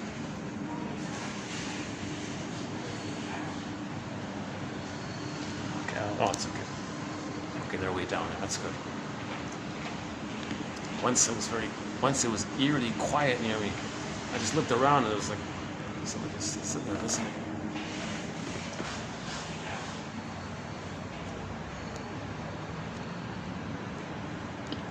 It's a nice little spot here, actually. I don't want to spend too much. I can't really do a full video here. A few minutes is okay, I think. So I think we covered it, right? Let's see. Oh, Aristotle. Oh yeah, we started with Aristotle, right? According to Aristotle, the family is the most tragic site for drama, because the greatest horror arises when cruelty is done, where the presence of love is assumed. Oh yeah, no, we did mention it before. I wanted to open up with that quote because sometimes in the intro I say that this perspective has been around a long time. For example, Aristotle, right? But I kind of missed it last. So that's amazing, eh? So this psychoanalytic idea of how the past is a blueprint for our life, and if that blueprint is a traumatic blueprint, then our present is problematic because we're neurotic, because then we're loyal to it. So replaying what caused it, thinking we're trying to change, we're not conscious of it. That makes us neurotic. We're not loving life. We're dwelling in the past. Huh? So Aristotle apparently was. Aristotle had some recognition of this. This is our first quote of his, actually. The family is the most tragic site for drama, because the greatest pain arises when cruelty is done, where the presence of love is assumed. It's assumed. It's assumed, right? It's assumed that the mother's going to be a mother. The essence of being a mother is to be a mother, to be there for the baby, meet the baby's developmental needs. Okay. First of all, give the baby a welcoming womb, number one. Give the baby a welcoming womb. No smoking and drinking and all this stuff. Don't go into heavy metal concerts. No arguing, no watching scary films. Make yourself peaceful and happy. Let the baby be in paradise. What the mother's feeling, the baby picks up on it. And tomorrow's quote from Janov: if she smokes too much, is that the one? No, caffeine. If she drinks too much caffeine, it affects the baby. And they said the baby is fixated at a point that caffeine gives to the baby too.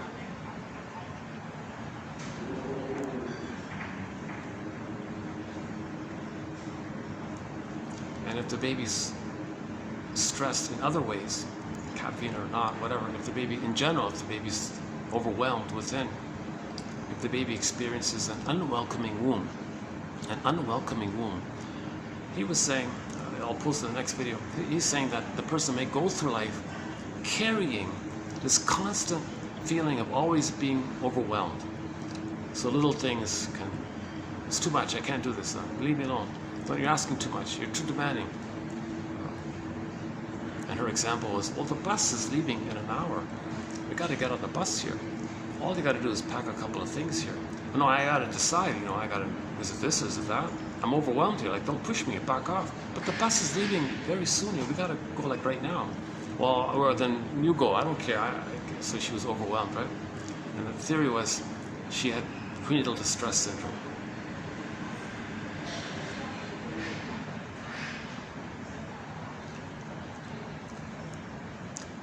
My favorite Know Thyself quote, one of them is from Confucius. He said to his students, so almost 3,000 years ago, Confucius said to his, the famous sage, a wise man long ago, "Dear students,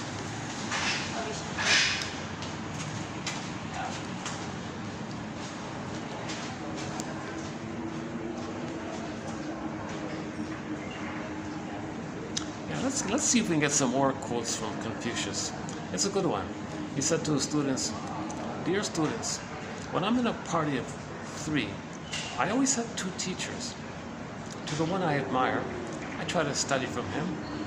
To the other, in whom I see traits that I don't like, I search for those very same traits in myself." So he was acknowledging this issue. Something about us that we don't like, we find ourselves saying and attributing and believing that others have it. Okay. That's like creating a mirror to notice within. Projection is also known as the mirror defense. Projection is the means of bringing this unknown material to your consciousness. Projection is like from the inferring mind, making you conscious of what you're denying about yourself. So if somebody has an "I'm superior" attitude and your inferior attitude, "I'm okay, you're not okay," that's for the person to know that they feel the very thing that they believe others are or feel or have or possess. So the whole toxic masculinity phenomena is pretty much like this, right? Others are no good, ashamed, and they're superior. No, they're doing it for them to know that they're replaying the dynamic with the mother. The mother was in a superior sadistic place, and they were the passive victim masochistic place. Okay, they were in the shamed place. Okay, identify with the aggressor, see themselves to others, play the shaming mother, and recreate it. So if you're saying, "I'm okay, you're not okay," okay, now you know the original with the mother, that she was the grand power, and she said you're not okay, or you believed you were not okay, in an attempt to make her okay because you need to feel safe with her, even if it's a lie. Oh, even if it's a lie. So the mother was charming, right? So for the baby, comforting untruths, that's a lie, right? So for the baby, this lie, this comforting untruth, mother's a goddess. It's more welcome than frightening truth. So the mother was charismatic, charm, more convincing than reasoning. So the baby will see the mother as seductive, appealing somehow. So for the baby would rather believe the lie that the mother's a goddess than the truth that the mother's really hurting him. So this is the template. This is the prototype. The prototype for this phenomenon. The prototype for this. Comforting untruths are more welcome than frightening truth. The prototype. Okay? As above, so below, inside out. The prototype is from the inside, intrapsychic. This intrapsychic came from the original experience of the breast mother. The breast mother was the world for the baby. Creates a map of that. Expresses that map interpersonally with others later on. So with others later on, if they're in this mode, well, I'll believe the lie. It's better than the painful truth.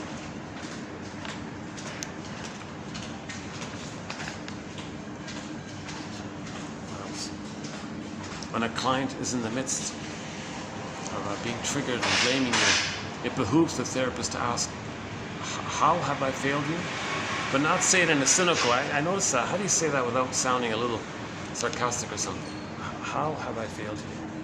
Maybe like in a neutral way. So if your friend is blaming you, your friend is all enraged, how have I failed you? But say it in a friendly way, right? Not in a way that sounds criticizing. Because he didn't fail. He was disappointing, but that's not toxic. The friend in the present just, there was a preference, didn't get it, okay, fine. Disappointing, a minor ouch, but it's not like the deep pain from the mother. The mother was toxic. People in the present are not toxic in this model, right?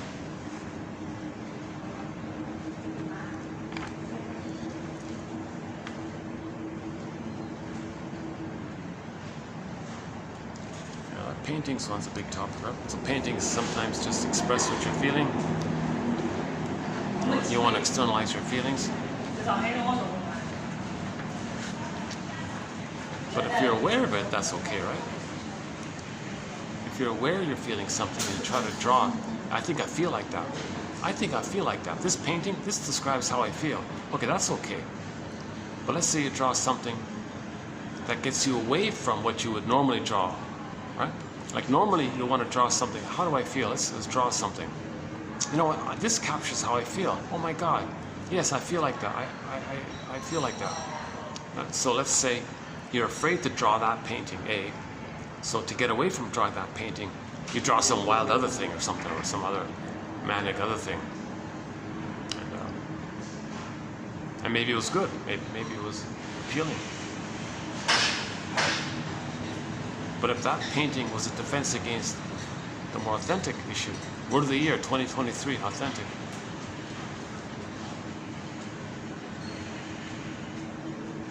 Yeah, so let's say that the defense painting was something like superior, like some kind of perfect elitist kind of thing, like some kind of perfect kind of thing. Well, that's a defense mechanism, that you're regressing to the old archaic time in the uterus when the person as a baby was on the throne with the self-sufficiency superiority complex. So if you draw a painting with something so perfect like that,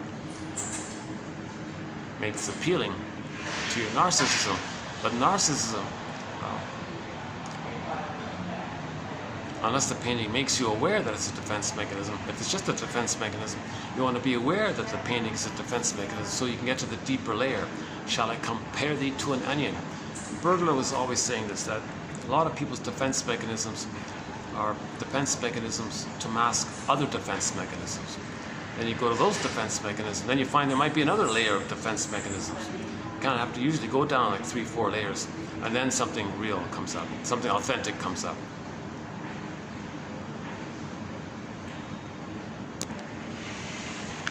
How are we doing here? Let's see. What's the time here? 6:20. Battery's okay.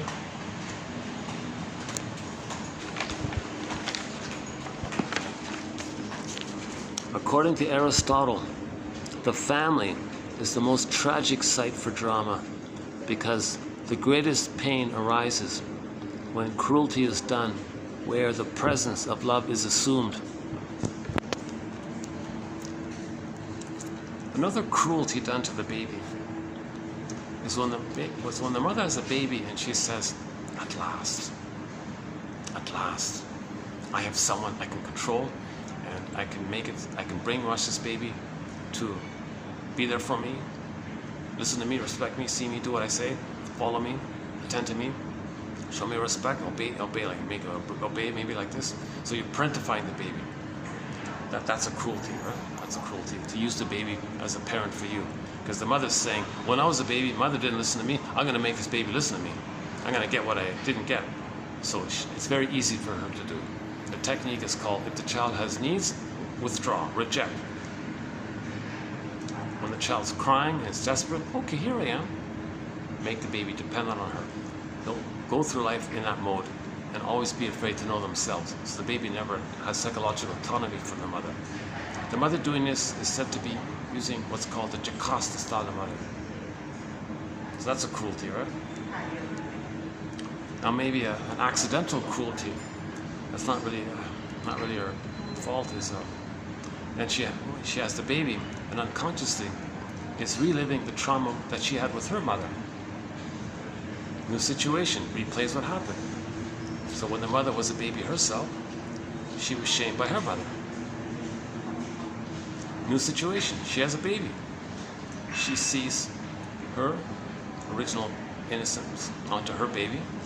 New situation. The record said mother shamed her. So she's going to shame herself.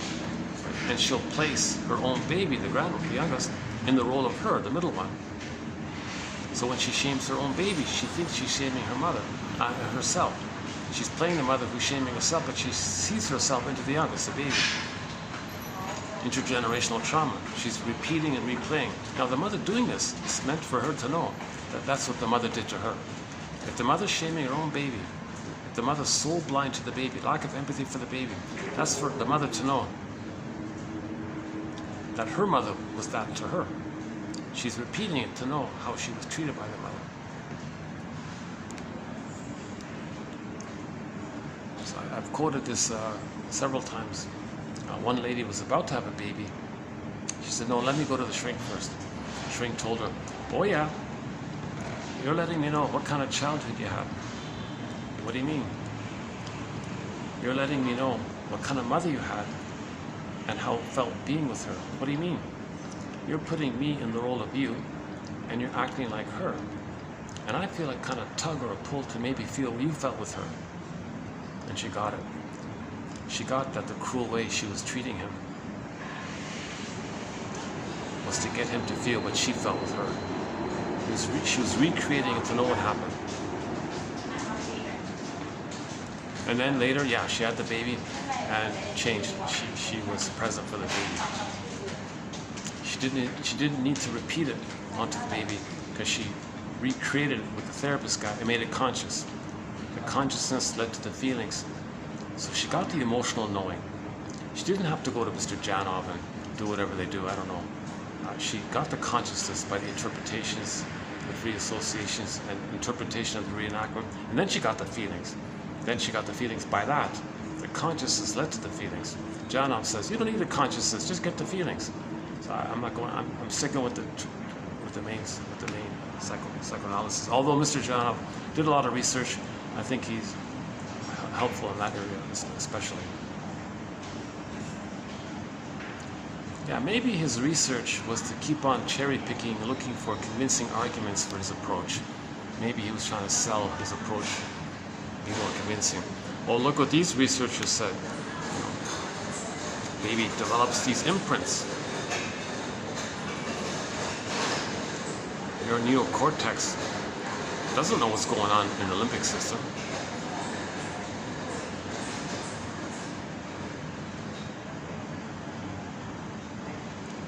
But that's the whole idea. You want to make the unconscious conscious. You want to create that kind of bridge from the limbic system to the conscious, to the neocortex, the new cortex, the conscious mind. The interpretations are like a bridge between the standing in the space. The interpretation is the bridge, the two sides, the old brain and the new brain. It's meant to be like a bridge like that. The interpretations acknowledge the two sides. So Martha Stark refers to it as, for example, yeah, the ego and the id. Yeah, you know something, such and such. Although you know it, nevertheless, you find yourself, that's the other side. Although consciously you know such and such, nevertheless, you find yourself telling yourself such and such. You find yourself feeling such and such. You find yourself thinking and doing such and such because you were triggered. Although you know something, you're noticing the past. You know, past, present links. You want to make a link between the present and the past. And some kind of statement kind of holds the two. These interpretive statements or empathy statements or interpretations or transference interpretations or complete interpretations where you link the pattern, the past, and a live example of it, link it all up. That's an attempt to be a bridge. The image for this is Hermes flying across. Something repressed coming to your consciousness. Actually, that quote from yesterday, I thought was pretty. I felt a little enthusiastic when I first read. What's his name again? Daniel Shaw's book. So I posted the first. So yesterday's video were some excellent quotes from him. That's from the beginning of his book. So I started to read further. Oh wow, what happened here? He just lunged into this whole drama with him and his ex-girlfriend or something. He was infatuated with some pretty girl or something.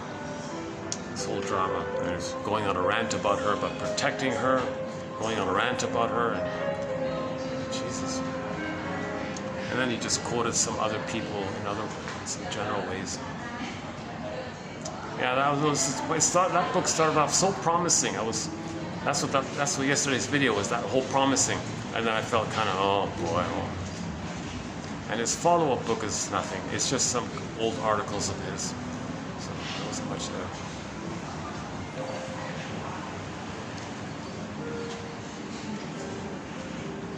So yeah, now I'm going to move on to do some Janoff's quotes to begin the new year on prenatal trauma. We'll begin at the very beginning. In the beginning was the sound. The sound was mother's heartbeat, pulsing of the cord, melodic blood in the veins, one straight down, two up. If the baby's in the uterus and things are okay, one theory is that the first mother is music. If the baby thinks everything is him, the mother's him, it's all him, what might not be him? Maybe the first idea of something not being him is music. It's the sound of the mother. The first mother was music. In the beginning was the sound. Music, mother, music, sound. So baby hears the heartbeat, pulsating of the cord, and the blood flow in the veins. Mott thinks the blood flow in the veins, one down, two up, spiral up, corresponds to the positioning and the movement, sound movement, to the notes on the scale. And Gracie was saying that later on, when you hear music, she calls it the master emotion, because it reminds you of when you had your emotions. Now in the uterus, you had your emotions. I feel therefore I am. And you are in paradise. Times were good. You're in heaven, powerful, alive, real, alive, powerful, strong, safe, all you, garden, bliss. So music in the present might remind you of when you were in paradise. On some uncanny level, now there's music above me, we're always playing music. On some level, we're a little bit reminded of the safety of the uterus time. So music's the master emotion because it reminds you of the oneness of the power, unico mystica.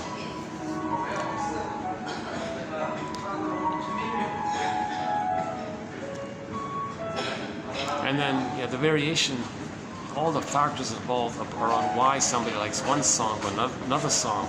Okay, there's a lot of factors in that. So the tritone in the music, how much stress is within your range. Some music's too grating, so it makes you tense, but some tense music maybe fits with how you're feeling, and you feel recognized by it, and then it soothes you, or music says something you want to say, or music is within your expectations, so you feel some kind of predictability. But if the music's too angry and you're not angry, you don't want to feel angry.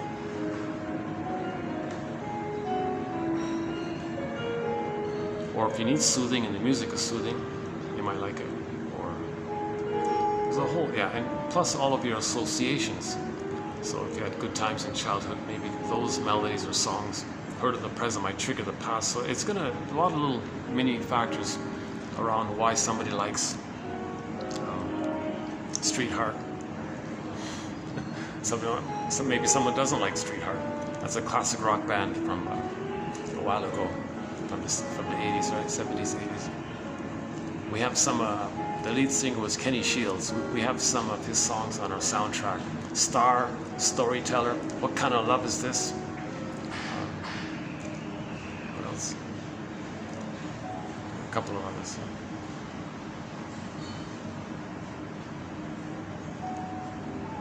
What kind of love is this? All these love songs are talking about transfers. Most love songs are not like love songs. They're transference love songs. You transfer the past, unfinished business with the mother from the past into the present. Somebody triggers that up. It's unrequited. So either when it gets to that unrequited place, there's your anger about them. But before you get to that anger, you may praise them. Oh, you're the greatest. You're the one. You're my all. You're my everything.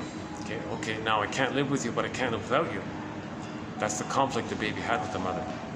Baby, mother, I can't live without you, but I can't live with you. So you're recreating that in the present. And a lot of songs that celebrate that blissful honeymoon period. Oh, this beautiful, our love is like the garden, you're the moon, and all this high praise and all this.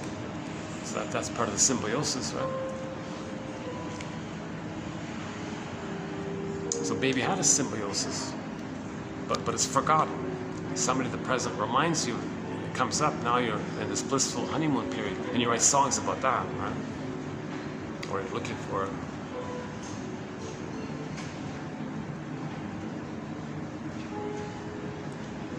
There aren't too many songs about healthy, mature relating, right? Most songs are usually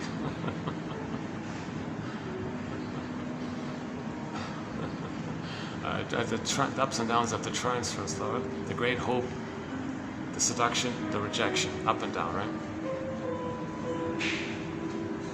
How are we doing here? Maybe I can take a quick peek. Last time I tried to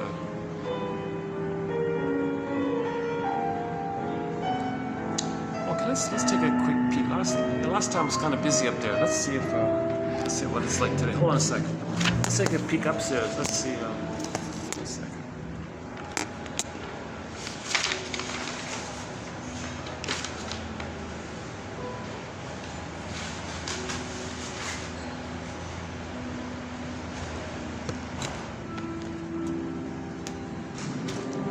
Yeah, here's a nice net. Not bad, right? Oh yeah, it's quiet here. Oh, look at this. That's empty.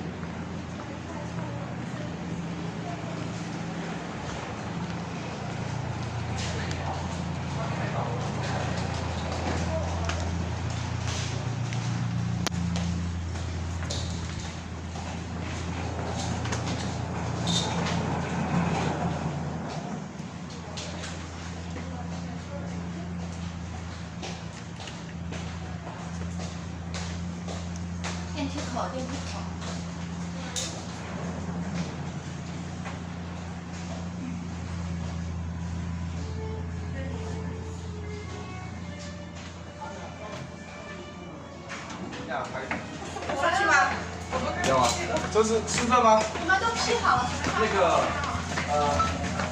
没关系啊。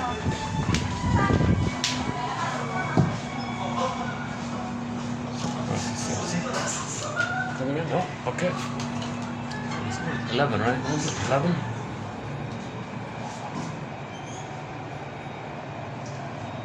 Yeah, 11. Well, let's try number 12 as well. Let's see if we get lucky this time. There's a view on the left. Oh, no, not this one. That's the parking lot. Oh, that's the parking lot. Yeah, that's a thought. Hey, hang on a sec. Hold on a sec. Oh, no, I don't want to. Okay, no, I don't want the security guard to get worried or something. I thought I could see a bit of a view from the 6th floor. I don't want to freak out the guards and come. Who are you? Why are you? Why are you?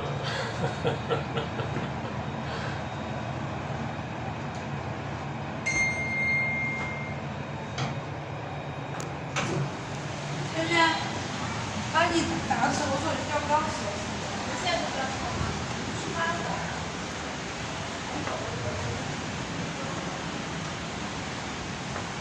Hey, nobody's here.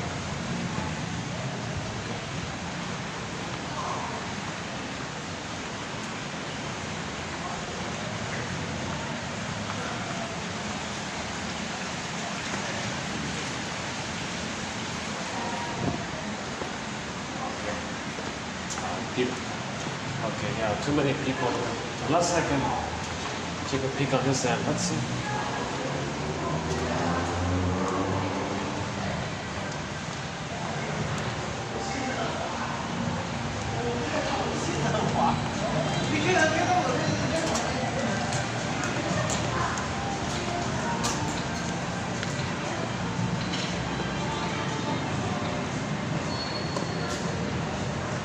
Oh no, okay.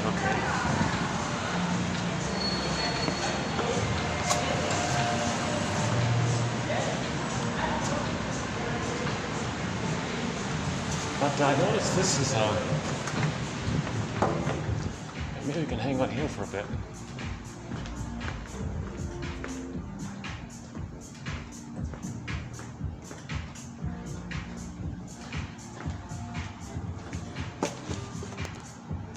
What about here for a bit? Maybe we'll just wind up the video here, yeah. Before I get kicked out. This is some kind of loungy type of area. Nobody's just to stop there. And this music's probably copyrighted, right? So you might not be hearing me now, right? So why don't I just close it up here? I'll see you in the next video. Yeah, as I've mentioned several times throughout this video, the next video will feature the work of Arthur Janov. Yeah, interesting guy. Paradox there, very helpful in one way, but potentially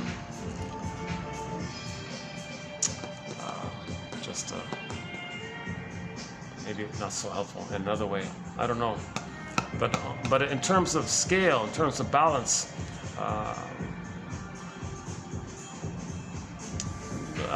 he left behind a legacy of a dozen books that summarized the research about birth trauma, prenatal trauma, the brain, what's going on in the brain when there's trauma. So yeah, he's a medical doctor, give him credit. He won some kind of awards and things. Apparently, I didn't know this, but he was like a big name in his 70s or something. On all of the shows and talk shows and radio shows and things. Okay, now let me close up outside, because just in case, I'm assuming this is copyrighted, so let's go out.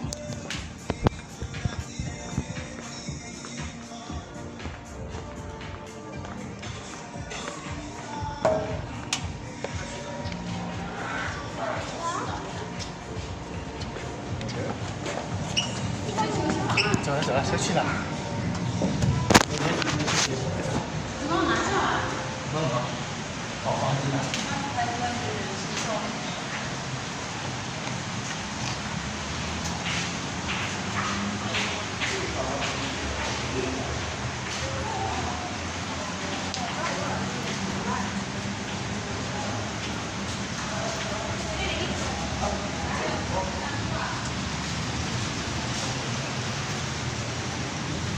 按了没？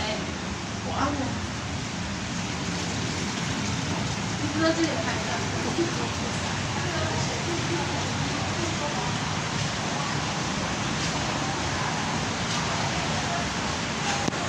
Or maybe we'll just end it up here then, yeah.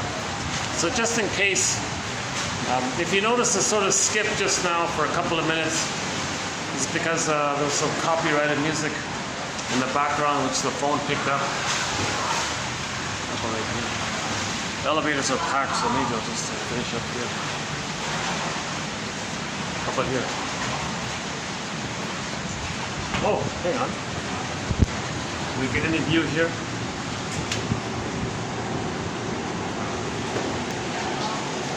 Okay, let's just finish up here. Yeah. So in case you noticed a skip there, it's because the camera picked up some copyrighted music. I had to trim it out. So I just came out to say thanks very much. This has been TQ2744. Some miscellaneous quotes. One by Aristotle. Our first quote by Aristotle. This, by the way, the psychoanalytic, the spirit is let's heal. So we'll include quotes from philosophers, from sociologists, from whoever, if it's raising our consciousness, right? I feel trapped here because the elevator is a long lineup at the elevator. I can't get out. I'll wait a while here. Hold on a second. Okay, let's just close it up here. I'll see you in the next video. Thanks very much.